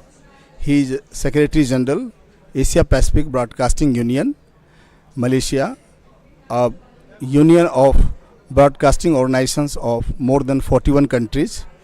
Today he has come to India to attend the Broadcasting Engineering Society in New Delhi. So let us hear from him what was his experience about Broadcasting Engineering Society. Over to Mr. Nadeem. Thank you very much. It's wonderful to be here, especially every year BES begins the year for us with wonderful conference and exhibition, allowing most of the broadcasters to update themselves on the technology and the evolving landscape of broadcasting in not only in India but also around the region and the world. We have experienced some of the wonderful experts who are here from overseas talking about some of the advanced technologies that are being developed around the world. It's wonderful to be here. We have a good exhibition with some of the well-known industry players showcasing their technologies here. Conference is covering wonderful topics under the theme of evolving ecosystem of media. I think from the beginning we've seen that India seems to be, with the support of the government, moving in the right direction, especially the direct-to-mobile broadcasting seems to be a significant change the way broadcasting will move ahead.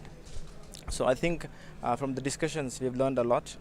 We see that there's a huge future for broadcasting, especially when we talk about getting into multiple platforms and providing content to the audiences when they require the content on multiple platforms. So I think that's the way forward, and it's always a good beginning to the year coming to BES, and I've been coming to BES for many years.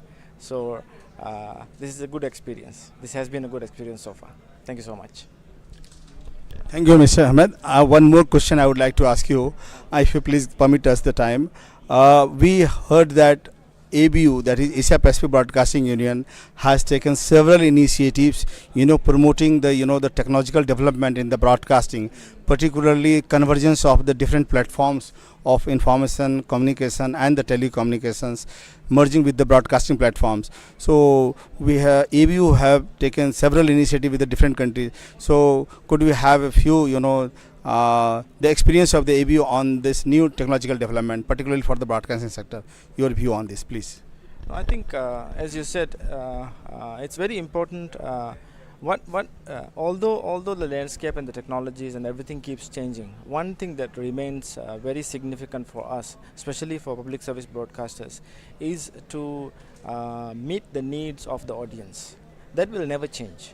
And if the audience now needs the content to be on multiple platforms, then we have to be on multiple platforms, regardless of what kind of content you have. So that's the underlying objective that we are promoting to all our members, regardless whether it's public service broadcasters or not.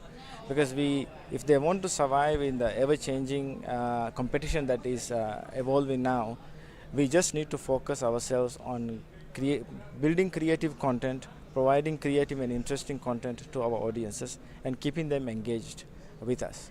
That's probably the most biggest challenge that we have.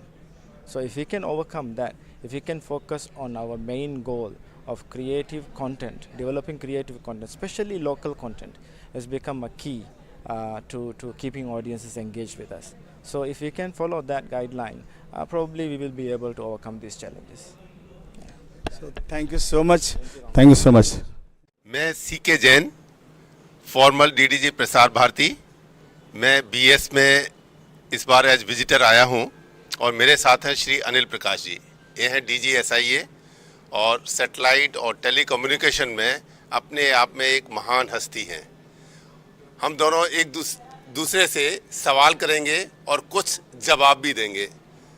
देखते हैं आगे। तो अनिल प्रकाश जी, आपको इस बार BS में कैसा लग रहा है? मुझे तो बहुत अच्छा लग रहा है। मैंने जैसे अपने उसमें भाषण में बोला भी कि मुझे ऐसा लगता है जैसे मैं घर वापस आया हूँ।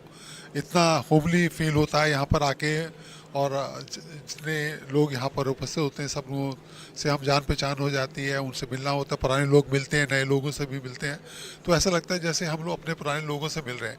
और मैं BS आज से नहीं, कम से कम नहीं तो 20 साल से जुड़ा हुआ हूँ, और मैंने इसको दिन ब दिन इसको बढ़ते हुए देखा है और कभी बहुत ऊंचाइयों पर भी जाते देखा और कहीं पे कभी नीचे भी आया। अभी मुझे बहुत अच्छा लग रहा है कि पिछले 3 वर्षों से ये फिर से ऊपर की तरफ जा रहा है और बहुत से मुद्दों को जो कि ब्रॉडकास्ट से रिलेटेड है, टेक्नोलॉजी से रिलेटेड है, उन सबको ये एड्रेस करता है एग्जीबिशन के द्वारा और अपने कॉन्फ्रेंस के द्वारा। तो मुझे बहुत अच्छा महसूस हो रहा है वर्ष में। तो इस बार हमने बहुत अच्छे टॉपिक कॉन्फ्रेंस सेशंस में देखे हैं। उनमें कुछ 5G ब्रॉडकास्ट से लेकर के आपके सेटकॉम के ऊपर और भी नए टॉपिक जो हैं HD रेडियो के ऊपर, डिजिटल रेडियो के ऊपर, जिसमें HD रेडियो भी शामिल है, उसमें बहुत अच्छे डिस्कशन हुए हैं। और अनिल प्रकाश जी अभी अपना सेशन कंप्लीट करके आ रहे हैं, तो उस सेशन के बारे में आप अनिल प्रकाश जी कुछ बताएं। सेशन था लैंडस्केप फॉर और paradigm shift for broadcasting sector. और पैराडाइम शिफ्ट ना कि टेक्नोलॉजी में हुआ है, उसके देखने में समझने में भी बहुत फ़र्क हुआ है। पहले टेलीविज़न स्क्रीन को ही हम लोग मानते थे, अब टेलीविज़न स्क्रीन जो है आपके हाथ में आ गई है। तो अभी जो डायरेक्ट टू मोबाइल जो यहाँ पर अभी टेक्नोलॉजी प्रदर्शित की जा रही है और बहुत कम समय में हमें वो ब्रॉडकास्टिंग जो हमारे मोबाइल फ़ोन्स पे उपलब्ध होगी, एक बहुत बड़ी उपलब्धि है टेक्नोलॉजिकल भी और एक व्यूअरशिप के लिए भी। तो आप देखिए ज़्यादातर लोग अपने मोबाइल पे सब चीज़ें देखना चाहते हैं, तो एक व्यूअरशिप जो है वो एक नई तरह की जो लोग यूज़ करते हैं, तो ब्रॉडकास्टिंग भी उसको आने मिलेगी। और दूसरा रेगुलेटरी लैंडस्केप जो मैंने रखा वो ये है कि हमारे पास रेगुलेटरी सर्टेनिटी होनी चाहिए, लॉन्ग टर्म रेगुलेटरी, ना कि उसमें कोई ब्लॉकेज होनी चाहिए, और ताकि जो एक बार रेगुलेशन बन दिया उसको लॉन्ग टर्म के लिए सस्टेन करना चाहिए। और सेम टाइम वो रेगुलेशन जो होता है वो डायनेमिक भी होना चाहिए, क्योंकि टेक्नोलॉजी एडवांसमेंट बहुत तेज़ी से आगे बढ़ रहा है। तो वो मैंने अपने सेशन में करने की कोशिश की। ओके, बहुत बढ़िया बताया। तो इस बार के जैसा कि अनिल प्रकाश जी ने बताया कि ब्रॉडकास्टिंग पैराडाइम काफ़ी तेज़ी से चेंज हो रहा है। पहले लोग घर पर बैठकर टीवी देखते थे, आज वो सारा टीवी लोग मोबाइल पर देखना चाहते हैं और जो उनके पास डिफरेंट मोबाइल डिवाइसेज हैं उन पर देखना चाहते हैं। अब जो प्रॉब्लम आ रही है कि एक तो the way the content is being consumed, it is entirely changing, and it is changing not only in terms of the convenience of watching, but also the way on whatever devices, anywhere, anytime, and on any device. Now he has raised a very pertinent point that it too needs a regulation which is self-sustaining, which can create an ecosystem which is workable for everybody. So I think what he was also raising, we had one session on D2M, direct to mobile broadcasting, which is I am sure going to be a path-breaking technological innovation that is coming up, and it is coming up in a big way. So I am sure you would agree that it too requires a regulation, not only in terms of the spectrum preservation, but also in terms of delivery of the content and other aspects of broadcasting. What do you feel about it? बिल्कुल, उपभोक्ताओं को हर तरह की चीज़ों की उपलब्धि होनी चाहिए, और उसमें एक टेक्नोलॉजी या रेगुलेटरी बैरियर नहीं होना चाहिए। ये हमें मार्केट फोर्सेस और कंज्यूमर पर छोड़ देना चाहिए कि वो किस रूप में उस कंटेंट को देखना पसंद करता है। अगर वो अपने मोबाइल में देखना चाहता है तो रेगुलेशन और उसमें बैरियर नहीं बनना चाहिए कि अगर वो है, लेकिन टेक्नोलॉजी एडवांसमेंट है, टेक्नोलॉजी उसको प्रोवाइड कर सकती है, लेकिन रेगुलेटरी कंस्ट्रेंट की वजह से वो ना हमारे उपभोक्ताओं तक नहीं पहुंच पाता है। तो एक बड़ी विडंबना है, उसमें हमें टेक्नोलॉजी जो है एडवांसमेंट के साथ में हमारी रेगुलेटरी जो है उसका समागम होना बहुत आवश्यकता है समय के साथ साथ। और मार्केट इतनी बड़ी है, इंडिया मार्केट इतनी बड़ी है कि हर कोई टेक्नोलॉजी के लिए हर उसके लिए अपना दे सकता है, जबकि कस्टमर को एक चॉइस होनी चाहिए कि किस टेक्नोलॉजी को वो देखना चाहता है और किस रूप में और कहाँ देखना चाहता है। तो बहुत बढ़िया पर्टिनेंट आंसर इन्होंने दिया है कि टेक्नोलॉजी, इसी आज की डेट में बहुत सारी टेक्नोलॉजीज हैं। जैसे कि जब टेलीविज़न आया था तो लोगों ने सोचा था कि अखबार बंद हो जाएंगे, ऐसा नहीं हुआ। आज अखबार की ग्रोथ टीवी से कहीं कम नहीं है। इसी के पैरेलल में अगर हम देखें कि यहाँ पर आज की डेट में टीवी डिस्ट्रीब्यूशन की बहुत सारी टेक्नोलॉजीज अवेलेबल हैं। पहले केवल दूरदर्शन एक चैनल दिखाता था, फिर उसके बाद केबल टीवी आया, सैटेलाइट टीवी आया, अब ओटीटी आ गया, लेकिन सबके लिए स्पेस है।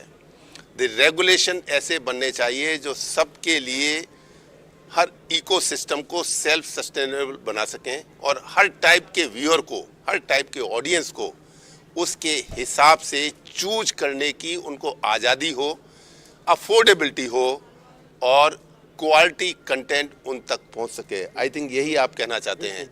तो हम अब आप इस डिस्कशन को आगे ले जाते हुए थोड़ा सा आगे एग्जीबिशन की तरफ ले जाते हैं। क्या आपको थोड़ा समय मिल पाया कि आप एग्जीबिशन में डिफरेंट स्टॉल में जा पाए? अगर जा पाए तो कौन सा आपको सबसे अच्छा लगा? माफ़ी चाहता हूँ, मैं अभी नहीं जा पाया, लेकिन मैं इसके बाद तुरंत वहाँ जाके देखना चाहूँगा। मुझे पता लगा कि बहुत सी नई टेक्नोलॉजी का पर्दापण यहाँ किया गया है, तो मैं ज़रूर चाहूँगा कि मैं जाके देखूँ और समझूँ वो टेक्नोलॉजी किस प्रकार की है और किस प्रकार से हमारे लाभ प्रोवाइड कर सकते हैं। तो अनिल प्रकाश जी, बिल्कुल आप ज़रूर जाएं। इस बार के एक्सपो में बहुत अच्छे अच्छे एग्जिबिटर्स आए हैं, right from 5G broadcasting to ATSC 3.0 HD radio, और बहुत सारे नए नए ऑटोमेशन सिस्टम हैं, लाइटिंग सिस्टम है, कैमरा सिस्टम है, साउंड सिस्टम है, वीडियो स्विचर्स हैं, अलग अलग तरीके की टेक्नोलॉजी है। मैं चाहूँगा आप सबको विजिट करें। हम आपसे कल फिर बात करेंगे कि आपको कौन सा अच्छा लगा। Thank you Anil Prakash ji, thank you.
Today we have with us Mr. Ahmed Nadeem.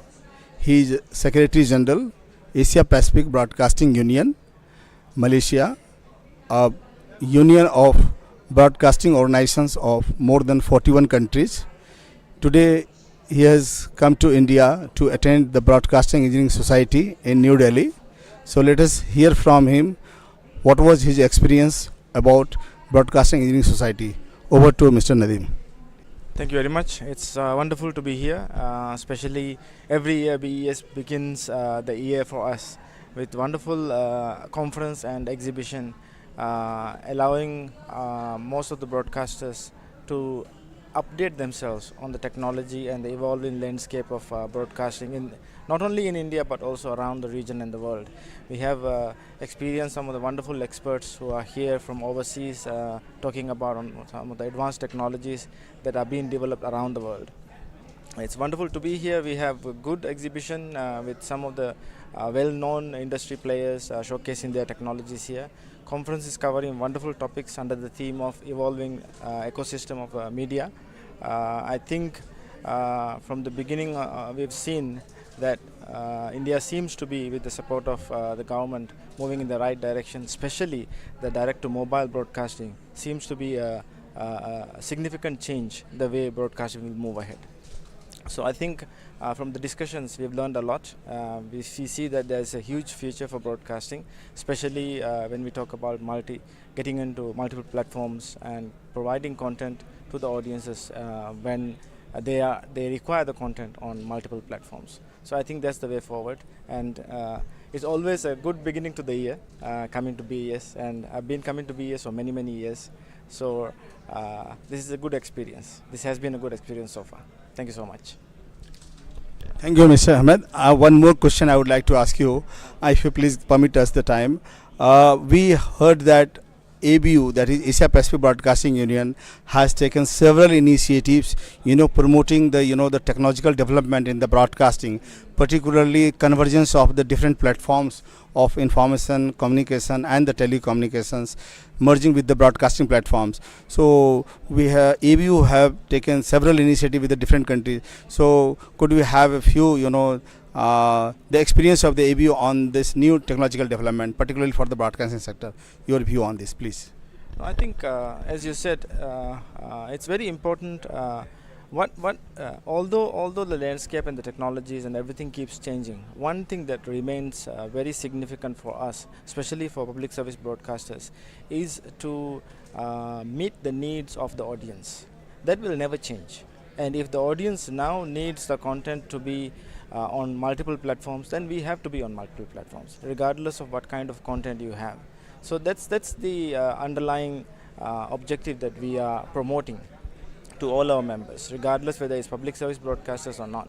Because if they want to survive in the ever-changing competition that is evolving now, we just need to focus ourselves on building creative content, providing creative and interesting content to our audiences, and keeping them engaged with us. That's probably the most biggest challenge that we have. So if we can overcome that, if we can focus on our main goal of creative content, developing creative content, especially local content, has become a key to keeping audiences engaged with us. So if we can follow that guideline, probably we will be able to overcome these challenges. So thank you so much. Thank you so much. मैं CK Jain, formal DDG Prasar Bharati. मैं BS में इस बार as visitor आया हूं और मेरे साथ हैं श्री अनिल प्रकाश जी। ये हैं DG SIA और सैटेलाइट और टेलीकम्युनिकेशन में अपने आप में एक महान हस्ती हैं। हम दोनों एक दूसरे से सवाल करेंगे और कुछ जवाब भी देंगे।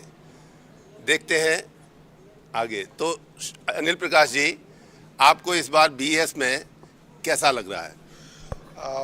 मुझे तो बहुत अच्छा लग रहा है। मैंने जैसे अपने उसमें भाषण में बोला भी कि मुझे ऐसा लगता है जैसे मैं घर वापस आया हूँ। इतना होमली फील होता है यहाँ पर आके, और जितने लोग यहाँ पर उपस्थित होते हैं सब लोगों से हम जान पहचान हो जाती है, उनसे मिलना होता है, पुराने लोग मिलते हैं, नए लोगों से भी मिलते हैं, तो ऐसा लगता है जैसे हम लोग अपने पुराने लोगों से मिल रहे हैं।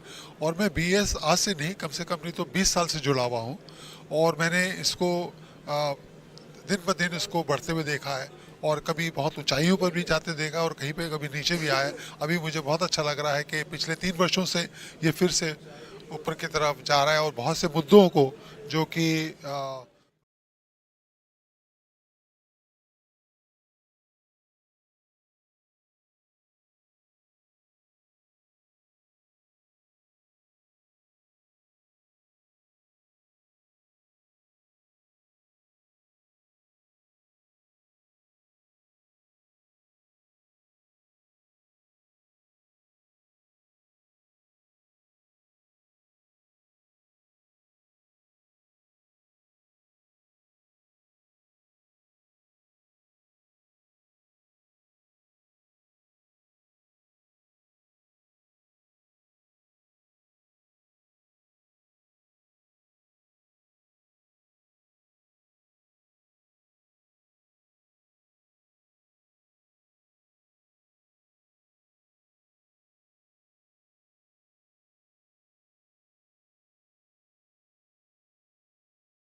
experience of BES Expo so far?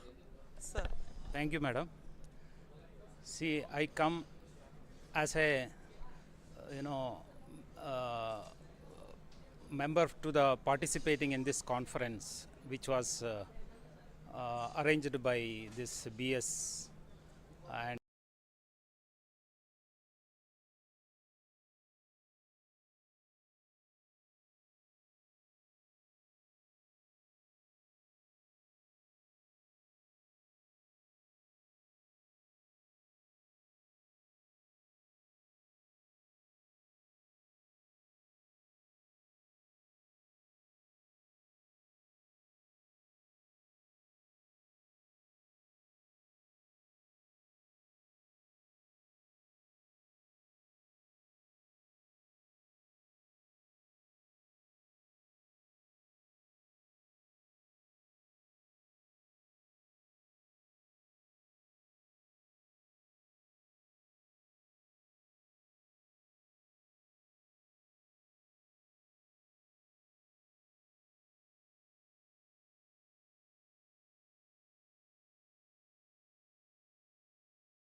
Namaskar. Today we have with us Mr. V.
Namaskar. Today we have with us Mr. Vijay Christopher, who is advisor in the Ministry of Communication. Let's ask him about his experience of BES Expo so far. Sir. thank you, madam. See, I come as a, you know, member to the participating in this conference, which was arranged by this BS, and I was, you know, had a good interaction with all the participants of this conference. The subject topic was about the changing landscape in the satellite communication, with the thrust on the broadcasting. We had 5 experts in this conference, and from different fields, from the industry, from the government, and from the associations of satellite. So they all shared their knowledge, and we were able to, you know, communicate and convey this different aspects of this satellite communication to the audience, and it was well appreciated. Thank you, madam. Today we have with us Mr. Ahmed Nadeem. He is Secretary General, Asia Pacific Broadcasting Union, Malaysia, a union of broadcasting organizations of more than 41 countries. Today he has come to India to attend the Broadcasting Engineering Society in New Delhi. So let us hear from him what was his experience about Broadcasting Engineering Society. Over to Mr. Nadeem. Thank you very much. It's wonderful to be here. Especially every year BES begins the year for us with wonderful conference and exhibition, allowing most of the broadcasters to update themselves on the technology and the evolving landscape of broadcasting in not only in India but also around the region and the world. We have experienced some of the wonderful experts who are here from overseas talking about some of the advanced technologies that are being developed around the world. So let's begin, It's wonderful to be and here. all of We you are have there good who are not there in the exhibition, hall right with some now, of so whoever they are in the lobby are requested to kindly join us here in the hall so that we can start with the next session. And the next session is on animation, UFX, comic and gaming. For the same, we have a very special guest with us who will be chairing the session as well. He is Mr. Armstrong Pame. He is an officer of Indian Administrative Service of 2009 batch, belong to Manipur cadre. And he's presently serving as a director in the Ministry of Information Broadcasting, Government of India. He's a motivational speaker as well, and he has spoke at various platforms, including TEDx universities and corporates. I would like to call upon Mr. Pame here on the stage. Also, the other panelists for the session are Mr. Ashish Kulkarni, Chairman FICCI, Mr. Anirudh Ghosh, Senior Manager, Whiteways, Singapore, Mr. Satyakshi Bhargava, filmmaker, writer, author, animation director, Bhargav Pictures, and Mr. Bhairavi Kodavanti, CEO, Animation Head, Mara Creation Private Limited. Over to you, Mr. Pame. Charuvi is not coming? Charuvi was on her way. She's on her way?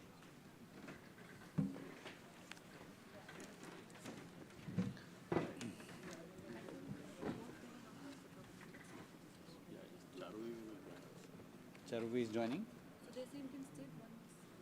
Yeah.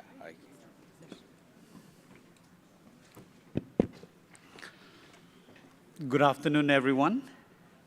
It's a privilege for me representing the Ministry of Information and Broadcasting, and also even more interesting to see that we have amongst us a very well-known people in the field of animation, visual effects, gaming and comics, and XR.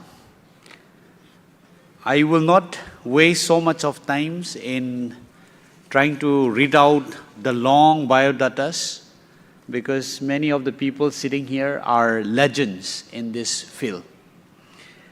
However, few lines which I feel if I do not speak out will be doing injustice to them. The first person on my right is Mr. Ashish Kulkarni. I've known him since 2022 September, when I joined the ministry and started looking into this field of AVGC. He is a core member of the task force under the Ministry of Information and Broadcasting, which has been formed to suggest ways and means on how to take this sector forward. This task force is chaired by the Secretary of Ministry of Information and Broadcasting, and I'm sure all of you by now knows that this task force, they had submitted their report. It has been accepted by the Government of India, and we are presently in the final stage of getting the national policy done. So that is the achievement which Mr. Ashish Kulkarni brings together with him. I will not take so much of time in trying to tell what he has done. All of you, I'm sure, if you just Google it, everything will appear on the paper. And since I'm also meeting you for the first time, what's your name? It's Anirudh Ghosh. He is the Senior Manager, Business Development in Middle East in one company called Whiteways. Whiteways is a system integration company with headquarters in Singapore, providing service as consultancy and solution sales for television, radio, and news media. Anirudh Ghosh, with 16 years in broadcasting industry, especially from system integration, given a chance to be familiar with vast range of technologies, products, as well as simple to complex projects, vast geographical locations, experiences, ranging from Southeast Asia, South Asia, and Middle East. I'm sure we have lots of things to learn from you. And okay, I think your biodata is pretty long because of the long experiences I think you have in this field. He's a National Film Award winner, winning animation films, writers, author, animation director, founder and MD at Mara Creations Private Limited. A civil engineer by education, a film producer by passion, and a screenwriter, director by profession, and an ardent Ramayana speaker and writer by devotion. Thank you for having come to these platforms to share the further visions of how to take this AVGC sector forward. And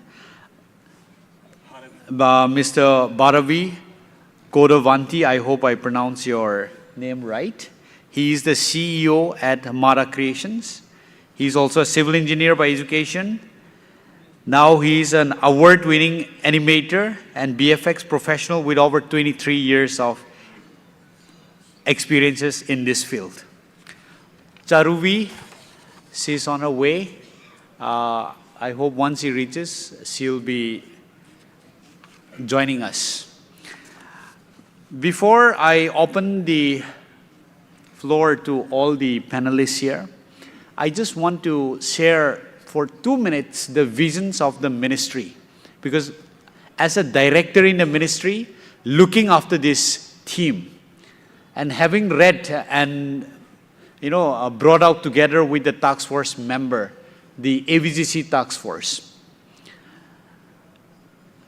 AVGC today is still a reach of the few people because the cost of the software, the cost of the laptops that people have to use, the cost of the training that people have to undergo, it is still very expensive, and it's still a very a play of the few. Even I myself, though I've been in the service for the last 15 years now, for the first 13 and a half or 14 years, I've never heard of this field.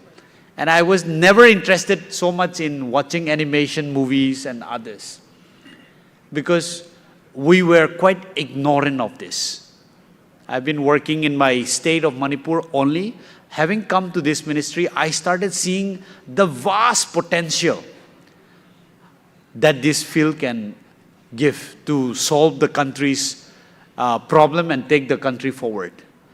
As a civil servant, my job is to take the country forward in whatever field that is given to me, earn revenues for our economy, and provide employment to our youths. This AVGC sectors today has one of the best potential to provide this and meet all of this opportunity. By 2025, India looks forward to become at least a $40 billion industry. We are less than $3 billion today. Why are we so confident in this field? Because we have talent, manpower, who are an expert in this field. With this vision, our ministry is leaving no stone unturned. We're trying to come up with a national policy. We've been helping various states' policy, various states' government in trying to come up with their state policies. So this afternoon, we will share with all of you, starting from the panel members, what is your broad perspective? What is the vision that you have? And what do you think of the future of this AVG sector in this country? We will first like to hear from Ashish ji. Thank you very much, Armstrong sir. It's always been a great pleasure working with the INB ministry since 1996. I'm from the advertising and the media background, and having served there for 15 years, I decided to get into animation in 96, 97, and I was amongst the first 3 people in India who got into animation. In 2000, when I was looking at the statistics, because I was trained into media planning and media buying, I realized that this industry can actually grow really big. But nowhere in the world, this industry was considered to be as a volumetric, a kind of a conglomeration of different skills. And they were all working in isolation. So in 2000, when I was the CEO of JaduWorks in Bangalore, I coined a word called AVGC, Animation, Visual Effects, Gaming and Comics.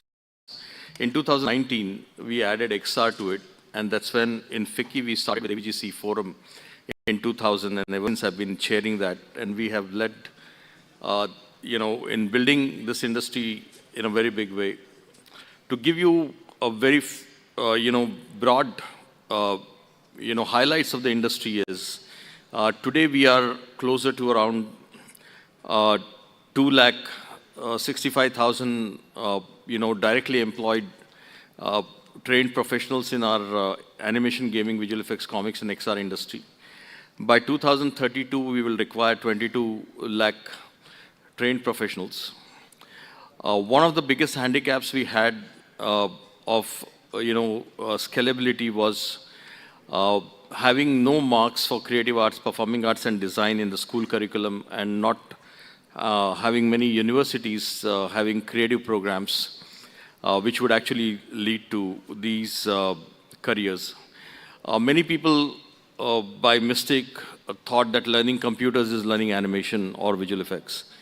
It's about learning the creative art and form. So if you really look at the fine arts teaches us how to make a great caricature. The science and grammar of animation storytelling is how to move that caricature into right proportion, in the right timing with right expressions. So, we needed to really create curriculums which would actually take people from the basic foundation to the next level, because it requires a direct skill mapping.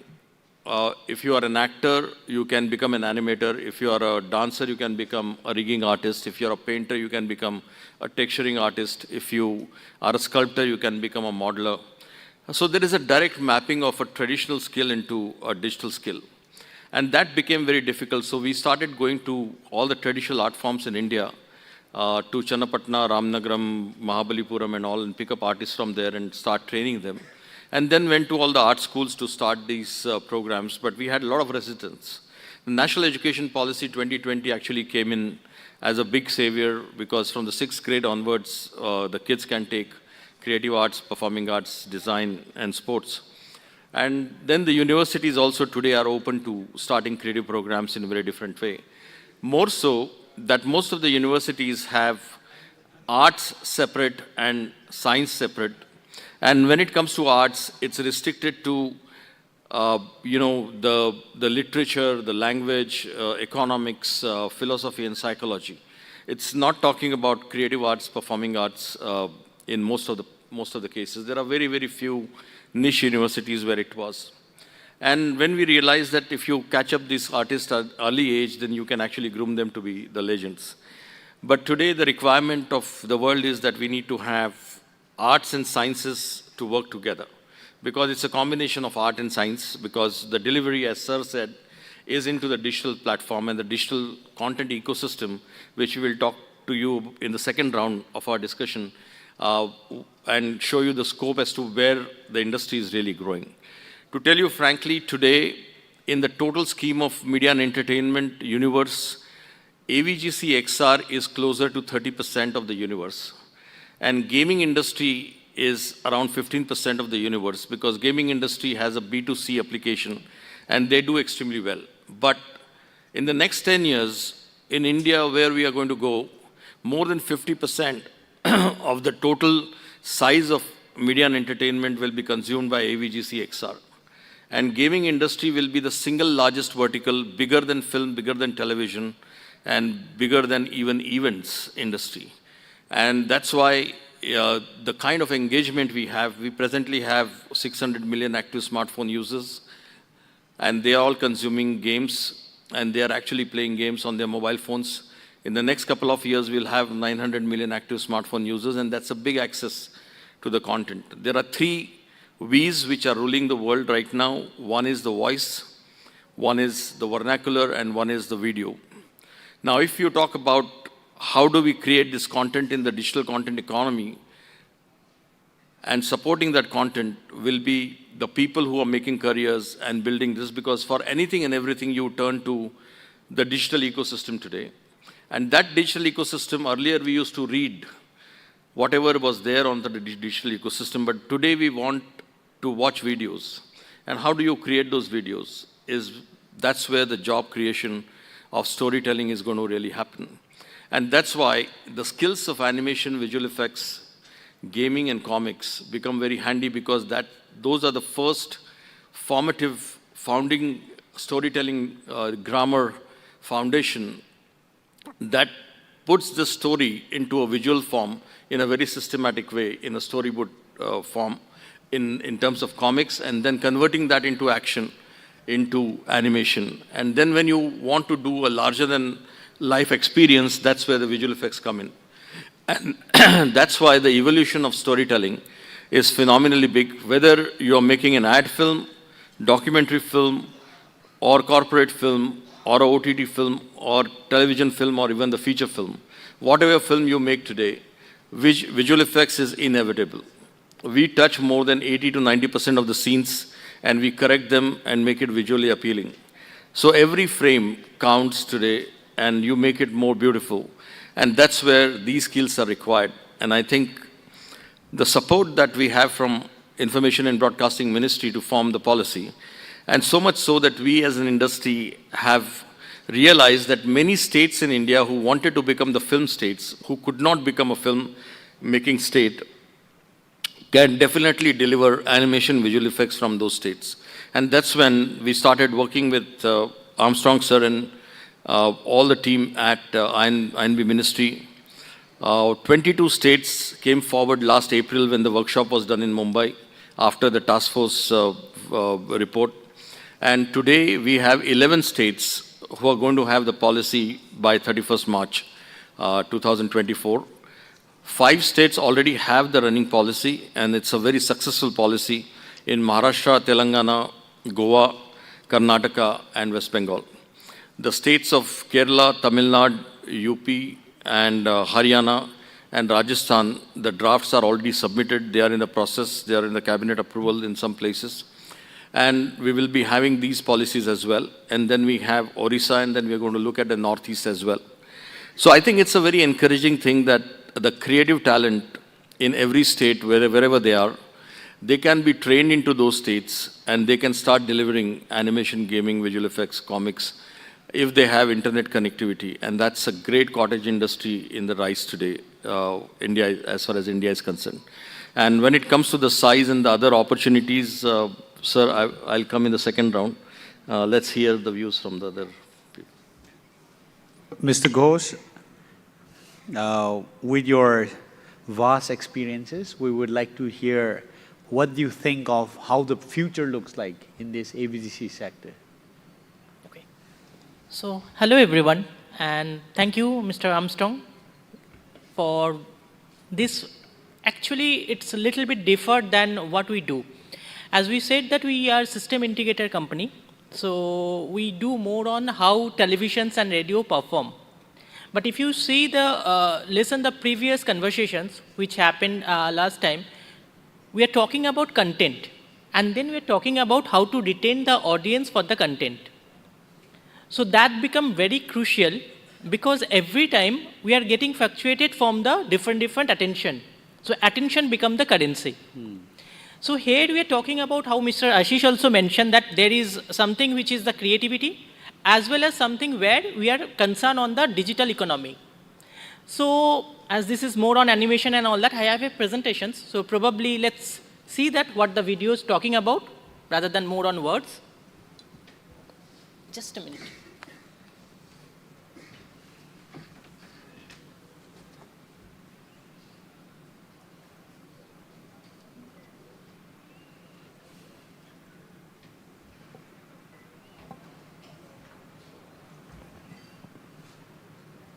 Thank you so much.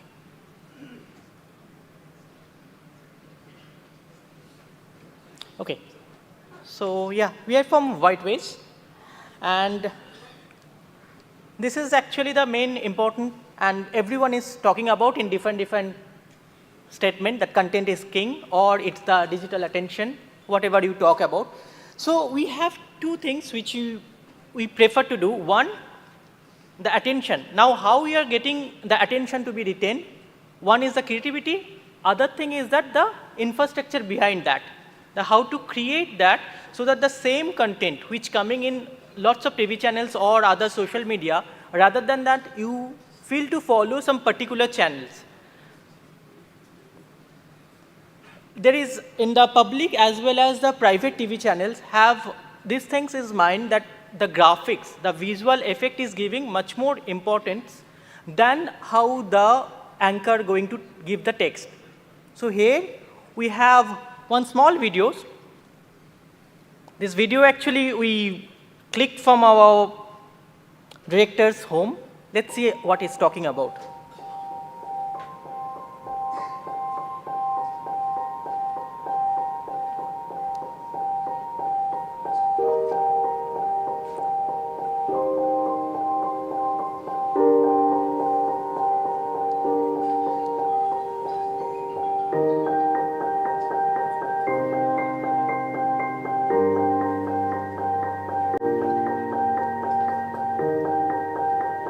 So it's give the indoor as well as the outside, the nature. It's probably in the morning, light is still on.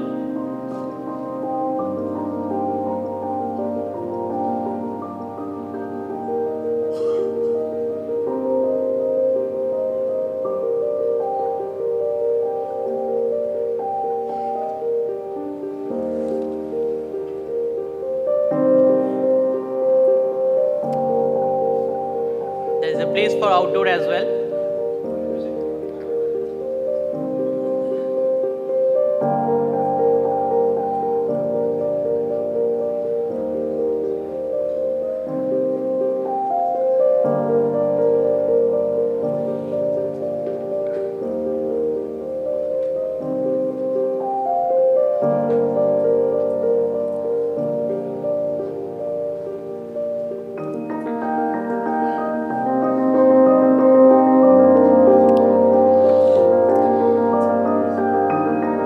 Time getting flies.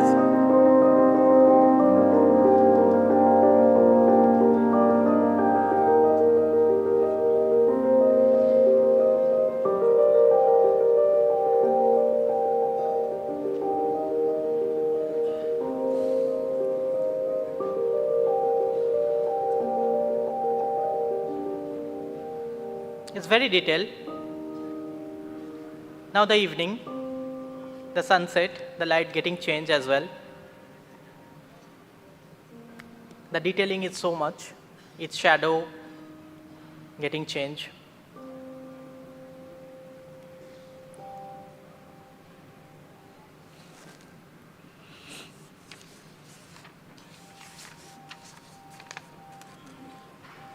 It duplex actually.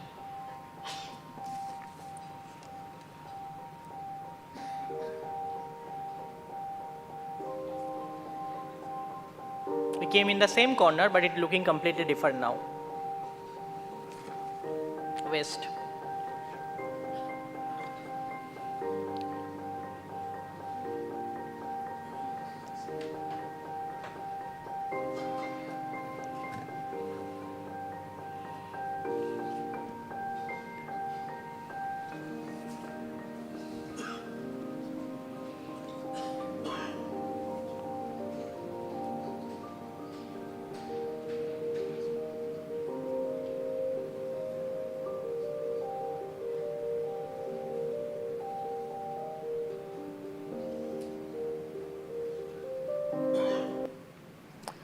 So yeah, so when I have seen first time and someone is showing me as the flat, I thought it's real, but it's not. It's completely made in the animations and how the things getting changed.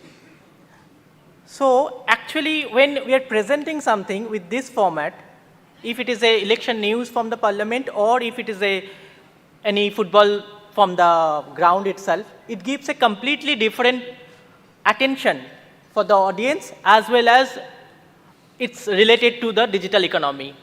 Exactly the attention is giving in the money revenue. So this is the interest coming on. And there was lots of challenge which is coming, which was there before, where the rendering times and when you're creating the content for particular different news, it takes a lot. But now it's coming in the real-time rendering happening. So I will show the second video. There is lots of more videos actually. You have to little bit patience with me. So here we will see that how the green screen and actual screen is giving effect.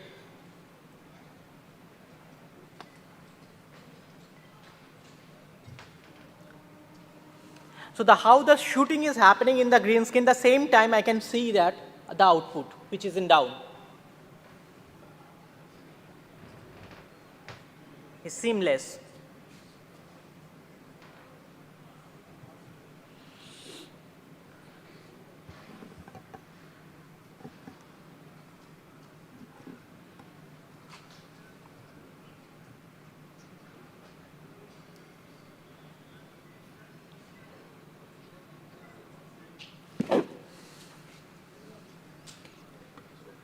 So you don't have to wait for the rendering for the whole day and then coming the final one.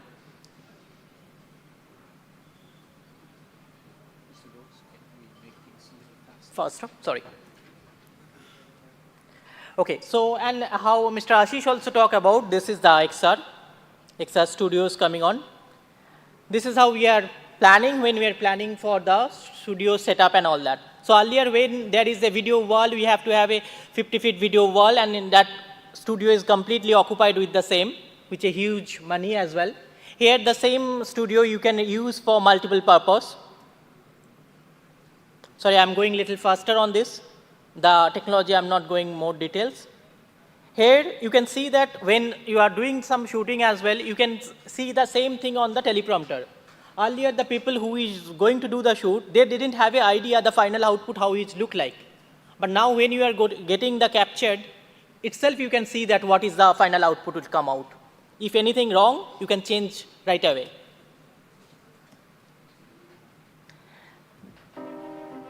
This is how it's related to the broadcast industry when we are presenting our news or our program.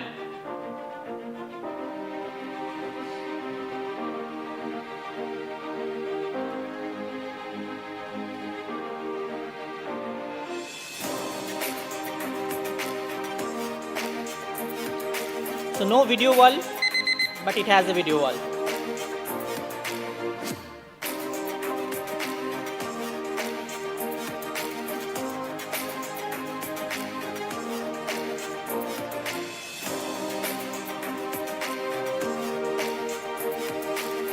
You don't have the lights to be bought.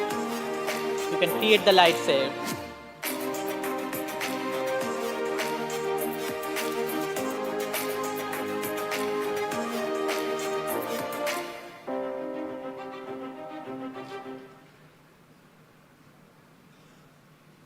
That's all.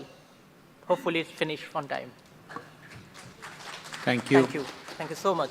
Yeah, we would like to hear from Sadia Kasib, Mr. Bhagya. Mr.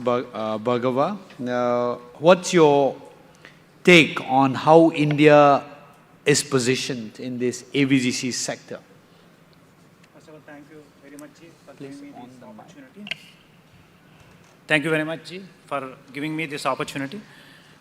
Honestly, as a creative person, I don't know the statistics or business equations that you are all projecting. But my point of view is, for any country or society, media and entertainment on a whole is either ears or eyes.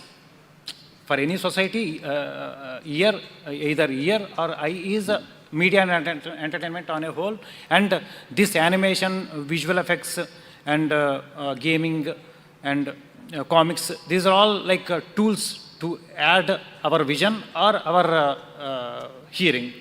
So So I mostly concentrate on content creation.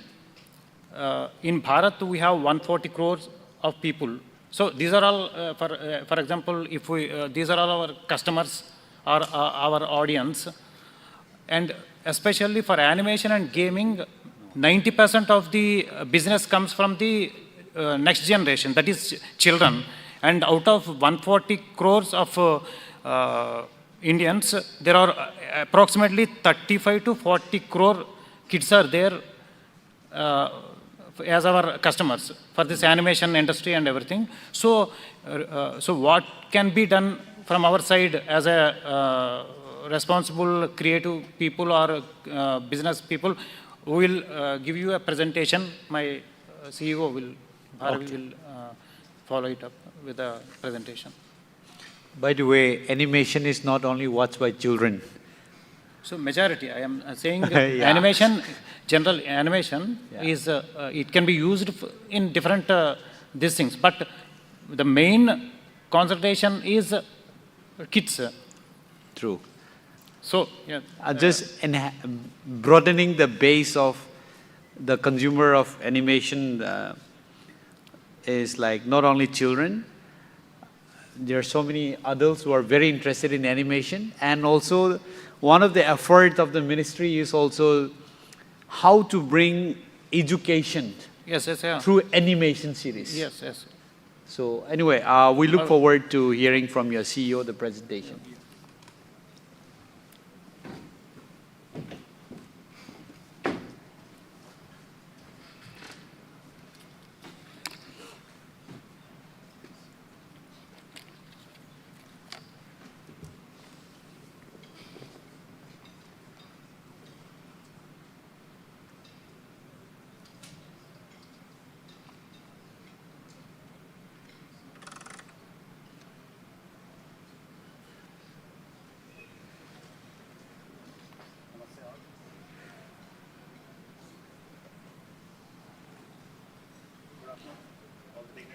Mics.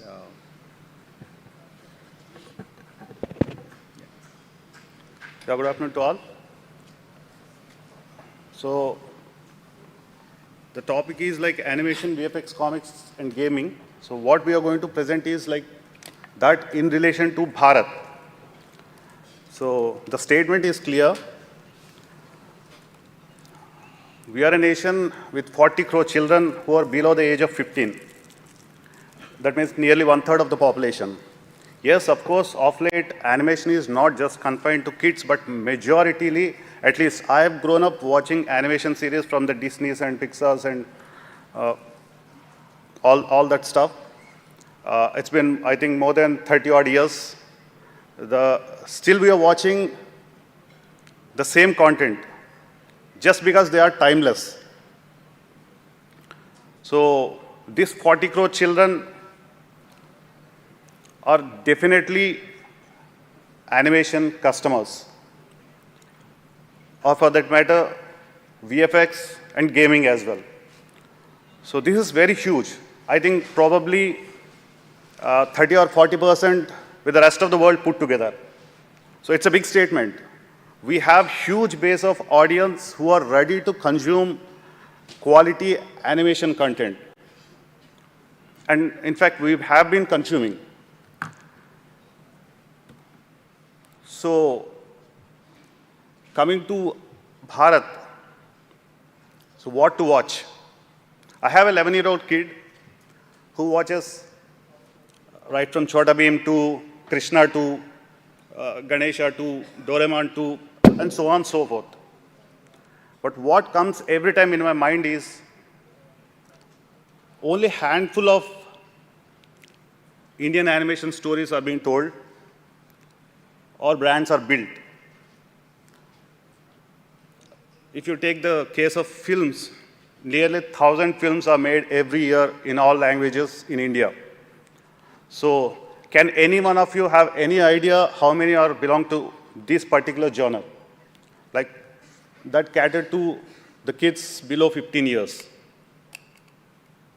At least, can you remember what is the last film that you have seen along with your grandchildren or children? that is from Indian producers and directors? We don't remember, because there are hardly any.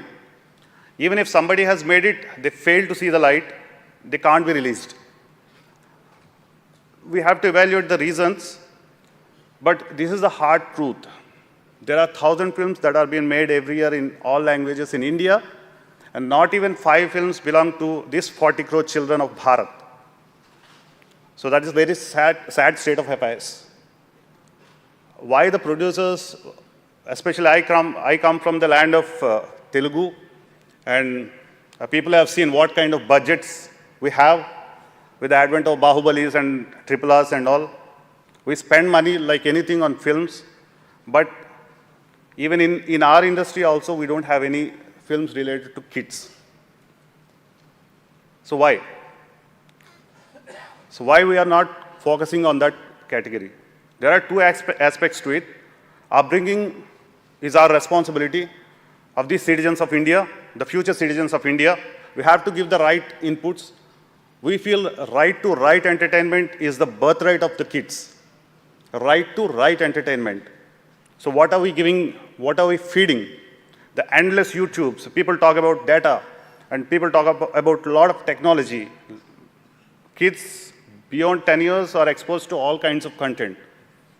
But why aren't we producing the right content? We have the market, we have the base, we have the people to watch. Kids are not just kids, but with the families. That means if you make a good film, probably it can beat all the records. But still, we have seen already the Lion Kings, from the Lion Kings and all. I mean, how much gross they grossed and all. But here in India, with the people who go crazy about films, we couldn't make any films in this genre, in this segment. So this is the story. Except few success stories, there are hardly any big brands, big franchises that are created in the last 2 decades. At least I have been in the industry for the last 2 decades, and I hardly recollect at least 3 or 4 big franchises that have been built by the Indian producers, Indian animation studios. Majority of the studios are just confining themselves as an outsourcing partners.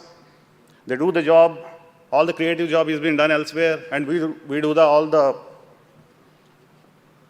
mechanical work, and we take money, and we are like a service sector. We have to move from this. The policy should come in such a way that should encourage the Indian studios, Indian producers to be the creators, story creators, brand creators, character creators.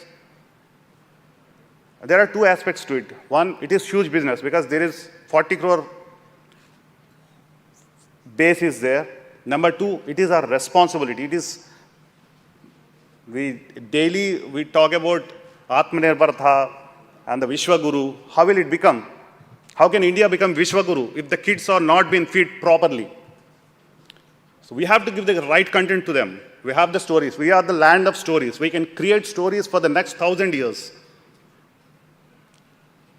Only if we can encourage the studios, the producers, the directors, the creators in that way.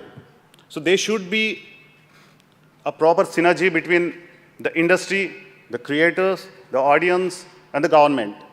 Then probably it's very obvious because we have been producing almost on an average 1,000 films every year. Can't we produce at least 10 kids films? That is a big question. We have to ask ourselves, why we are not producing? And then, so what are the problems? There are the bright pictures also, but before that, what are the shortfalls? The lack of original content. So we have seen Chhota Bheem, what it has created in the last 10 or 15 years. We have seen the Krishna. We have seen Ganesha. Of course, many people say, why every time Indians create the stories from Ramayana and Mahabharata, don't they have the other things as well? See, for the rest of the world, maybe they have to create the stories, but we already have the stories in this land which are enough for the next 1,000 years. The only thing is we have to rediscover that. So we have to encourage the creators in that way. And then the style of the animation and the technique. So most often I wonder, Even our characters, like for example, any local character, if we create a local character, most of the times the eyes and the body look like some Western, because most of the animation technology has been created, imported from the West. And the body language also. When we talk straight. We cannot do like this. Suppose if we are coming up with a character of Krishna, the Krishna cannot say this. So these are the simple things. So we have to have our own originality in terms of storytelling, in terms of style of animation, in terms of characters, and everything, and in terms of backgrounds as well. And third important point is the failure to understand what exactly the kids want. I have personally heard many of the broadcasters saying that, no, this won't go well with the kids. We are in this part of the land, we feed the children what is good for them, but not what they ask. My son always asks a chocolate or a biscuit, but I won't give. I give what is good to them. So we have to create content that is relevant and culturally rich, deep-rooted, inspired from the ethos of this land. And of course, it should be entertaining and enriching. So we have to identify these points. And then comes the funding part of animation is, you need very deep pockets for animation. So the funding is very important. I think it has to be worked out properly, because not many producers come forward to fund kids or animation stuff. So we need to create a mechanism where any aspiring creators can approach and create that, and approach them and make it happen, because this is the need of the hour. And marketing and outreach and all, I think now we have started marketing our products very well. I think it shouldn't be a problem. And then the broadcast, we hardly have 3 or 4 channels. The fanciest thing I can ask you is, like, if the government, if the national broadcaster comes up with 1 or 2 kids channels, that's nothing like it. Because elsewhere across the world, we have seen that trend, because it's not just about creating content and engaging the kids, but it is setting up a cultural root and what we want to give it to the next generation, the future citizens. Because further, at least, it will be really good if the national broadcaster comes up with kids channels, at least 1 or 2 in different segments. That's what we propose. And on the other hand, the bright picture, this is the character of Rama, which we are working on. This is a show called Shriman Rama, which is coming soon, about the childhood engagements of Rama. We have seen Chhota Bhim in child format. We have seen Krishna, and we have seen Ganesha. We have seen Shiva, but not yet Rama. This is the year of Rama. So we are bringing these are the stories inspired from Ramayana. So what is the bright picture? So we should concentrate on the good stories for Bharat, from Bharat. So as I said, culturally relevant, inspiring, and enriching. The other part is the skill development of the guys, because we've been working closely with many animators and all. What we closely observe is the lacking in the originality to create the characters, because the outside content is very much, we call it inspiration, but often it ends up copying only. So we have to, our training centers and our curriculum should encourage in creating original pieces. And like the new education policy, I think I just came to know that the government is encouraging the creative arts from the grade 6. So it's really good. So this is our poster of Shriman Rama, which is soon to be released.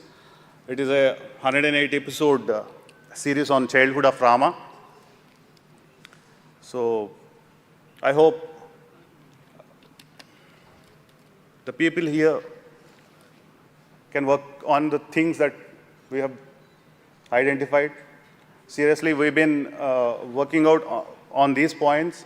I seriously, because India is a land that can give huge opportunity for animation VFX and gaming for that matter. Even gaming also, we need to have our own style because a lot of explicit games are, because most of the time I hear from the parents and the school, because we've been closely associated with many schools. Most of the school people also tell that kids are engaged in explicit games and all. So many people have asked me, can't you create a game based on something really good? So if we can cover up all these aspects, I think it will be a bright future. Thank you very much, the BS. Thank you. Thank you, Mr. Bharvi. Very good to see that you are focused on creating the India's IP creation, the original of India's story. Yes, ministry has been discussing and focusing a lot on this point. India is still seen as a service industry in this sector. In fact, I think I will not be mistaken if I say still 90% plus of the revenue made in this AVGC sector comes from the services revenue. We would really like to have Ms. Charuvi Agarwal with us this afternoon, but I think there was some communication gap, so she said she will not be able to make it. I have been interacting with her for the last 1.5 years. She is someone who is keen to only do original IP. She has produced the Hanuman Chalisa series in 2013. Her show is running now, The Legends of Hanuman, in Disney Hotstar. We thought we would have her here this afternoon, but a story like her, the creation stories, the creators like her, we would try to encourage more. And though the national policy is yet to have the cabinet approval as of today, and then National Center of Animation of Excellence for Animation, Visual Effects, Gaming and Comics, which is being planned to come up in Bombay, the film city, will have 100 crore rupees dedicated for innovation and research. So those are in the pipeline, and I believe we will be able to see lots of India's IP creation coming up in the next few months or years from today. And of course, your question on out of thousands of movies, in fact, the CBFC under my ministry certifies about 7,000 movies, films in a year, including the documentaries. And you're absolutely right. Can we name about at least 100 of them coming out for the children films? We have very few. So I think it opens up a big market because we have 40 plus crores willing to consume that market. And in fact, many people also ask us, why are the Indian creators only creating the children movies related only to the religion perspectives? Why can't you have, superheroes and others? Well, I'm not a creator myself, but we would also like to encourage people to create many more things which are universally acceptable. And in fact, during the last year, the Film Bazaar, we came across one series called Go to the Jungle, which The Return of the Jungle. Huh? The Return of the Jungle. Yeah. So I think it will soon come out in the market.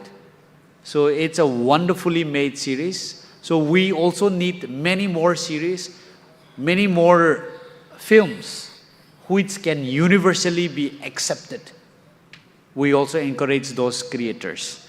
So Ashish also has something to answer on this. Yeah. So let me clarify some of these doubts.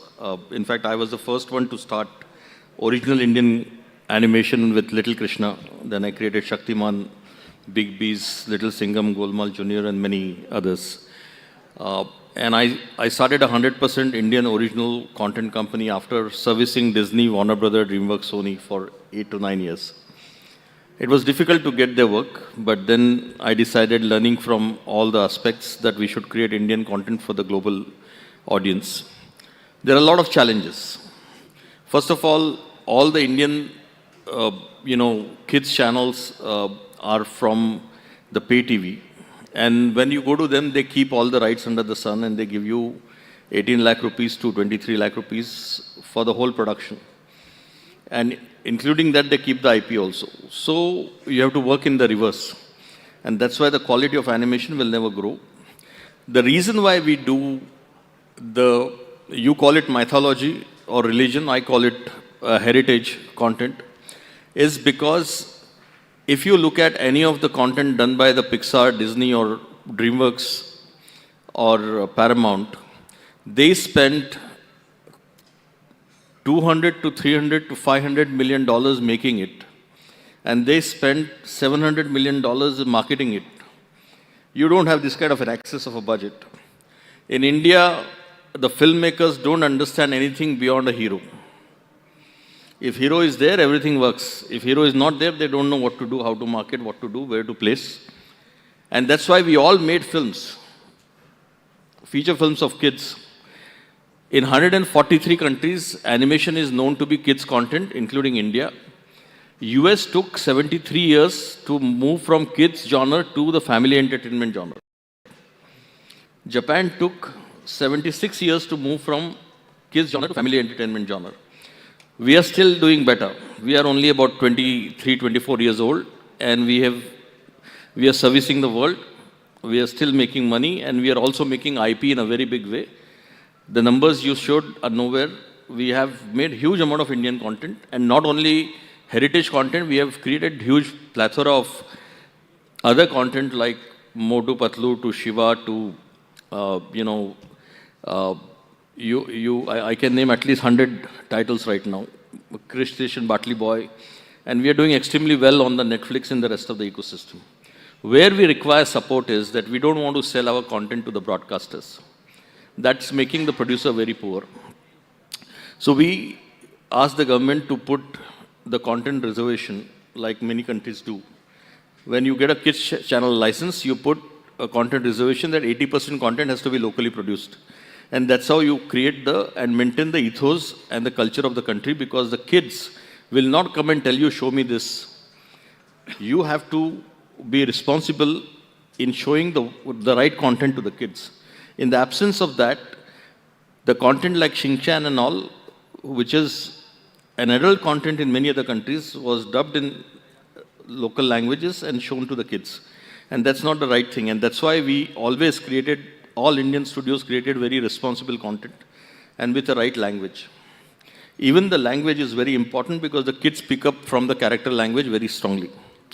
Our request to the government for ages since 2011 was to create DD Kids, because if we have a partnership with a public broadcaster like BBC or PBS or CNC in many countries, the hand-holding there can actually create wonders, and that's where the huge, content can be created in India.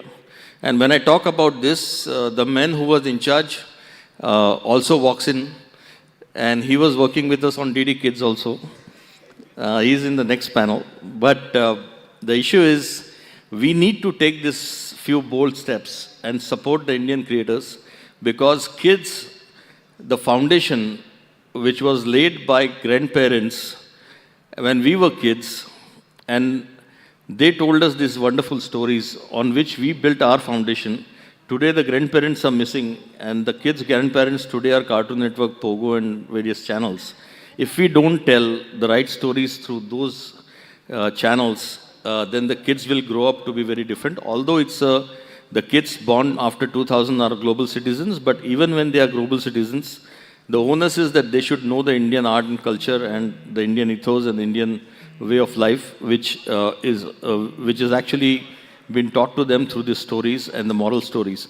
And I think in that direction, the ministry is very, very focused, and they have listened to several stakeholders, And we are working on certain things which would actually be there, but the industry will also have to take a onus that we need to graduate from kids genre to family entertainment genre to get more audience. As of today, in the total broadcasting universe, the kids segment is just around 9% of the total viewership. And the revenue that we get is 4.5% of the total universe.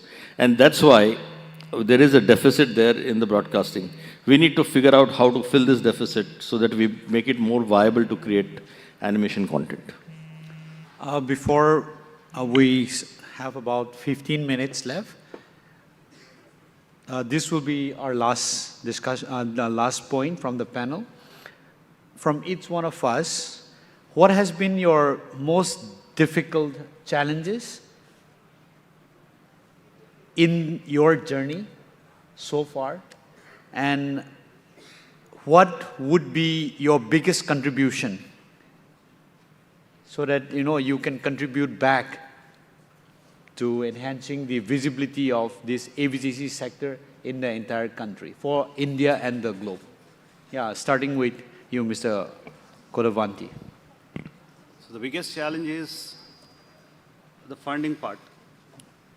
The first aspect is the funding part, and the second aspect is getting the right place to place it. These are the two major. Even in 2006, we have made an animation feature film. He was the producer and I was the director, called Kittu, which happens to be the first ever animation feature film in 75 years history of Telugu cinema. So we just out of passion, we just made it. But it took almost 4 years for us just to release it. The reason is very surprising. When we wanted to release the film, the concerned authorities, the film chamber said that, do we have to censor this? So they don't know whether we have to censor it or not because they don't have no idea whether it is a film or not. So by then, it's been almost 3 years that we spent on making the film, and we've almost exhausted. And when we wanted to release, we've got this question. So, okay, fine. We told them that, yes, this is a film and this needs to be censored. After all, this is for the children. So there are no rules as such in the government that an animation film needs censorship. So it needs. For your information, if you want to release in theaters, even documentaries or even the film trailers, you need censorship. As simple as that. Yeah. But the concerned authority doesn't know that. But before that, There were no animation feature films before that. So what we did, we went to the Chief Minister, the then Chief Minister Y.S. Rajshekar Reddy, because we've got a connect, and we've asked him that we wanted to do this. Okay, he helped us in getting a GO released, and hence it took next 2 or 3 months in getting the GO done, and then they did the censor, and then we released it. Okay, that's one part is over. The second part is where to place it. After the theatrical release, we wanted to go for a satellite and all. And satellite, we hardly know that, okay, animation film can also be taken as satellite content. Yeah. So in the end, we ended up making peanuts out of that. Almost 3 or 4 years work done. So these two are the biggest challenge. One thing, to get it financed is a very big task.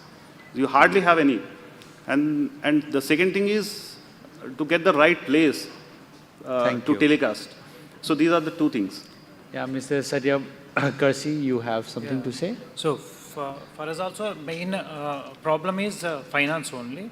And the second part you are asking, so what contribution from our side, as being a writer, I have already written some original Indian content, which initially we have made it published as a book, which named Maharaja.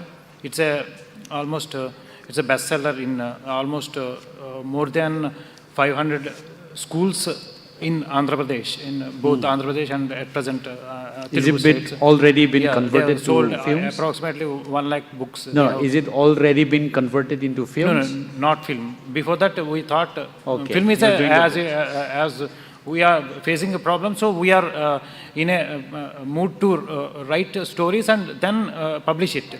Publishing is easy for us, at least financially. So we are trying to pitch to various things, and the present IP I have created is Shriman Rama, is Balarama adventures of childhood adventures of Rama. So as you said, Rama, we are not saying it's religious. Rama is our history, Rama is our heritage. And Rama is a ideal for all human beings, irrespective of caste, creed, and so that's our point. So what are the good qualities we can learn from Rama? As every kid wants a companion who is a Rama is a superhero kind of thing. We are making almost 108 half-an-hour episodes, and we are in talks with the national broadcaster, Doordarshan only. So first we want to start from there only. So it's maybe in the coming months. I cannot commit, but one of the vision of the national AVGC policy is to introduce a DD Kids channel. Yes, so it's there very much in our short-term vision, which should be done in the first 1 year of the policy being approved. Yeah. So I if think that in comes 2017 it's something. No, I mean 2017. Let's forget that. I mean I'm talking as of the present policy, which That's we good. are That will be currently dealing with. very great. But I cannot give you assurance, but that is still being considered. Yes, yeah. Okay. Ashish ji, your last thoughts? Well, I think the most challenging thing that I see in my life is to release an animated film. And the second challenging thing is to retain rights of the shows that we have created. So these are the two major challenges faced by the industry also. What I would like to do to better the future of animation, gaming, visual effects and comics is to really see that we have a conducive regulation in the gaming industry. Because that's something which is pending at this point in time. And I think that's where we can build a big ecosystem and a big revenue stream as well as an industry in India. Because we have the largest number of users. And second thing is that I would like to help the policymakers to actually bring in the right co-production mechanism and also right mechanism. Because, you know, people are talking about DD Kids, but we are already into a streaming era right now. So how do we really make the futuristic way of helping Indian studios make this content and make it global? Because India has a potential to have this content globally going, not only for India, but to be aired, to be streamed globally. So I think we need to sit together, brainstorm and make a conducive win-win situation for the creators in India and also this, because in the next 10 years, we believe that India would be amongst the top 3 content creators as far as AVG CXR is concerned. Thank you. Mr. Ghosh, what's your take on the 2 points which we just discussed? So if you're talking about like what the challenges, yes, challenges is the attention, is the viewership. Because we all know that from the televisions, how much the viewership was there in before. It's declining. It's going in different platform and all that. So it's a challenge not only for us who provide the service, for the national televisions and the public televisions as well, how to retain their audience. So now we have lots of different platform, and the style of viewing also got changed. Earlier there is one television and the locality, everyone is seeing the same. From there it came to the family. Now it came, someone is watching in the family also in iPad, someone is watching in television, someone in internet somewhere else. So how you are going to produce for everyone and the viewership will be retained, that's the challenge. And whereas the advantage which we have, we are in the stage of the technology where the technology is changing massively and it's for the needs. So everywhere you can see like how the animation is coming on. So the virtual is coming in the television, the augmented reality is coming, XR is coming. So there is lots of merging is happening. The data is coming so much so that you can make there is a financial news which will be much more interesting to watch rather than how it was just a presentation of the data. So those things is the advantage for the technology, and hopefully we will cover up this part. Thank you so much. In conclusion, I want to draw a few points from what the vision of the ministry looks like and want to see how India grows up in this. See, in India, you have about 2 crore people or even more coming out of poverty every year. I was discussing the same thing with the Adobe team yesterday. When these 2 crore people comes out of poverty, they have certain amount of money as disposable incomes to spend.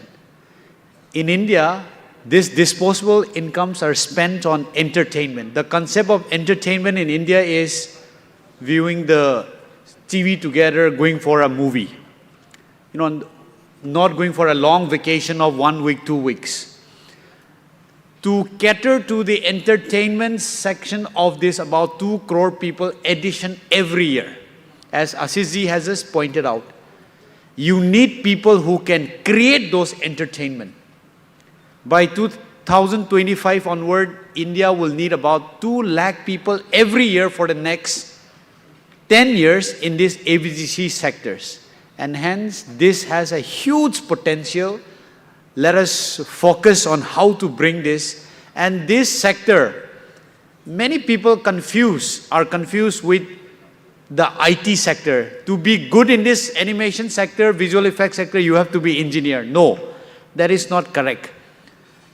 On November 3rd, at the India Joy event in Hyderabad, in October, right? In November, I met one Mr. Prem from Nashik, who used to design pottery, basic education. He used to earn 3 lakh rupees for whole year. However, because of his skill, he got recruited by one of the biggest gaming company. Now he makes 3.5 lakhs a month. He has no engineering background. He has no other technical backgrounds, just that he is skillful in pottery design. Indians everywhere, in every part of the world, in every part of the country, be it, from the smallest village to the block level, to the headquarter level, to the metros, we have immense talents. And I think this AVGC sector, if we take it in the right directions, we are heading towards becoming #1 in the world. Let's look forward for that. Thank you, everyone. Should we take, we still have 3 minutes, so yeah, 3 minutes. I want to stick to time. We look forward for 1 or 2 questions, yes.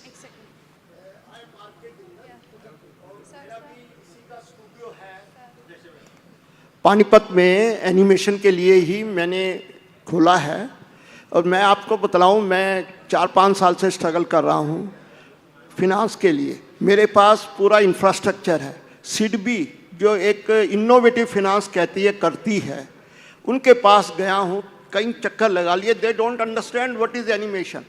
वो कहते हैं इसमें raw material ही नहीं होता, we can't finance. Innovative finance, वो finance करने को तैयार नहीं है, जबकि मेरे पास लैंड है, सिक्योरिटी है, क्वालिफिकेशन है, ट्रैक रिकॉर्ड है, everything is okay, but they are not financing. National bank, nationalise bank को तो कहते हैं हमारे प्राइवेट सेक्टर में, हम तो समझते ही नहीं हैं। तो सर रियली मैं डाउन टू अर्थ, जो मैंने फिनेंशियल इंस्टीट्यूट से बात की है, ये सेक्टर का मेरा बहुत पैशन है। बाहर का फिनांस मिलता नहीं, बाहर वाले कहते हैं 50% अपना लगाओ तभी हम आगे फिनांस करेंगे। Agreed, sir. I got your point. This is one of the policy point, because many of the financial institutions refuse to do funding in this sector. So once the national policy is approved, the mechanism to activate this national policy will be the AVGC mission. Under this mission, we will have people from the Ministry of Finance, people from the banks to look into this so that this become like any other activities like piggery, poultry, industry set up karne ke liye jo you have finance available. Like that, under this AVGC mission, this will be one of our priority. This is our commitment. So you please wait for a little while once the policy gets approved.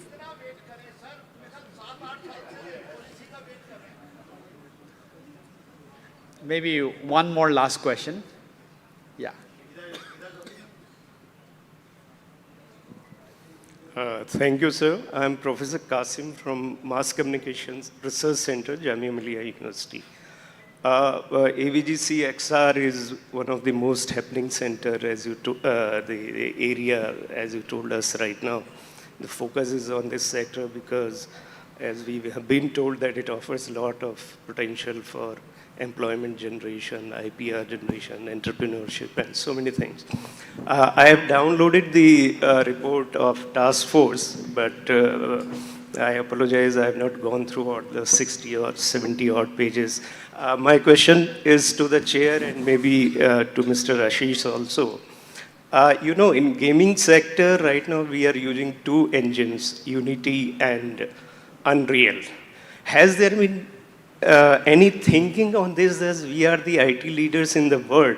We should ask our TCS, Wipros and HCLs and all these big leaders, IT leaders in the country to develop some kind of gaming engines, indigenous engines, which could be the basic requirement for development of all these creative things which we are going to tell the country. Thank you. Sir, there are about 4 or 5 incubation centers, including T-Hub and M-Hub in Maharashtra and Telangana, and one in Karnataka, where media and entertainment technology has a special fund. And we are assisting a large number of people who have created more unique technologies, which are also coming up into the mainstream production pipelines. And we can list it. There are about 27 technologies that have been built in the last 3 years, which we have showcased and now started using into the studios. And these technologies will be now taken to the global level. We have IDBI funding these as a special technology fund as well. So the beginning of creating indigenous technologies is already on the cards. The policy also is supporting the research into this particular sector, and I think there's going to be a more assistance given to this. We were struggling because the universities never understood what to do with this particular segment, because they say that you need PhDs and postgraduates and all. We never had anybody because we never had courses. So the professor of practice and the faculty of practice has been allowed now. So we are slowly building these verticals, but IITs have come to our rescue. We have created certain programs in IIT Jodhpur, IIT Delhi, IIT Guwahati, and IIT Mumbai, so that we should be able to really take this to the next level. And the enough interest has been shown by the computer science IIT verticals to specialize in animation visual effects technologies as well. So I think there is a good beginning. We can share the list with you. And of course, the Unreal and Unity, we are trying to get there, but what we have done is we have done it as an open source. And we are building something called as XR open source. So we conducted a contest last year. And to our surprise, November 22, when we put a single ad, we got 10,000 students applying for it and 48 institutions applying. And we gave 100 scholarships as XROS fellows and give them 1-year training. So these are the people who are going to really build this. But we are creating an ecosystem at this point in time. My question is related with sustainability. Whole world, including UNO and all other countries, are leading towards sustainability, UN Agenda 2030. So my question is, social inclusivity should be there. Suppose he focused on children, somebody focused on younger and older, like that. I wanted to broaden the vision window of this forum and all other people, that we should think about others also who are intelligent species. Like suppose we are facing many problems, monkey problem, dog problem, and birds problem, lot of diseases problem. So why are we not focusing some channel related with nature, like animals, birds, and educating them and getting the damages little or minimized or no damage at all. Suppose we move in ministry, lot of monkeys are there, and suppose we walk through street, so some dog bite problem is there. So lot of problems are there. They are isolated. My question is, why are we not integrating them in broadcasting or IT platform, because how can we isolate them? They are part of this whole world, whole nature. So these production people and IT people all should come together, I think, and they should make broaden vision. Thank you, sir. We really get your point. Thanks for making this point. But what we do in animation and visual effects is we create monkeys and snakes and everything in animation only. So we leave them in the nature and we don't disturb them. Thank you, everyone. Thank you so much, gentlemen, for that highly interactive session. With this, we come to an end. We'll have a quick felicitation ceremony as well. May I request the chair, Mr. Pame, to kindly felicitate the co-panelist, Mr. Ashish Kulkarni. You can come in the front for a clearer view.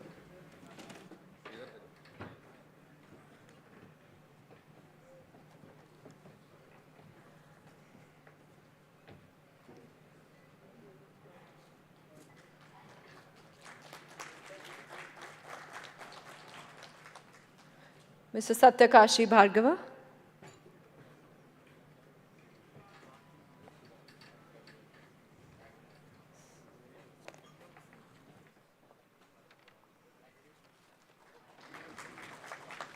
Mr. Anirudh Ghosh.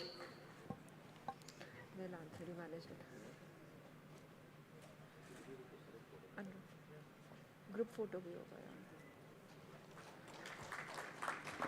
And Mr. Bharavi Kodavanti.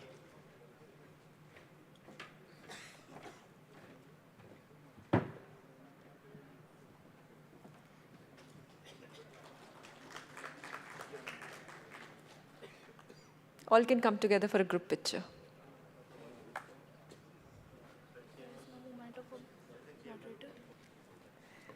May I call upon Mr. P.S. Srivastav, the DDG Prasar Bharati, to kindly felicitate Mr. Pame.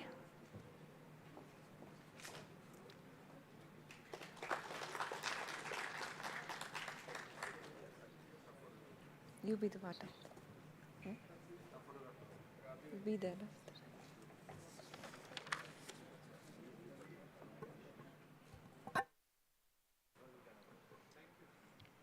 Thank you very much.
The Best All Award to HD Radio.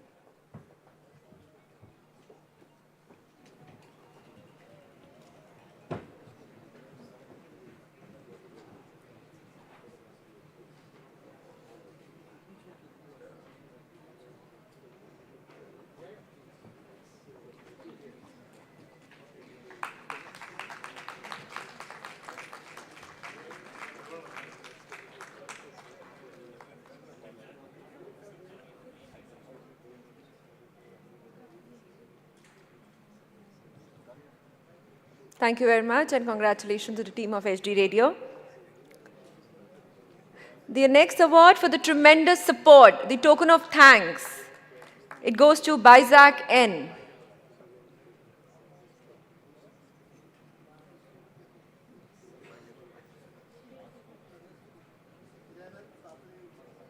For the tremendous support, the token of thanks, it goes to Isaac N.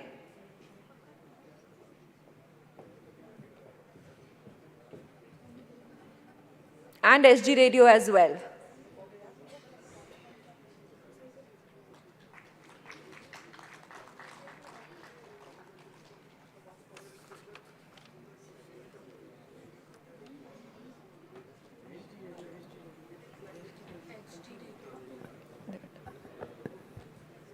The team of the SG Radio requested to kindly come back to the stage again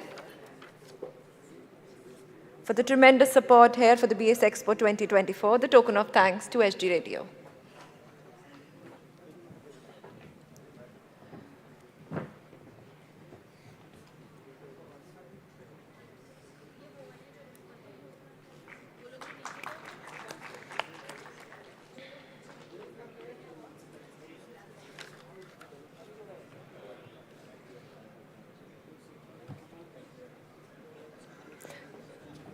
Thank you very much. We'll slip into a very short tea break, but post the tea break, we have a very interesting session for all of you on deep fake impacting social media and news, a panel discussion.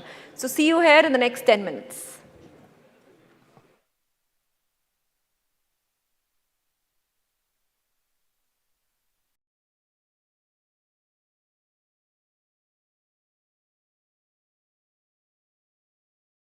Namaskar. Today we have with us Mr. Vijay Christopher, who is advisor in the Ministry of Communication. Let's ask him about his experience of BES Expo so far. Sir. Thank you, madam. See, I come as a, member to the participating in this conference, which was arranged by this BS, and I was, had a good interaction with all the participants of this conference. The subject topic was about the changing landscape in the satellite communication, with the thrust on the broadcasting. We had 5 experts in this conference, and from different fields, from the industry, from the government, and from the associations of satellite.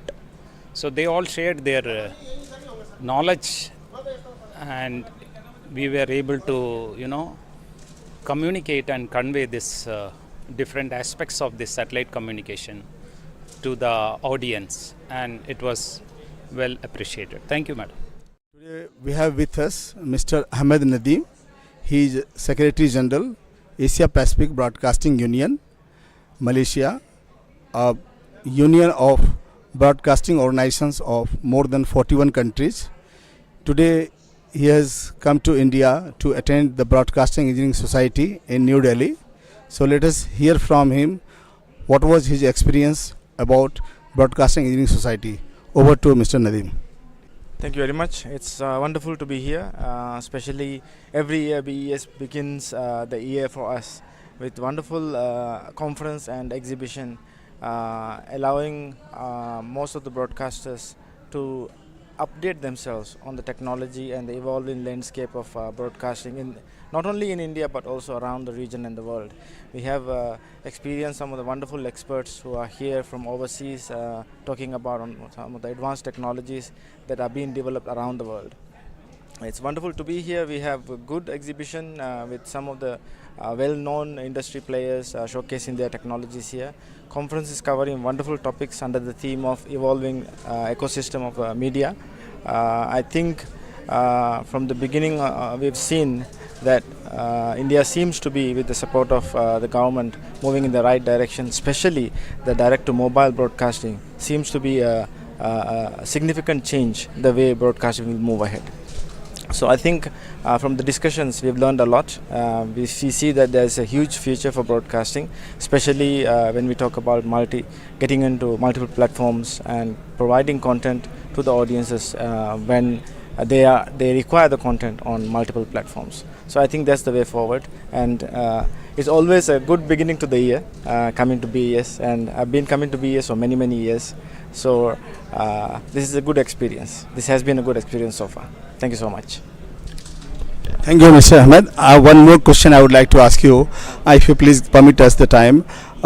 We heard that ABU, that is Asia Pacific Broadcasting Union, has taken several initiatives, promoting the technological development in the broadcasting, particularly convergence of the different platforms of information, communication, and the telecommunications, merging with the broadcasting platforms. So ABU have taken several initiatives with the different countries. So could we have a few, the experience of the ABU on this new technological development, particularly for the broadcasting sector? Your view on this, please. I think, as you said, it's very important. Although the landscape and the technologies and everything keeps changing, one thing that remains very significant for us, especially for public service broadcasters, is to meet the needs of the audience. That will never change. And if the audience now needs the content to be on multiple platforms, then we have to be on multiple platforms, regardless of what kind of content you have. So that's the underlying objective that we are promoting to all our members, regardless whether it's public service broadcasters or not. Because if they want to survive in the ever-changing competition that is evolving now, we just need to focus ourselves on building creative content, providing creative and interesting content to our audiences, and keeping them engaged with us. That's probably the most biggest challenge that we have.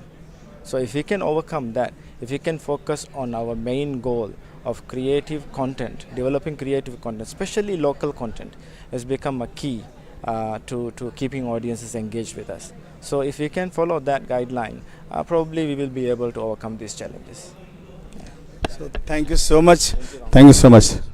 मैं C K Jain, formal DDG Prasar Bharati. मैं BS में इस बार as visitor आया हूं और मेरे साथ हैं श्री अनिल प्रकाश जी। ये हैं DGSIA और सैटेलाइट और टेलीकम्युनिकेशन में अपने आप में एक महान हस्ती हैं। हम दोनों एक दूसरे से सवाल करेंगे और कुछ जवाब भी देंगे। देखते हैं आगे। तो अनिल प्रकाश जी, आपको इस बार BES में कैसा लग रहा है? मुझे तो बहुत अच्छा लग रहा है। मैंने जैसे अपने उसमें भाषण में बोला भी कि मुझे ऐसा लगता है जैसे मैं घर वापस आया हूँ। इतना होमली फील होता है यहाँ पर आके, और जितने लोग यहाँ पर उपस्थित होते हैं सब लोगों से हम जान पहचान हो जाती है, उनसे मिलना होता है, पुराने लोग मिलते हैं, नए लोगों से भी मिलते हैं, तो ऐसा लगता है जैसे हम लोग अपने पुराने लोगों से मिल रहे हैं। और मैं BES आज से नहीं, कम से कम नहीं तो 20 साल से जुड़ा हुआ हूँ, और मैंने इसको दिन ब दिन इसको बढ़ते हुए देखा है, और कभी बहुत ऊंचाइयों पर भी जाते देखा और कहीं पे कभी नीचे भी आया। अभी मुझे बहुत अच्छा लग रहा है कि पिछले 3 वर्षों से ये फिर से ऊपर की तरफ जा रहा है, और बहुत से मुद्दों को जो कि ब्रॉडकास्ट से रिलेटेड है, टेक्नोलॉजी से रिलेटेड है, उन सबको ये एड्रेस करता है एग्जीबिशन के द्वारा और अपने कॉन्फ्रेंस के द्वारा। तो मुझे बहुत अच्छा महसूस हो रहा है इसमें। तो इस बार हमने बहुत अच्छे टॉपिक कॉन्फ्रेंस सेशंस में देखे हैं। उनमें कुछ 5G ब्रॉडकास्ट से लेकर के आपके सेटकॉम के ऊपर और भी नए टॉपिक जो हैं HD रेडियो के ऊपर, डिजिटल रेडियो के ऊपर, जिसमें HD रेडियो भी शामिल है, उसमें बहुत अच्छे डिस्कशन हुए हैं। और अनिल प्रकाश जी अभी अपना सेशन कंप्लीट करके आ रहे हैं, तो उस सेशन के बारे में आप अनिल प्रकाश जी कुछ बताएं। सेशन था लैंडस्केप फॉर और paradigm shift for broadcasting sector, और पैराडाइम शिफ्ट ना कि टेक्नोलॉजी में हुआ है, उसके देखने में समझने में भी बहुत फ़र्क हुआ है। पहले टेलीविज़न स्क्रीन को ही हम लोग मानते थे, अब टेलीविज़न स्क्रीन जो है आपके हाथ में आ गई है। तो अभी जो डायरेक्ट टू मोबाइल जो यहाँ पर अभी टेक्नोलॉजी प्रदर्शित की जा रही है, और बहुत कम समय में हमें वो ब्रॉडकास्टिंग जो हमारे मोबाइल फ़ोन्स पे उपलब्ध होगी, एक बहुत बड़ी उपलब्धि है टेक्नोलॉजिकल भी और एक व्यूअरशिप के लिए भी। तो आप देखिए ज़्यादातर लोग अपने मोबाइल पे सब चीज़ें देखना चाहते हैं, तो एक व्यूअरशिप जो है वो एक नई तरह की जो लोग यूज़ करते हैं, तो ब्रॉडकास्टिंग भी उसको आने मिलेगी। और दूसरा रेगुलेटरी लैंडस्केप जो मैंने रखा वो ये है कि हमारे पास रेगुलेटरी सर्टेनिटी होनी चाहिए, लॉन्ग टर्म रेगुलेटरी, ना कि उसमें कोई ब्लॉकेज होनी चाहिए, और ताकि जो एक बार रेगुलेशन बन गया उसको लॉन्ग टर्म के लिए सस्टेन करना चाहिए। और सेम टाइम वो रेगुलेशन जो होता है वो डायनेमिक भी होना चाहिए, क्योंकि टेक्नोलॉजी एडवांसमेंट बहुत तेज़ी से आगे बढ़ रहा है। तो वो मैंने अपने सेशन में करने की कोशिश। ओके, बहुत बढ़िया बताया। तो इस बार के जैसा कि अनिल प्रकाश जी ने बताया कि ब्रॉडकास्टिंग पैराडाइम काफ़ी तेज़ी से चेंज हो रहा है। पहले लोग घर पर बैठकर टीवी देखते थे, आज वो सारा टीवी लोग मोबाइल पर देखना चाहते हैं, और जो उनके पास डिफरेंट मोबाइल डिवाइसेज हैं उन पर देखना चाहते हैं। अब जो प्रॉब्लम आ रही है कि एक तो the way the content is being consumed, it is entirely changing, and it is changing not only in terms of the convenience of watching, but also the way on whatever devices, anywhere, anytime, and on any device. Now he has raised a very pertinent point that it too needs a regulation which is self-sustaining, which can create an ecosystem which is workable for everybody. So I think what he was also raising, we had one session on D2M, direct to mobile broadcasting, which is I am sure going to be a path-breaking technological innovation that is coming up, and it is coming up in a big way. So I am sure you would agree that it too requires a regulation, not only in terms of the spectrum preservation, but also in terms of delivery of the content and other aspects of broadcasting. What do you feel about it? बिल्कुल, उपभोक्ताओं को हर तरह की चीज़ों की उपलब्धि होनी चाहिए, और उसमें एक टेक्नोलॉजी या रेगुलेटरी बैरियर नहीं होना चाहिए। ये हमें मार्केट फोर्सेस और कंज्यूमर पे छोड़ देना चाहिए कि वो किस रूप में उस कंटेंट को देखना पसंद करता है। अगर वो अपने मोबाइल में देखना चाहता है तो रेगुलेशन और उसमें बैरियर नहीं बनना चाहिए, कि अगर वो है। लेकिन टेक्नोलॉजी एडवांसमेंट है, टेक्नोलॉजी उसको प्रोवाइड कर सकती है, लेकिन रेगुलेटरी कंस्ट्रेंट की वजह से वो ना हमारे उपभोक्ताओं तक नहीं पहुंच पाता है। तो एक बड़ी विडंबना है, उसमें हमें टेक्नोलॉजी जो है एडवांसमेंट के साथ में हमारी रेगुलेटरी जो है उसका समागम होना बहुत आवश्यकता है समय के साथ साथ। और मार्केट इतनी बड़ी है, इंडिया मार्केट इतनी बड़ी है कि हर कोई टेक्नोलॉजी के लिए हर उसके लिए अपना दे सकता है, जबकि कस्टमर को एक चॉइस होनी चाहिए कि किस टेक्नोलॉजी को वो देखना चाहता है और किस रूप में और कहाँ देखना चाहता है। तो बहुत बढ़िया पर्टिनेंट आंसर इन्होंने दिया है कि टेक्नोलॉजी, इसी आज की डेट में बहुत सारी टेक्नोलॉजीज हैं। जैसे कि जब टेलीविज़न आया था तो लोगों ने सोचा था कि अखबार बंद हो जाएंगे, ऐसा नहीं हुआ। आज अखबार की ग्रोथ टीवी से कहीं कम नहीं है। इसी के पैरेलल में अगर हम देखें कि यहाँ पर आज की डेट में टीवी डिस्ट्रीब्यूशन की बहुत सारी टेक्नोलॉजीज अवेलेबल हैं। पहले केवल दूरदर्शन एक चैनल दिखाता था, फिर उसके बाद केबल टीवी आया, सैटेलाइट टीवी आया, अब ओटीटी आ गया, लेकिन सबके लिए स्पेस है। द रेगुलेशन ऐसे बनने चाहिए जो सबके लिए हर इकोसिस्टम को सेल्फ सस्टेनेबल बना सकें, और हर टाइप के व्यूअर को, हर टाइप के ऑडियंस को उसके हिसाब से चूज करने की उनको आज़ादी हो, अफोर्डेबिलिटी हो, और क्वालिटी कंटेंट उन तक पहुंच सके। आई थिंक यही आप कहना चाहते हैं। तो हम अब आप इस डिस्कशन को आगे ले जाते हुए थोड़ा सा आगे एग्जीबिशन की तरफ ले जाते हैं। क्या आपको थोड़ा समय मिल पाया कि आप एग्जीबिशन में डिफरेंट स्टॉल में जा पाए? अगर जा पाए तो कौन सा आपको सबसे अच्छा लगा? माफ़ी चाहता हूँ, मैं अभी नहीं जा पाया, लेकिन मैं इसके बाद तुरंत वहाँ जाके देखना चाहूँगा। मुझे पता लगा कि बहुत सी नई टेक्नोलॉजी का पर्दापण यहाँ किया गया है, तो मैं ज़रूर चाहूँगा कि मैं जाके देखूँ और समझूँ वो टेक्नोलॉजी किस प्रकार की है और किस प्रकार से हमारे लाभ प्रोवाइड कर सकते हैं।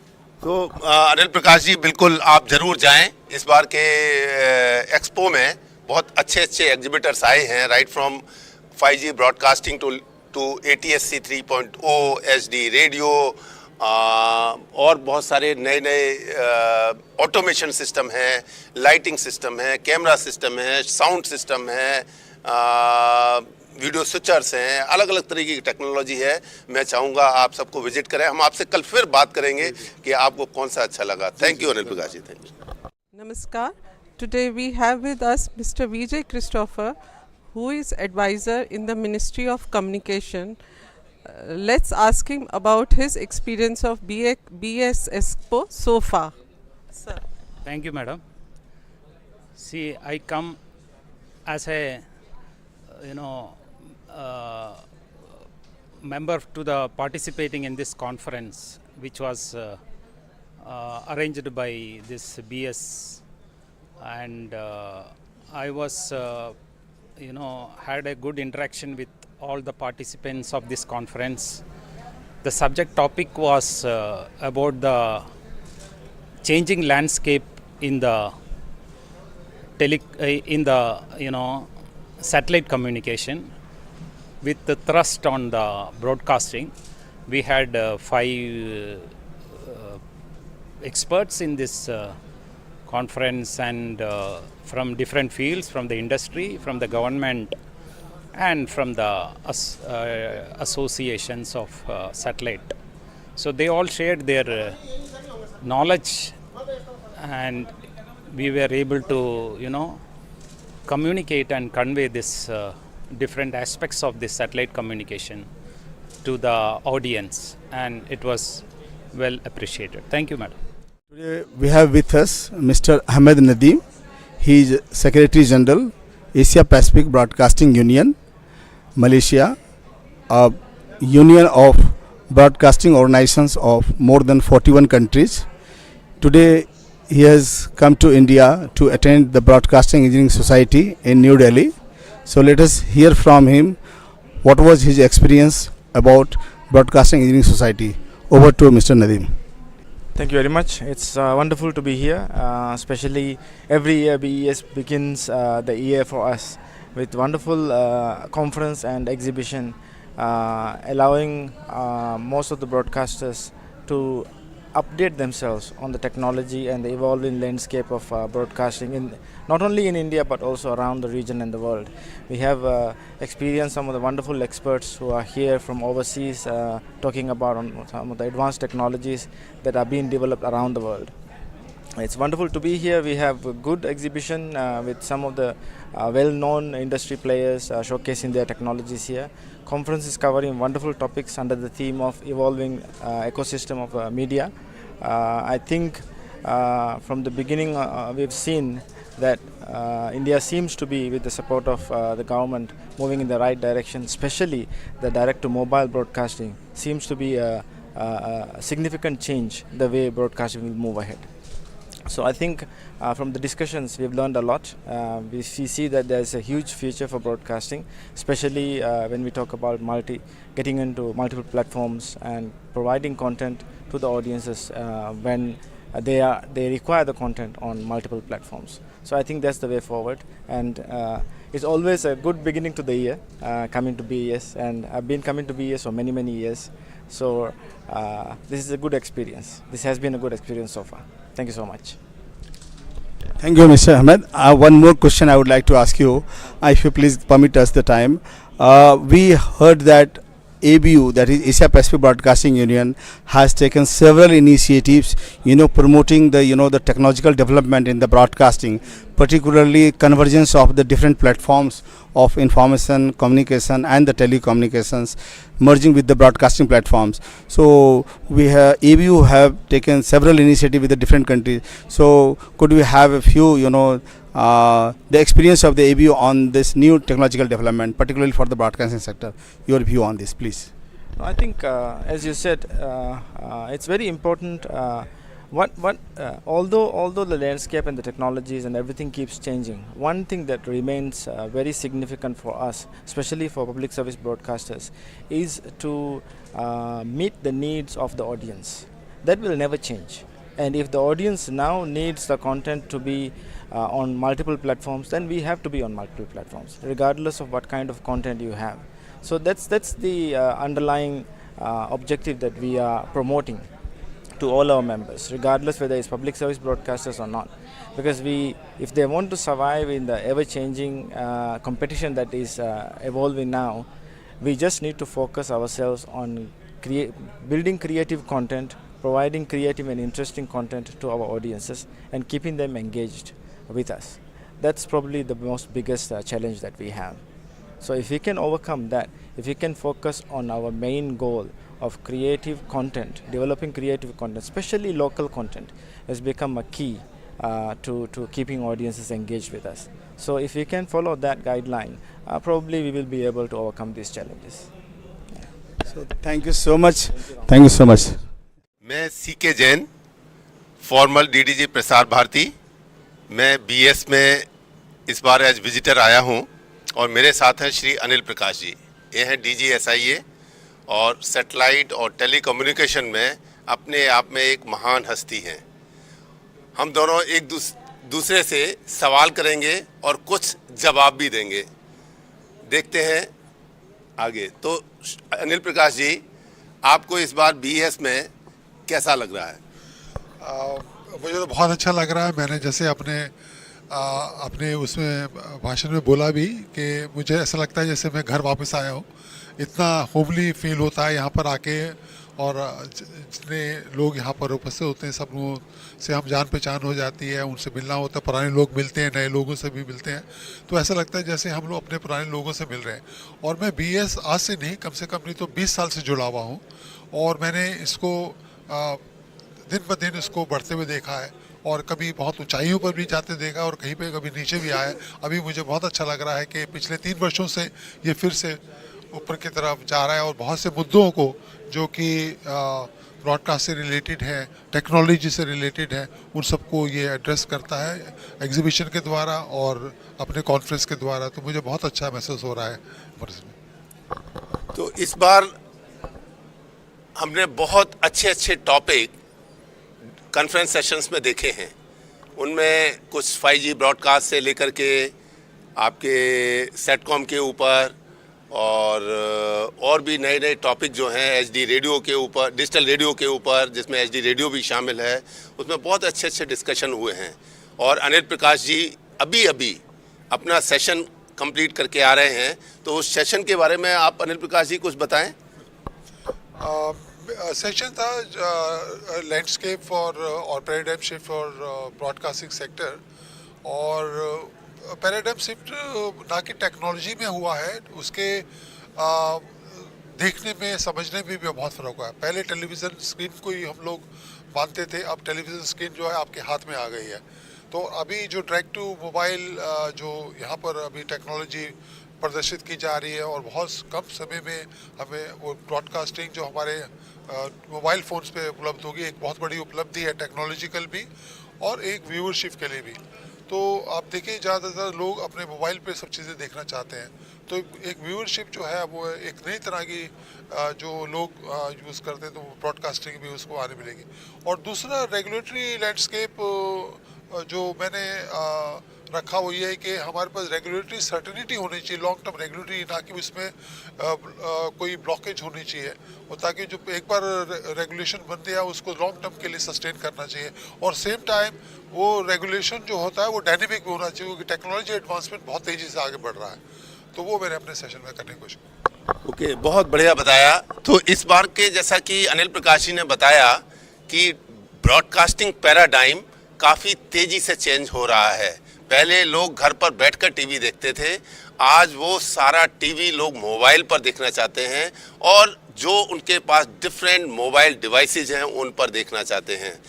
अब जो प्रॉब्लम आ रही है कि एक तो the way the content is being consumed, it is entirely changing, and it is changing not only in terms of the convenience of watching, but also the way on whatever devices, anywhere, anytime, and on any device. Now he has raised a very pertinent point that it too needs a regulation which is self-sustaining, which can create an ecosystem which is workable for everybody. So I think what he was also raising, we had one session on D2M, direct to mobile broadcasting, which is, I am sure, going to be a path-breaking technological innovation that is coming up, and it is coming up in a big way. So I am sure you would agree that it too requires a regulation, not only in terms of the spectrum preservation, but also in terms of delivery of the content and other aspects of broadcasting. What do you feel about it? बिल्कुल उस वक्त उपभोक्ताओं को हर तरह की चीज़ों की उपलब्धि होनी चाहिए और उसमें एक टेक्नोलॉजी या रेगुलेटरी बैरियर नहीं होना चाहिए। ये हमें मार्केट फोर्सेस और कंज्यूमर पे छोड़ देना चाहिए कि वो किस रूप में उस कंटेंट को देखना पसंद करता है। अगर वो अपने मोबाइल में देखना चाहता है तो रेगुलेशन और उसमें बैरियर नहीं बनना चाहिए कि अगर वो है, लेकिन टेक्नोलॉजी एडवांसमेंट है, टेक्नोलॉजी उसको प्रोवाइड कर सकती है, लेकिन रेगुलेटरी कंस्ट्रेंट की वजह से वो ना हमारे उपभोक्ताओं तक नहीं पहुंच पाता है। तो एक बड़ी विडंबना है, उसमें हमें टेक्नोलॉजी जो है एडवांसमेंट के साथ में हमारी रेगुलेटरी जो है उसका समागम होना बहुत आवश्यकता है समय के साथ साथ। और मार्केट इतनी बड़ी है, इंडिया मार्केट इतनी बड़ी है कि हर कोई टेक्नोलॉजी के लिए हर उसके लिए अपना दे सकता है, जबकि कस्टमर को एक चॉइस होनी चाहिए कि किस टेक्नोलॉजी को वो देखना चाहता है और किस रूप में और कहाँ देखना चाहता है। तो बहुत बढ़िया पर्टिनेंट आंसर इन्होंने दिया है कि टेक्नोलॉजी, इसी आज की डेट में बहुत सारी टेक्नोलॉजीज हैं। जैसे कि जब टेलीविज़न आया था तो लोगों ने सोचा था कि अखबार बंद हो जाएंगे, ऐसा नहीं हुआ। आज अखबार की ग्रोथ टीवी से कहीं कम नहीं है। इसी के पैरेलल में अगर हम देखें कि यहाँ पर आज की डेट में टीवी डिस्ट्रीब्यूशन की बहुत सारी टेक्नोलॉजीज अवेलेबल हैं। पहले केवल दूरदर्शन एक चैनल दिखाता था, फिर उसके बाद केबल टीवी आया, सैटेलाइट टीवी आया, अब ओटीटी आ गया, लेकिन सबके लिए स्पेस है। द रेगुलेशन ऐसे बनने चाहिए जो सबके लिए हर इकोसिस्टम को सेल्फ सस्टेनेबल बना सकें और हर टाइप के व्यूअर को, हर टाइप के ऑडियंस को उसके हिसाब से चूज करने की उनको आज़ादी हो, अफोर्डेबिलिटी हो और क्वालिटी कंटेंट उन तक पहुंच सके। आई थिंक यही आप कहना चाहते हैं। तो हम अब आप इस डिस्कशन को आगे ले जाते हुए थोड़ा सा आगे एग्जीबिशन की तरफ ले जाते हैं। क्या आपको थोड़ा समय मिल पाया कि आप एग्जीबिशन में डिफरेंट स्टॉल में जा पाए? अगर जा पाए तो कौन सा आपको सबसे अच्छा लगा? माफ़ी चाहता हूँ, मैं अभी नहीं जा पाया, लेकिन मैं इसके बाद तुरंत वहाँ जा।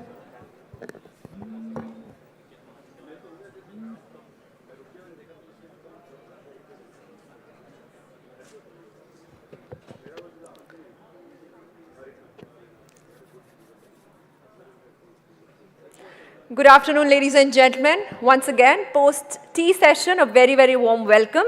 So the most awaited session of the day is right here. For the same to chair, I have a very special guest and the panelists with us. May I please call upon Mr. Sashishekar Vempati, a technocrat, columnist, policy thinker, and now an author. He has served in various leadership roles in Indian technology, media, and public policy space. His book on Prime Minister Narendra Modi's monthly radio program, Man Ki Baat, The Collective Spirit Concrete Action, was released by Honorable Vice President of India. He was the CEO of Prasar Bharati, CEO of Rajya Sabha, CEO of Niti Digital, Vice President of Asia Pacific Broadcast Union, Vice President of India Broadcasting Digital Foundation, member of Broadcast Audience Research Council of India, Chairperson of External Experts Group of University Grant Commission, Member Board of AGK Mass Communication and Media Research Center. Most recently, he has co-founded AI for India, forum working towards the development of an artificial intelligence ecosystem in India. And with him, the panelists, may I please call upon Mr. Avinash Pandey, CEO ABP News, Ms. Smita Prakash, Chief Editor and Deputy CEO ANI, Mr. Mayank Agarwal, former CEO Prasar Bharati, and Mr. Vivek Malhotra, CMO India Today. So over to you, sir.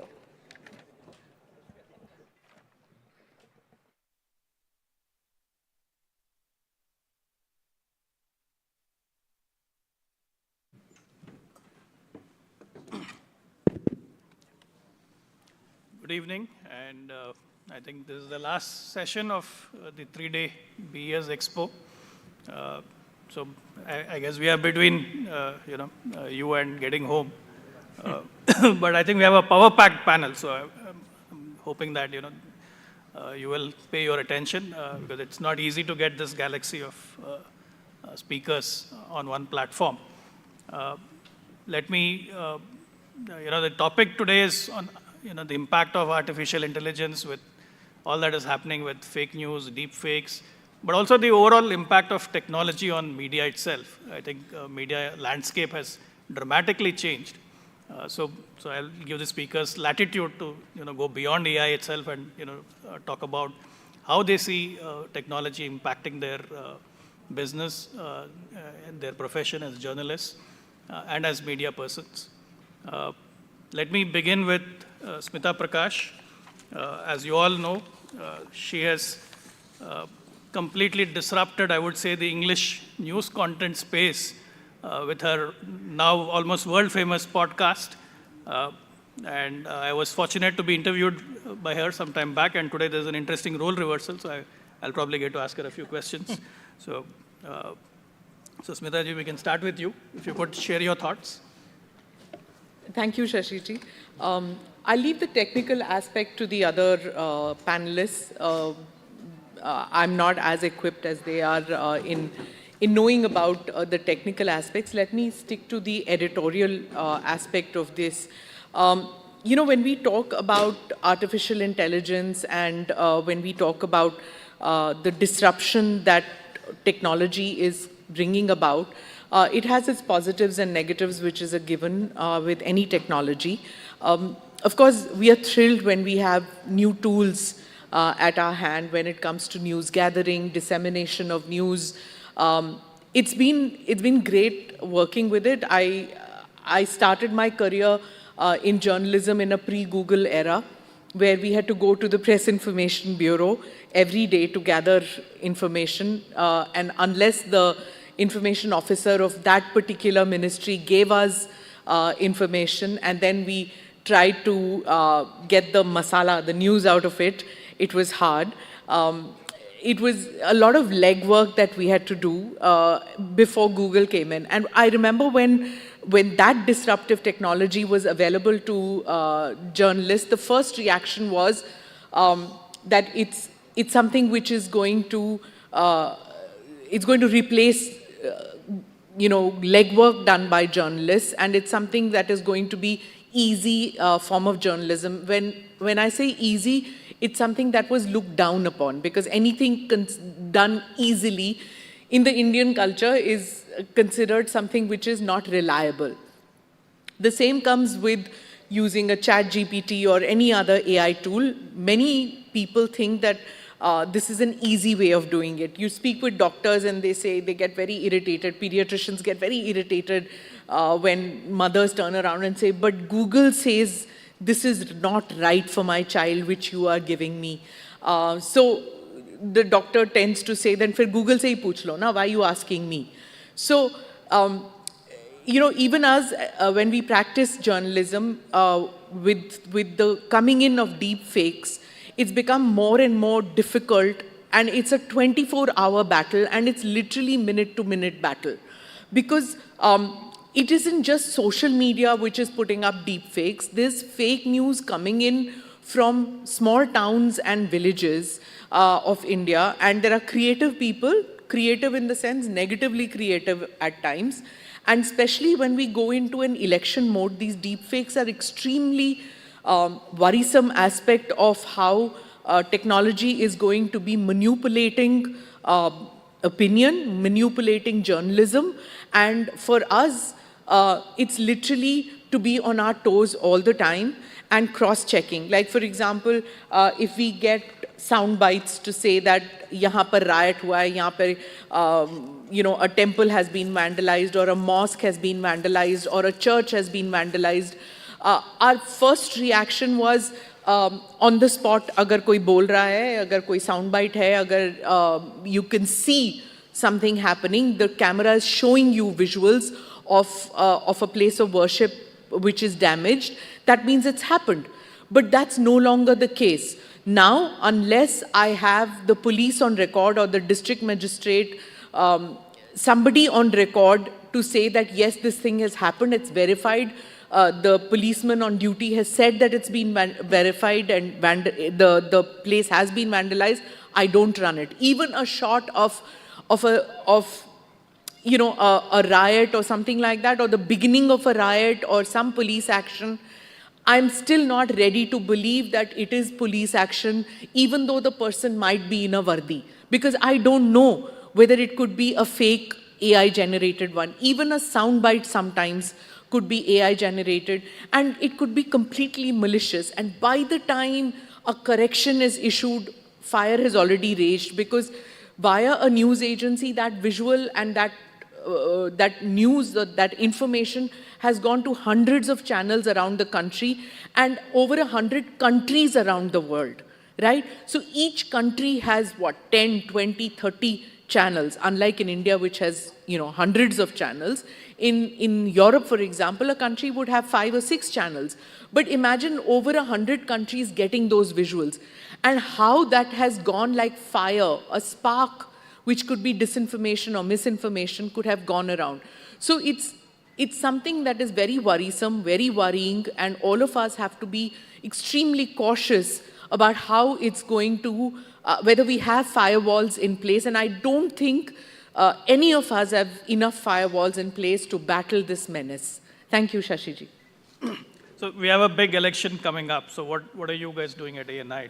You know, from being praying real hard. So, no, I'm being facetious when I say that. But yes, we are putting up firewalls. But frankly, technology, yes. But more than anything else, if something smells too good to be true, it's not true. So the basic thing is to have humans. And we are lucky in our country that we have this huge manpower. Yes, it is difficult to get quality manpower. Many HR professionals will tell you that. But for every visual that comes in, we have men or women checking it. So if we get, for example, we were just breaking that story, right, whether Kamal Nath ji is joining or not joining the BJP. So you will have somebody from Madhya Pradesh who will check in on the ground, somebody in Delhi who will check in, somebody from Delhi airport, somebody from the BJP. So, you know, several layers of men and women journalists who will check and cross-check. That's the only way to battle it. As far as technology is concerned, yes, we can battle it in the sense of, you know, that lip movement, the eye movement, the walking into an area, whether he or she has walked into an office or not, come out from an airport or not, whether the person has jumped out, jumped in. Those kind of things can be checked with technology. But actually, it is hardcore journalism which is going to save the day. Are you worried that AI persona will disrupt your podcast? Podcast is a kind of a slow-moving procedure, though I don't edit anything out unless a person has spoken about, say, their daughter or son or spouse or whatever without taking permission, and wants that deleted, or there is a legal issue which the person is fighting. Otherwise, as you would have seen, not a single line is deleted or edited out of the podcast.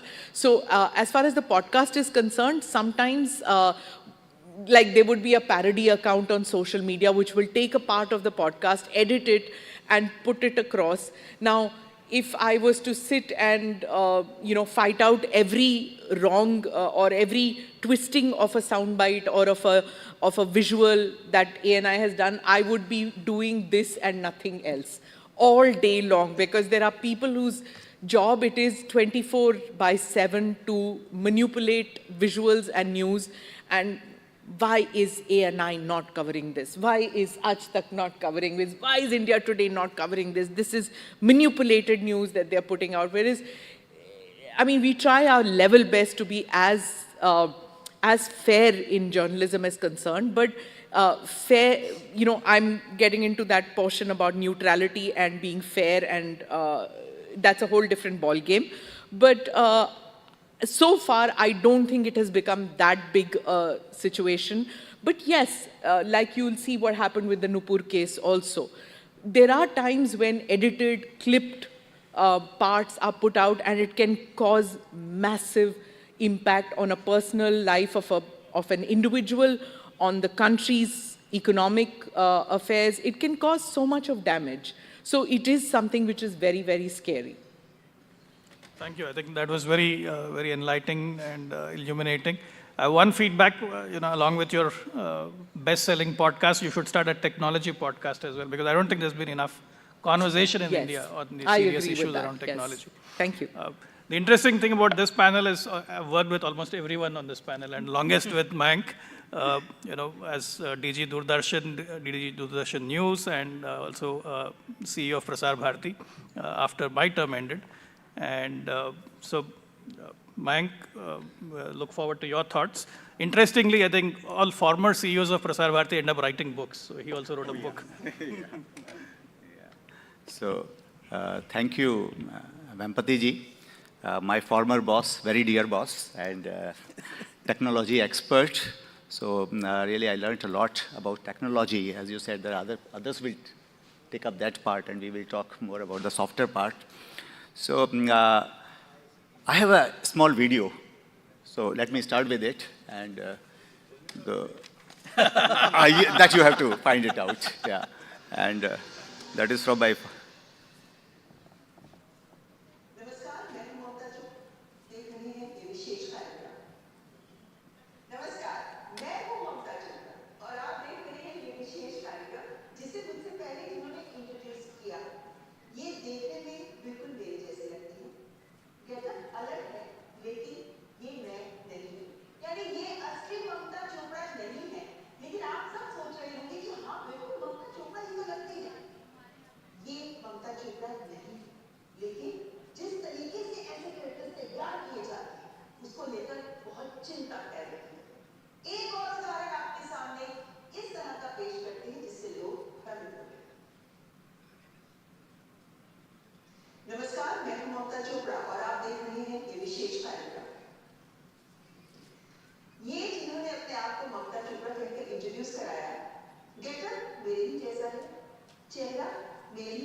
So this is, you all know, but I wanted to bring this example from my organization where I served for about 5 years. And so many Mamta Chopras you saw here. So who was the real one? So, yeah. So this is the technology earlier. It was photoshopping. We knew about photoshopping and photoshopping. Even before the digital word came, there used to be photoshopping. And after that, now it is the word of deepfakes, where it is really very difficult for a common viewer, ordinary viewer, to make a sense that what is real and what is fake. And as you said very rightly, that by the time something is detected, it becomes viral and the damage is done. And the risks that if this technology falls in the hands of, it's already there, yeah, fallen in the hands of terrorists, antisocial elements, and certainly now it's the election season that is coming up. So this is hyper-realistic digital falsification, this deepfake, what it is. And you know that it takes time, even if a police complaint is lodged. You know this Rashmika Mandana's case, that happened in the month of November. And because it was a VVIP case, so the entire police force, media, everyone was after this, what is happening. And it took about 2.5 months to crack that case and to find that IP address. I think now the person has been identified, arrested. So the damage is done within few minutes. So it takes a lot of time for the police or any, like the police is also at a loss, and you will say, then what is the answer to these deepfakes? First is creating awareness that what you see, you should not take it at the face value. We have to educate the new age children particularly and everyone about what we call digital literacy.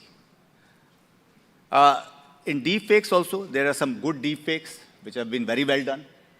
There are some which the ordinarily, you will see that the lip sync that is out, then the features, they are diluted there are distorted features. So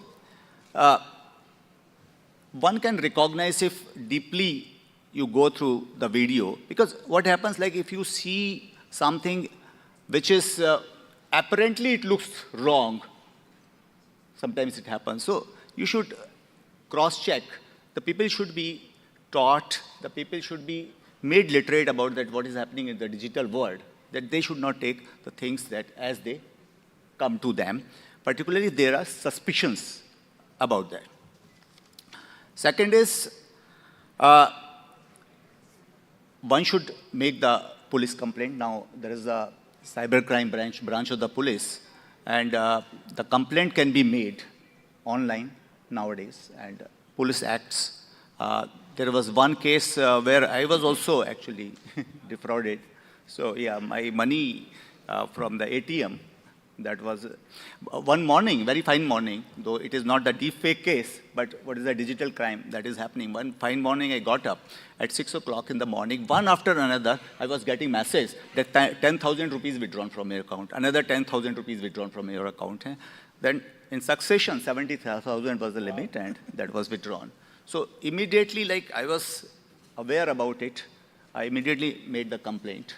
And ultimately, money was not recovered, but the State Bank of India, they gave me my money.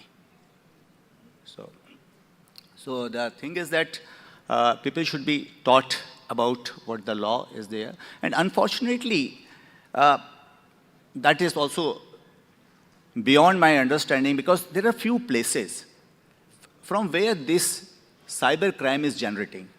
You would have heard the place Jamtara in Jharkhand. The one most backward district. The technology, they are so superior. And a lot of crime is taking place from there. Nu in Haryana, Mewat area.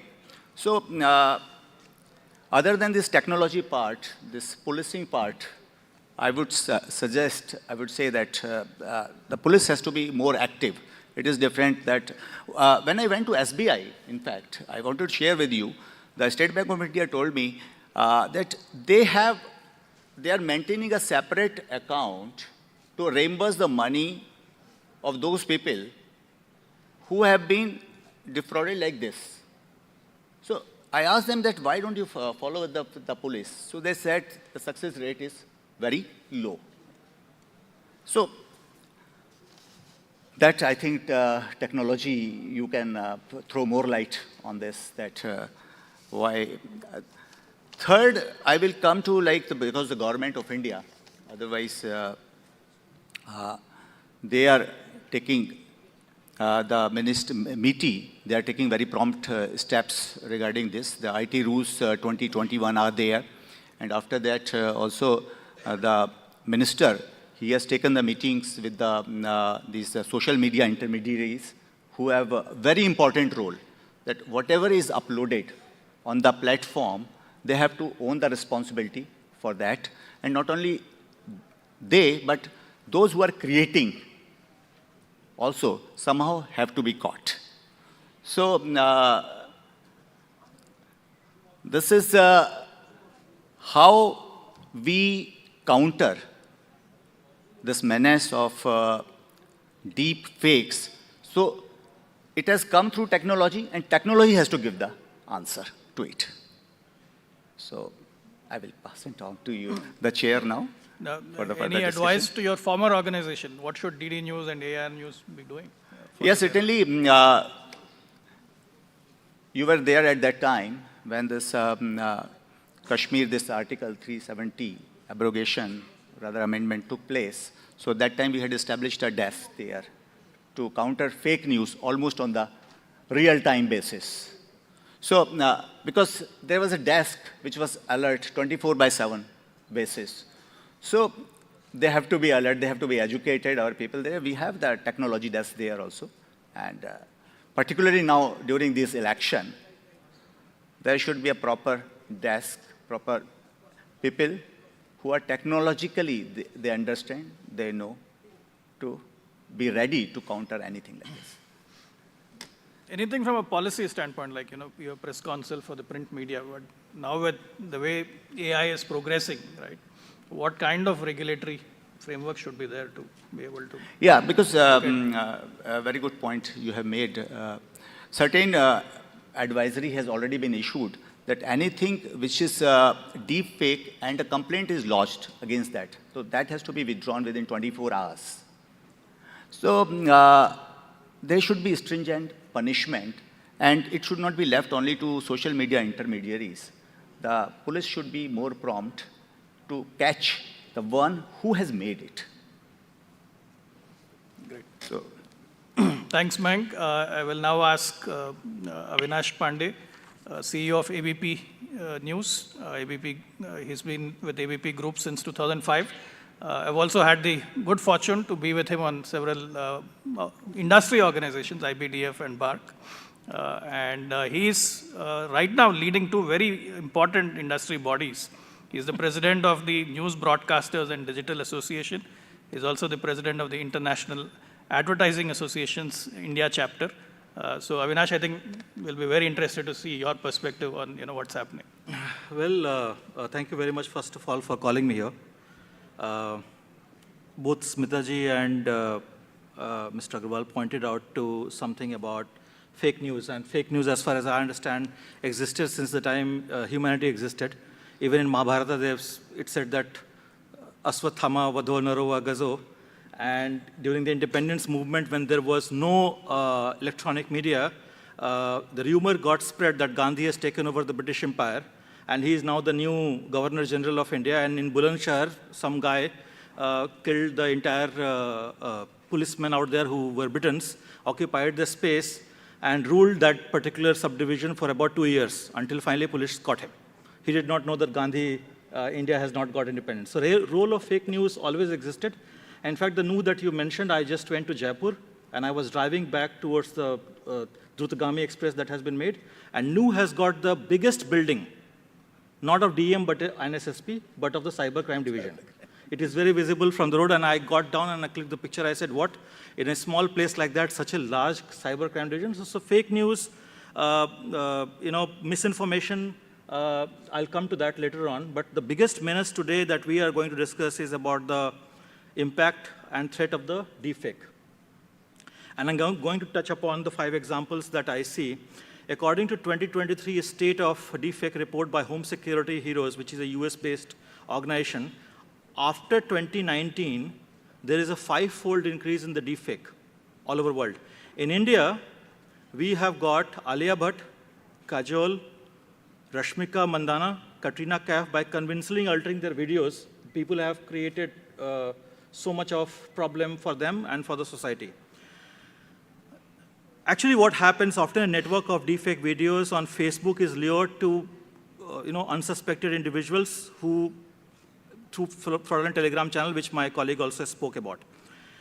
These are similar audios, similar videos that you have just shown on and what we can create also in the newsroom for positive thing, very, very easy. Right? There are 5 examples that I'll give you, which is from sports, business, Bollywood, and including media.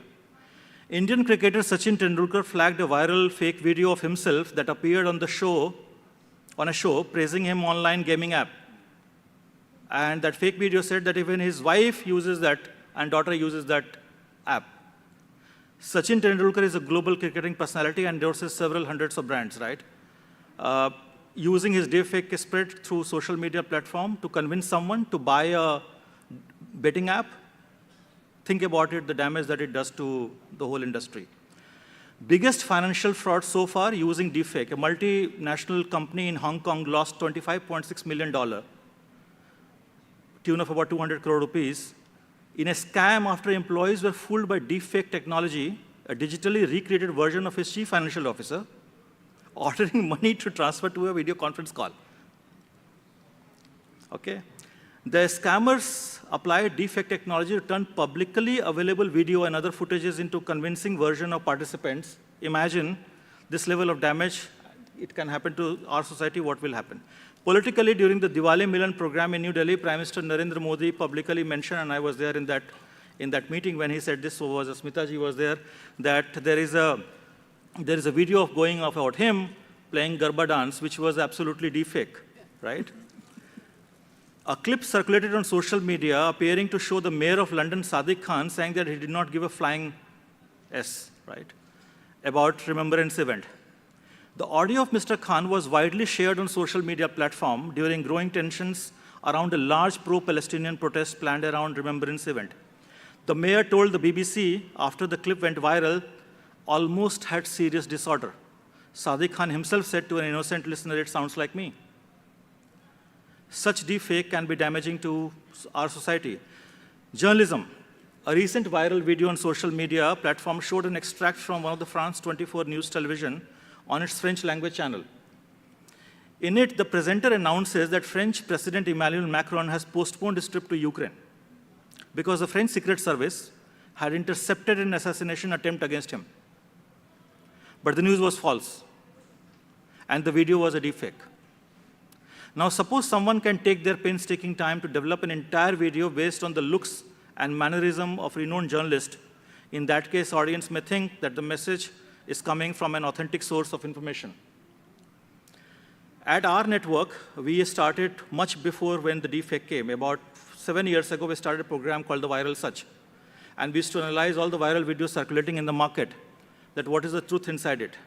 The biggest problem today is not only the deepfake. The fake always existed in one form or the other. Is about the responsibility that we don't discharge. I'll give you 2 examples of that. Everybody in this country knows that jumping a red light is an offense. You don't need an education for that.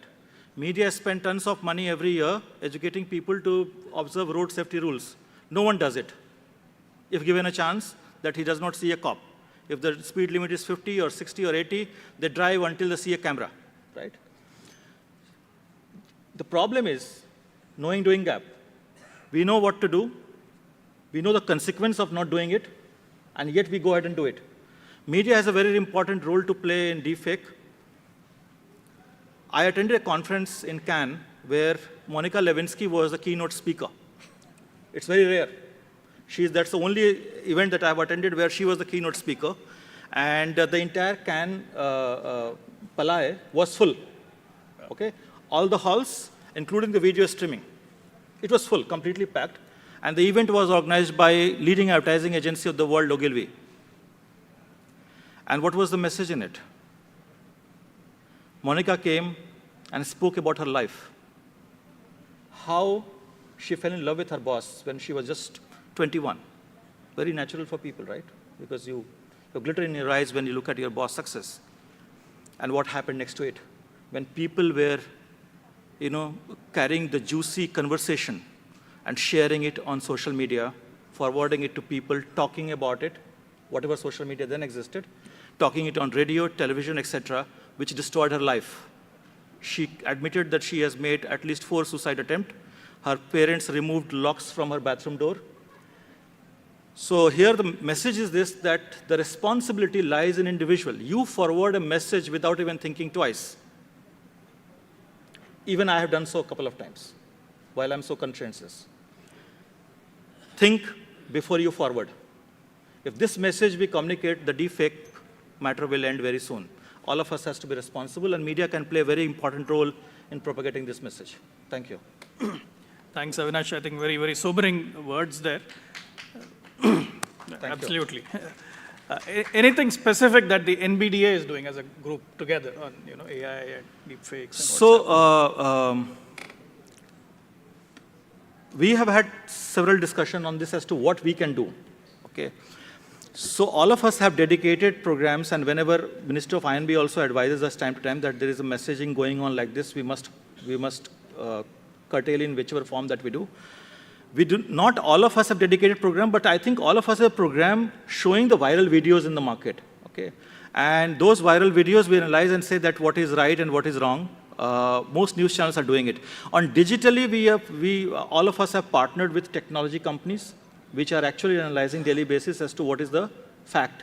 And every news organization, including Aastak, who is sitting on my left, in my organization, we actually have tied up logically facts to check all the fact any video that comes to us before we... See, most newsrooms work on one simple principle, and my colleague can bail me out on this, that we always go by the primary source. If it is a secondary source, it has to be verified before it goes on air. But social media does not do that.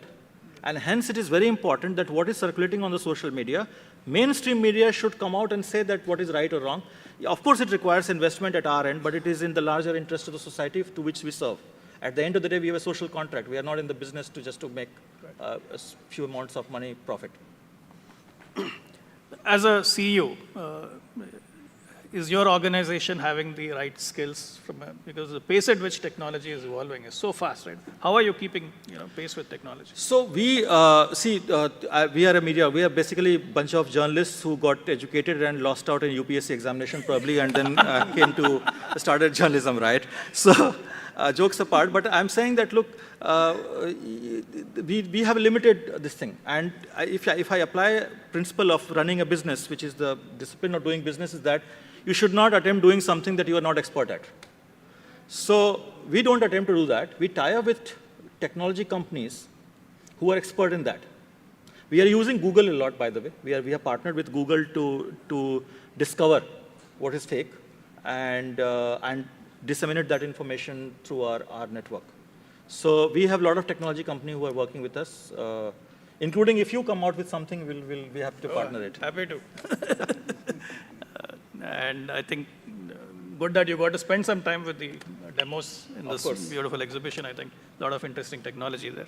So thanks again for your insights. And now I will turn over to Vivek Malhotra, Chief Marketing Officer of India Today Group and a good friend, perhaps someone that I can always tap into to understand what is happening in this media landscape. And he's been very kind with his time to keep updating me on what's happening in the news media industry. So Vivek, go ahead and share your thoughts. Thanks so much, Shashi sir. So you've been a mentor, and thanks for all the kind words. And I'd like to say that people on this platform, Smita ji, Mr. Pandey, Mayank ji, Shashi ji, we're actually, they carry a lot of credibility, and they obviously do a lot of work before they put anything on air. The reason why I actually call deep fake amongst the most serious challenges of our time is that deep fake actually hits at the visual cortex of the human being. It actually challenges and calls into doubt a very, very old phrase which says what you see is what you believe. Because right now, what you're seeing may not be worth believing. Therefore, it puts actually the responsibility squarely on three parties or three partners who have to collaborate to do this. One is obviously the broadcasters and the content creators who have to ensure that they lead by example. They have fact-checking. We are in the business of trust. And therefore, while you have many problems that will come with AI, including deep fake, but this is also an opportunity to build brands that are based on trust. And it's very important that, channels, wires, platforms, OTT players, they actually become that benchmark against which the news is verified, so that the consumer has a place to go when he's in doubt. Secondly, why I call it very serious is, it's almost like semiconductors. When they were, growing, they actually never grew linearly. They went up exponentially. And that's the way this technology, these adversarial algos, they're growing exponentially, and therefore, things that we could catch, like blinking, like not being coherent, all of this is now gone. They've actually naturalized every border, every atmosphere, the entire ambience. And therefore, it's very important that there is something which is an anti-deepfake scientific task force that tackles with it, which may involve, because a lot of deepfake comes from something that is original. And if the original thing has a library, you will always have a fingerprint against which you can match. And thirdly, an important point that I'd like to make here is, one is deepfake the content. The other is the speed with which deepfake the content travels.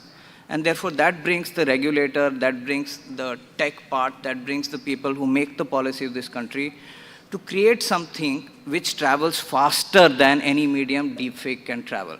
And that really brings in, Shashiji, your role and, the way we're looking at direct to mobile, that, shareability is going to grow, and I don't know how long it's going to take for people to know what to share, what not to share. But if you have something which is traveling faster than the way fake news is traveling, you will be able to nip it. So those to me would be three important critical factors that make it very critical. And I think we do have a solve for it, but that will need one, intent, and second, technology. Thanks. I think very interesting point you made about direct to mobile, that I think in the days to come, that would be the most fastest way to counter something going wrong, because the government can very quickly broadcast an alert or a message to almost everyone with a smartphone or a mobile phone that can receive those signals. As a group, India Today, I know, has used AI in various ways, right? Yeah. Give us the positive side also, right? How is AI impacting what you guys are doing in your newsrooms, in your studios? So we actually launched India's first AI anchor, that is Sana, and she's not just actually, she is in fact the world's first AI anchor that is not based on another human. And the first interaction she had was with the Honorable Prime Minister of India, and that's where we launched Sana. Now, Sana is getting trained, so we thought when we started playing with AI, we thought Sana is going to be giving out, maybe weather report, or, she will always be dependent on somebody else who's another human who's going to write the rundown, and she's going to just come and narrate it. But honestly, what I can tell you is that today Sana is capable of actually running a bulletin without any human interface, which means she can tackle the PCR, she can do the script, she can do the fact-checking basis the data she has. And now imagine when it comes to election programming, the oldest journalist of India would have 30 years of experience, and Sana would come with over 75. So that's really the potential that you can harness from AI. The second is an interesting trivia I'd like to give all of you. WhatsApp channels, WhatsApp broadcast channels are a new thing. WhatsApp has started those channels. The fact check channel of India Today is actually much bigger than many news channels in the country. So that really goes to say that today the audience is really keen to know what is real, what is not real. So it may actually, I'd not be surprised if the fact check channel of India Today is bigger than the channel of India Today.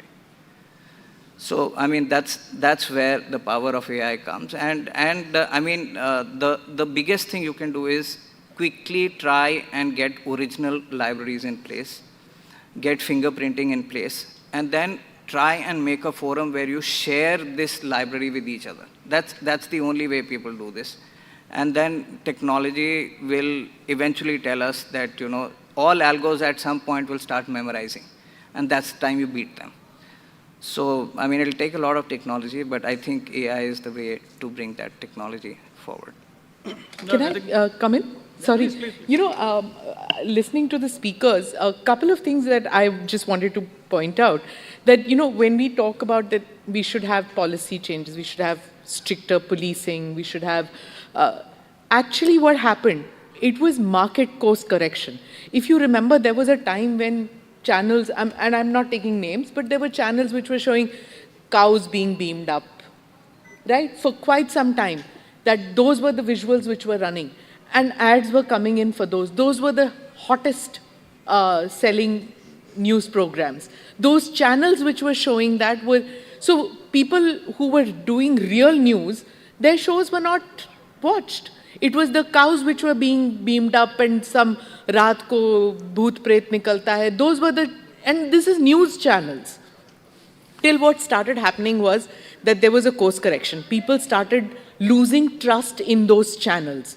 When that started happening, the channel started rethinking, how do we regain the trust of our audience? Public sab janti hai. I have faith in that. I don't have faith in policing is going to improve it, because so many times, all of us have experienced it, that our news has got manipulated. You go to the cops and say, but maine ye kaha hi nahi tha, ye galat hai, this is wrong.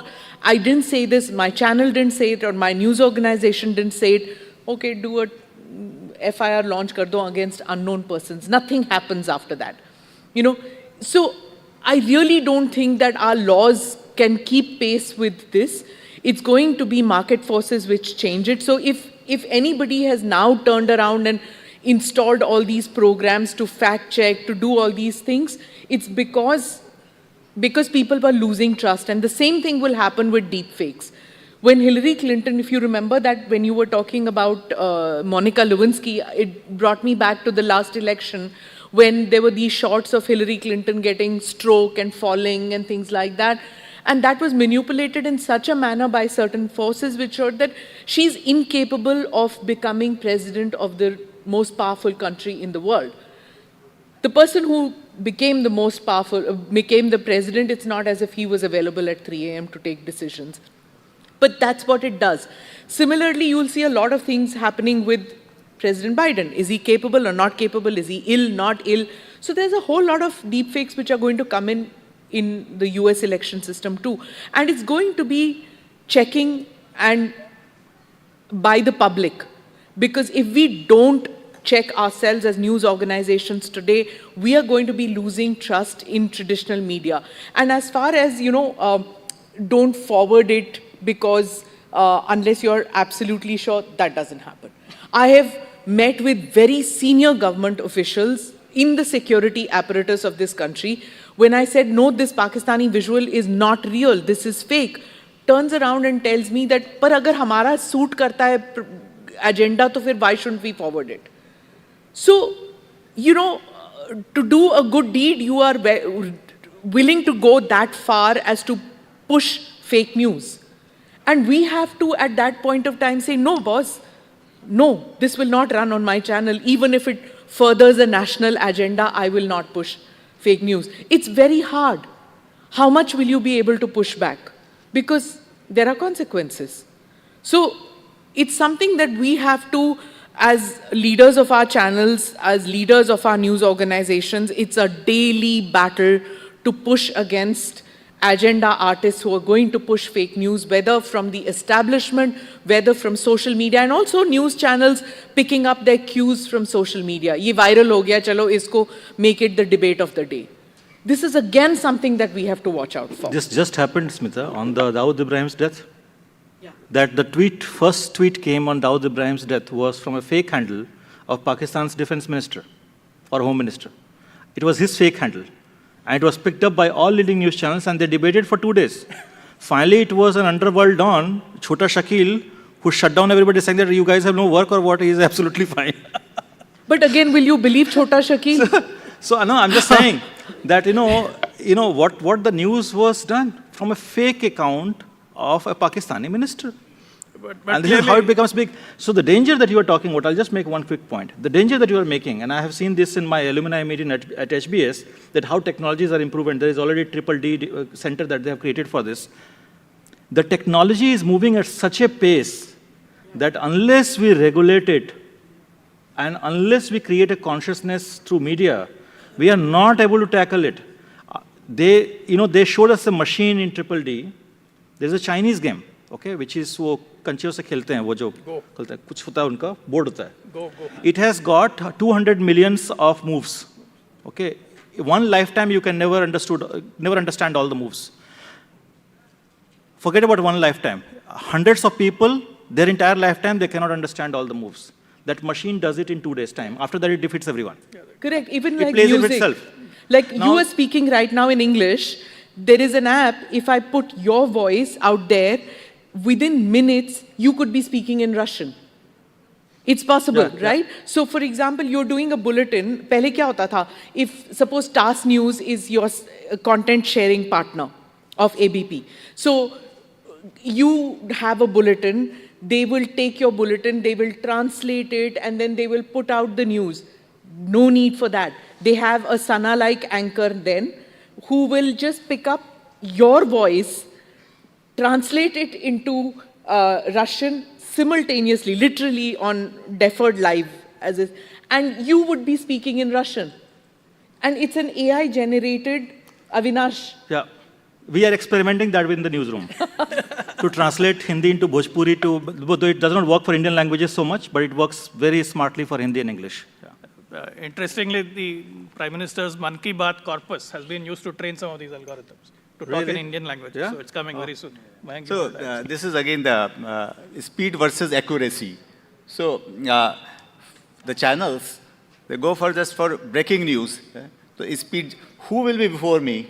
If I know, I have met the reporters, उन्होंने बताया कि सब हमारे channel में हमसे पहले ABP की जगह जो है आज तक वाले ने ब्रेक कर दिया तो हमको डांट पड़ गई बॉस से, है ना?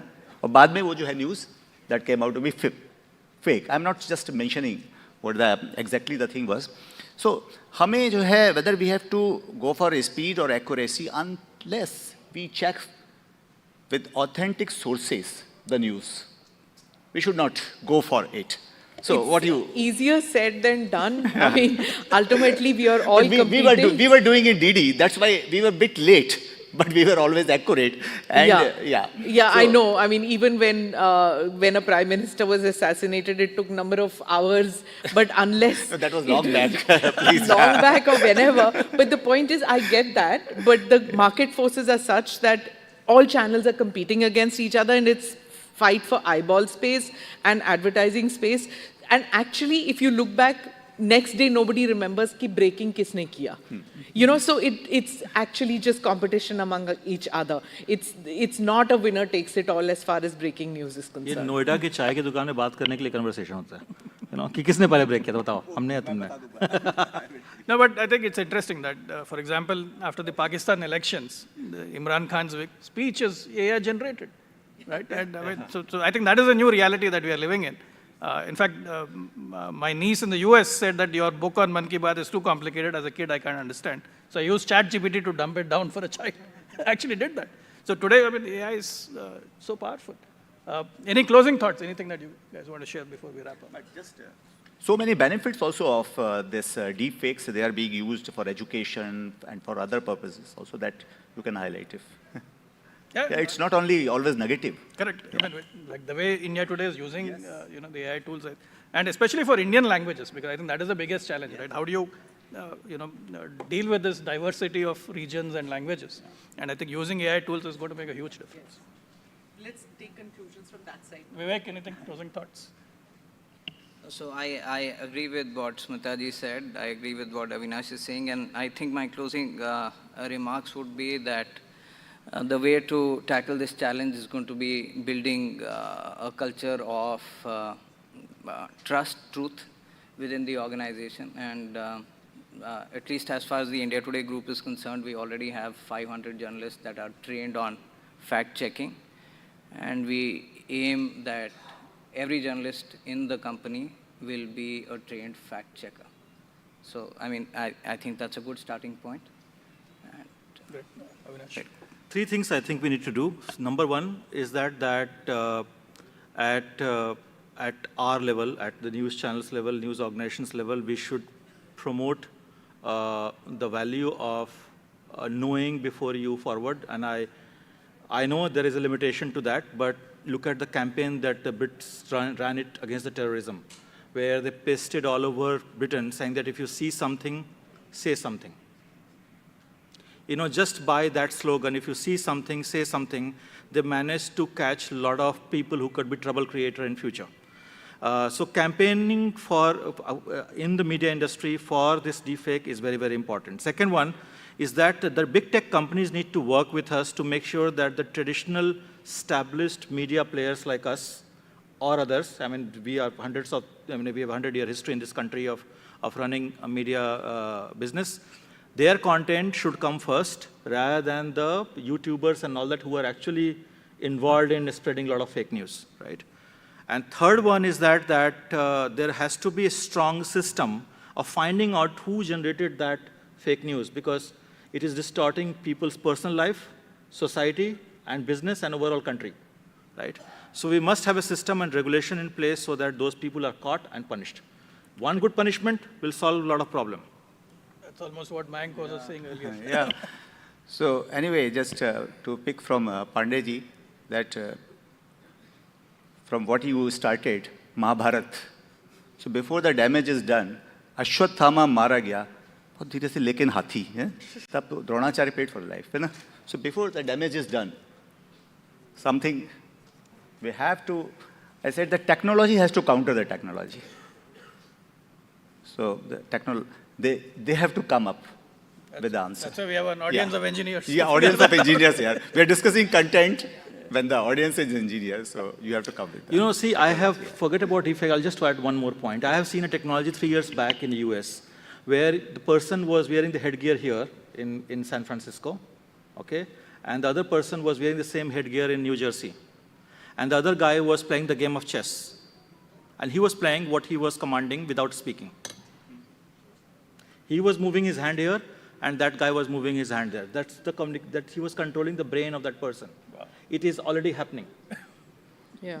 Right? It's not in consumer space. That's D2B, So think direct about to brain. direct to brain, yeah. Yeah, yes, journalists have a great responsibility, and as people of, who are in positions of influencing minds have a greater responsibility. And I am very scared for children who get influenced because of these deep fakes which are coming into the market. Of course, competition, market, it's going to affect commerce in a great way.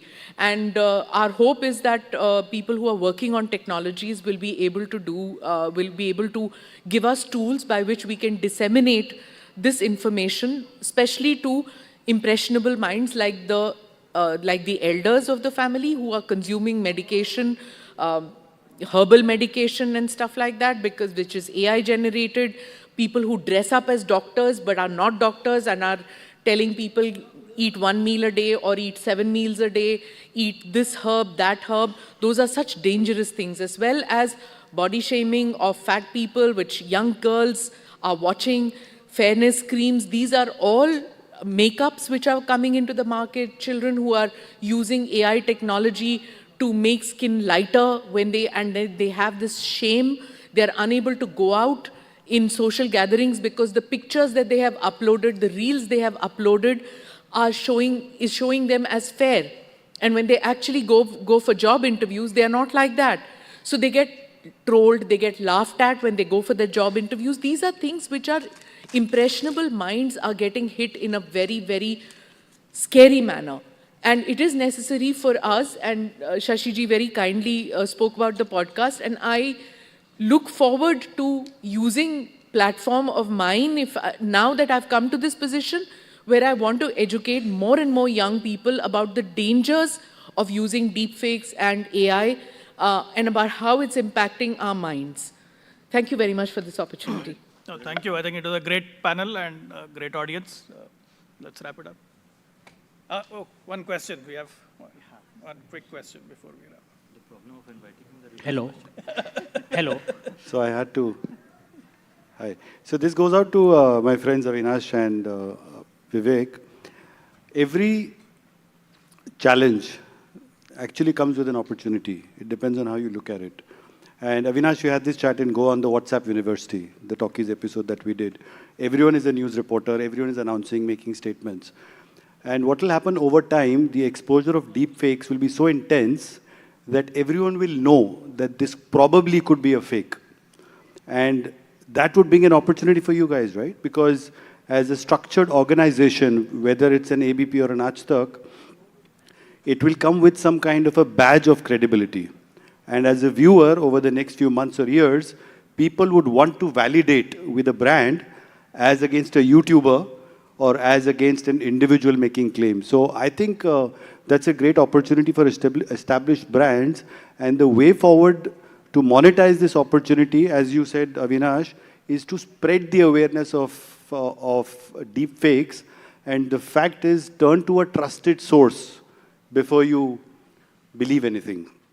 So that's an opportunity for you, right? Do we agree on that? See, this one, please understand, most of the fake news is spread through the internet, right? So we have already through DNPA on the board that I serve, spoken to Google and Facebook saying that the verified medium, they must have like Twitter had a blue tick, which they earlier used to do without taking money. Now they are taking money and giving to everyone. But we are suggesting them, saying that the verified news medium, which we are licensed from INB ministry, we go through a certain kind of regulation. So we are regulated in India following certain rules and systems. Those should have a tick mark, those news which comes on the internet. Because if that happens, people will know what is right and what is fake. I think that has to be solved through technology. Yeah, Pankaj, I think you make a very good point. Um, it takes a long time for critical thinking to develop amongst the masses. So what you're saying is right. There is a very big opportunity where when the critical thinking emerges and masses do know how to discriminate between fake news and real news, it will be a big opportunity. But I think today, where we're sitting now, it's more about responsibility. How can we all get together and create so much awareness in very little time that this time of not knowing to critical awareness is trimmed to the barest minimum. I think that's the takeaway from your question. That's what we have to devote ourselves to. Right. Hello. I think we can wrap it up. Hello, sir. Last question. My name is Amit. Can we take it offline? I think we are almost out of time. See, that's the inquisitiveness among the audience. Thank you so much for a highly insightful and interactive session. With this, we come to the end of the last session as well. So before we felicitate our distinguished panelists, I would like to call upon the present BES to give away the vote of thanks before the culmination of this highly successful edition of the BES Expo.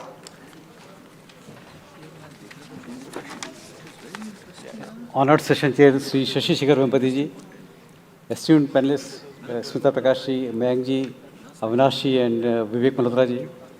Very much thankful to you for taking out such precious time, and especially to Smita Prakash ji, who was abroad and she preponed her ticket just to attend this session. Wow. Thank you, madam, so much. And Avinash ji and Vivek ji, who was head up in 4 hours in traffic and still he made it to this session.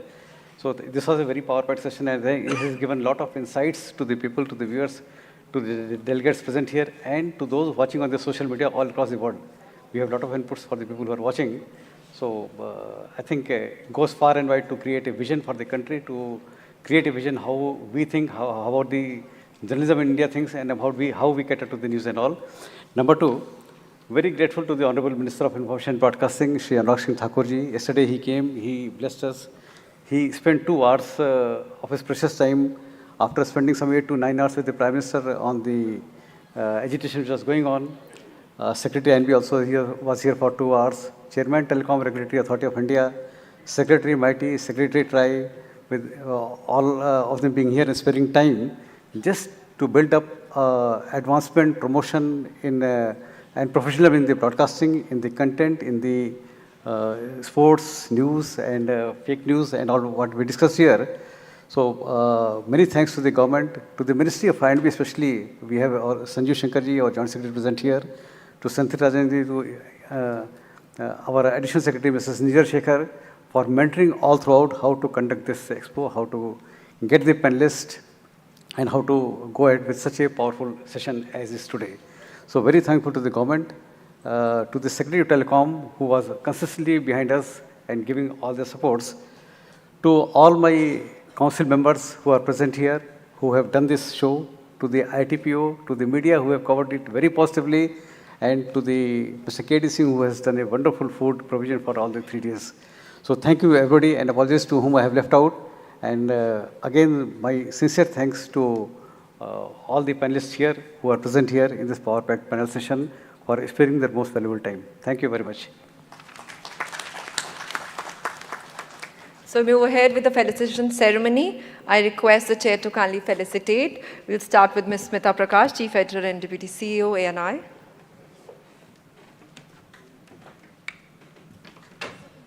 You can come in front.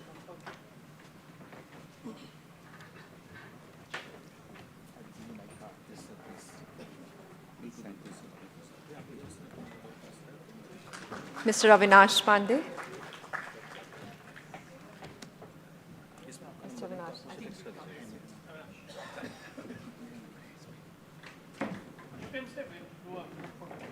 Oh, okay. Group photo.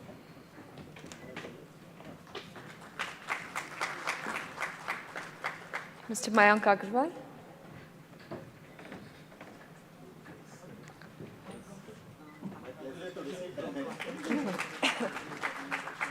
And Mr. Vivek Malhotra.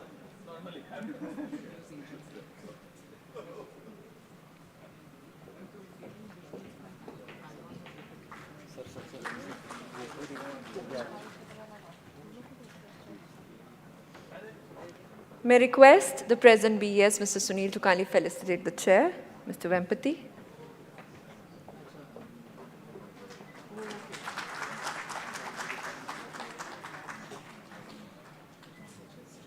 And that calls for a group picture.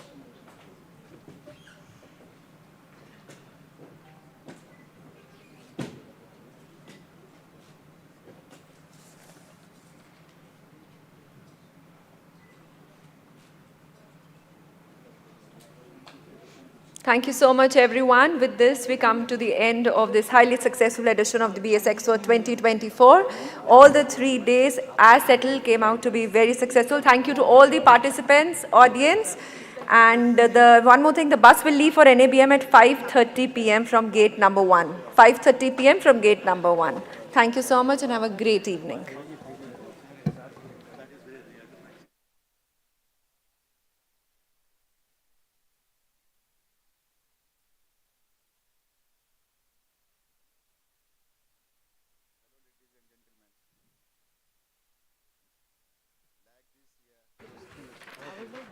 Go ahead.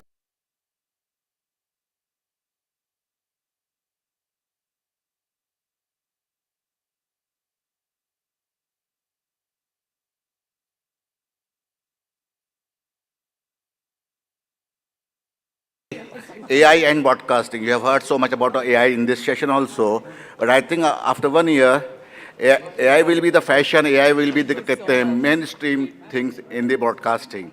Therefore, next year topic will also be artificial intelligence and broadcasting. Thank you very much. And we hope that we will be meeting in this ITP only. Let's see what happens. Thank you very much. Can somebody take me to the gate? I'll never find my way. All right. Thanks. Bye. Okay.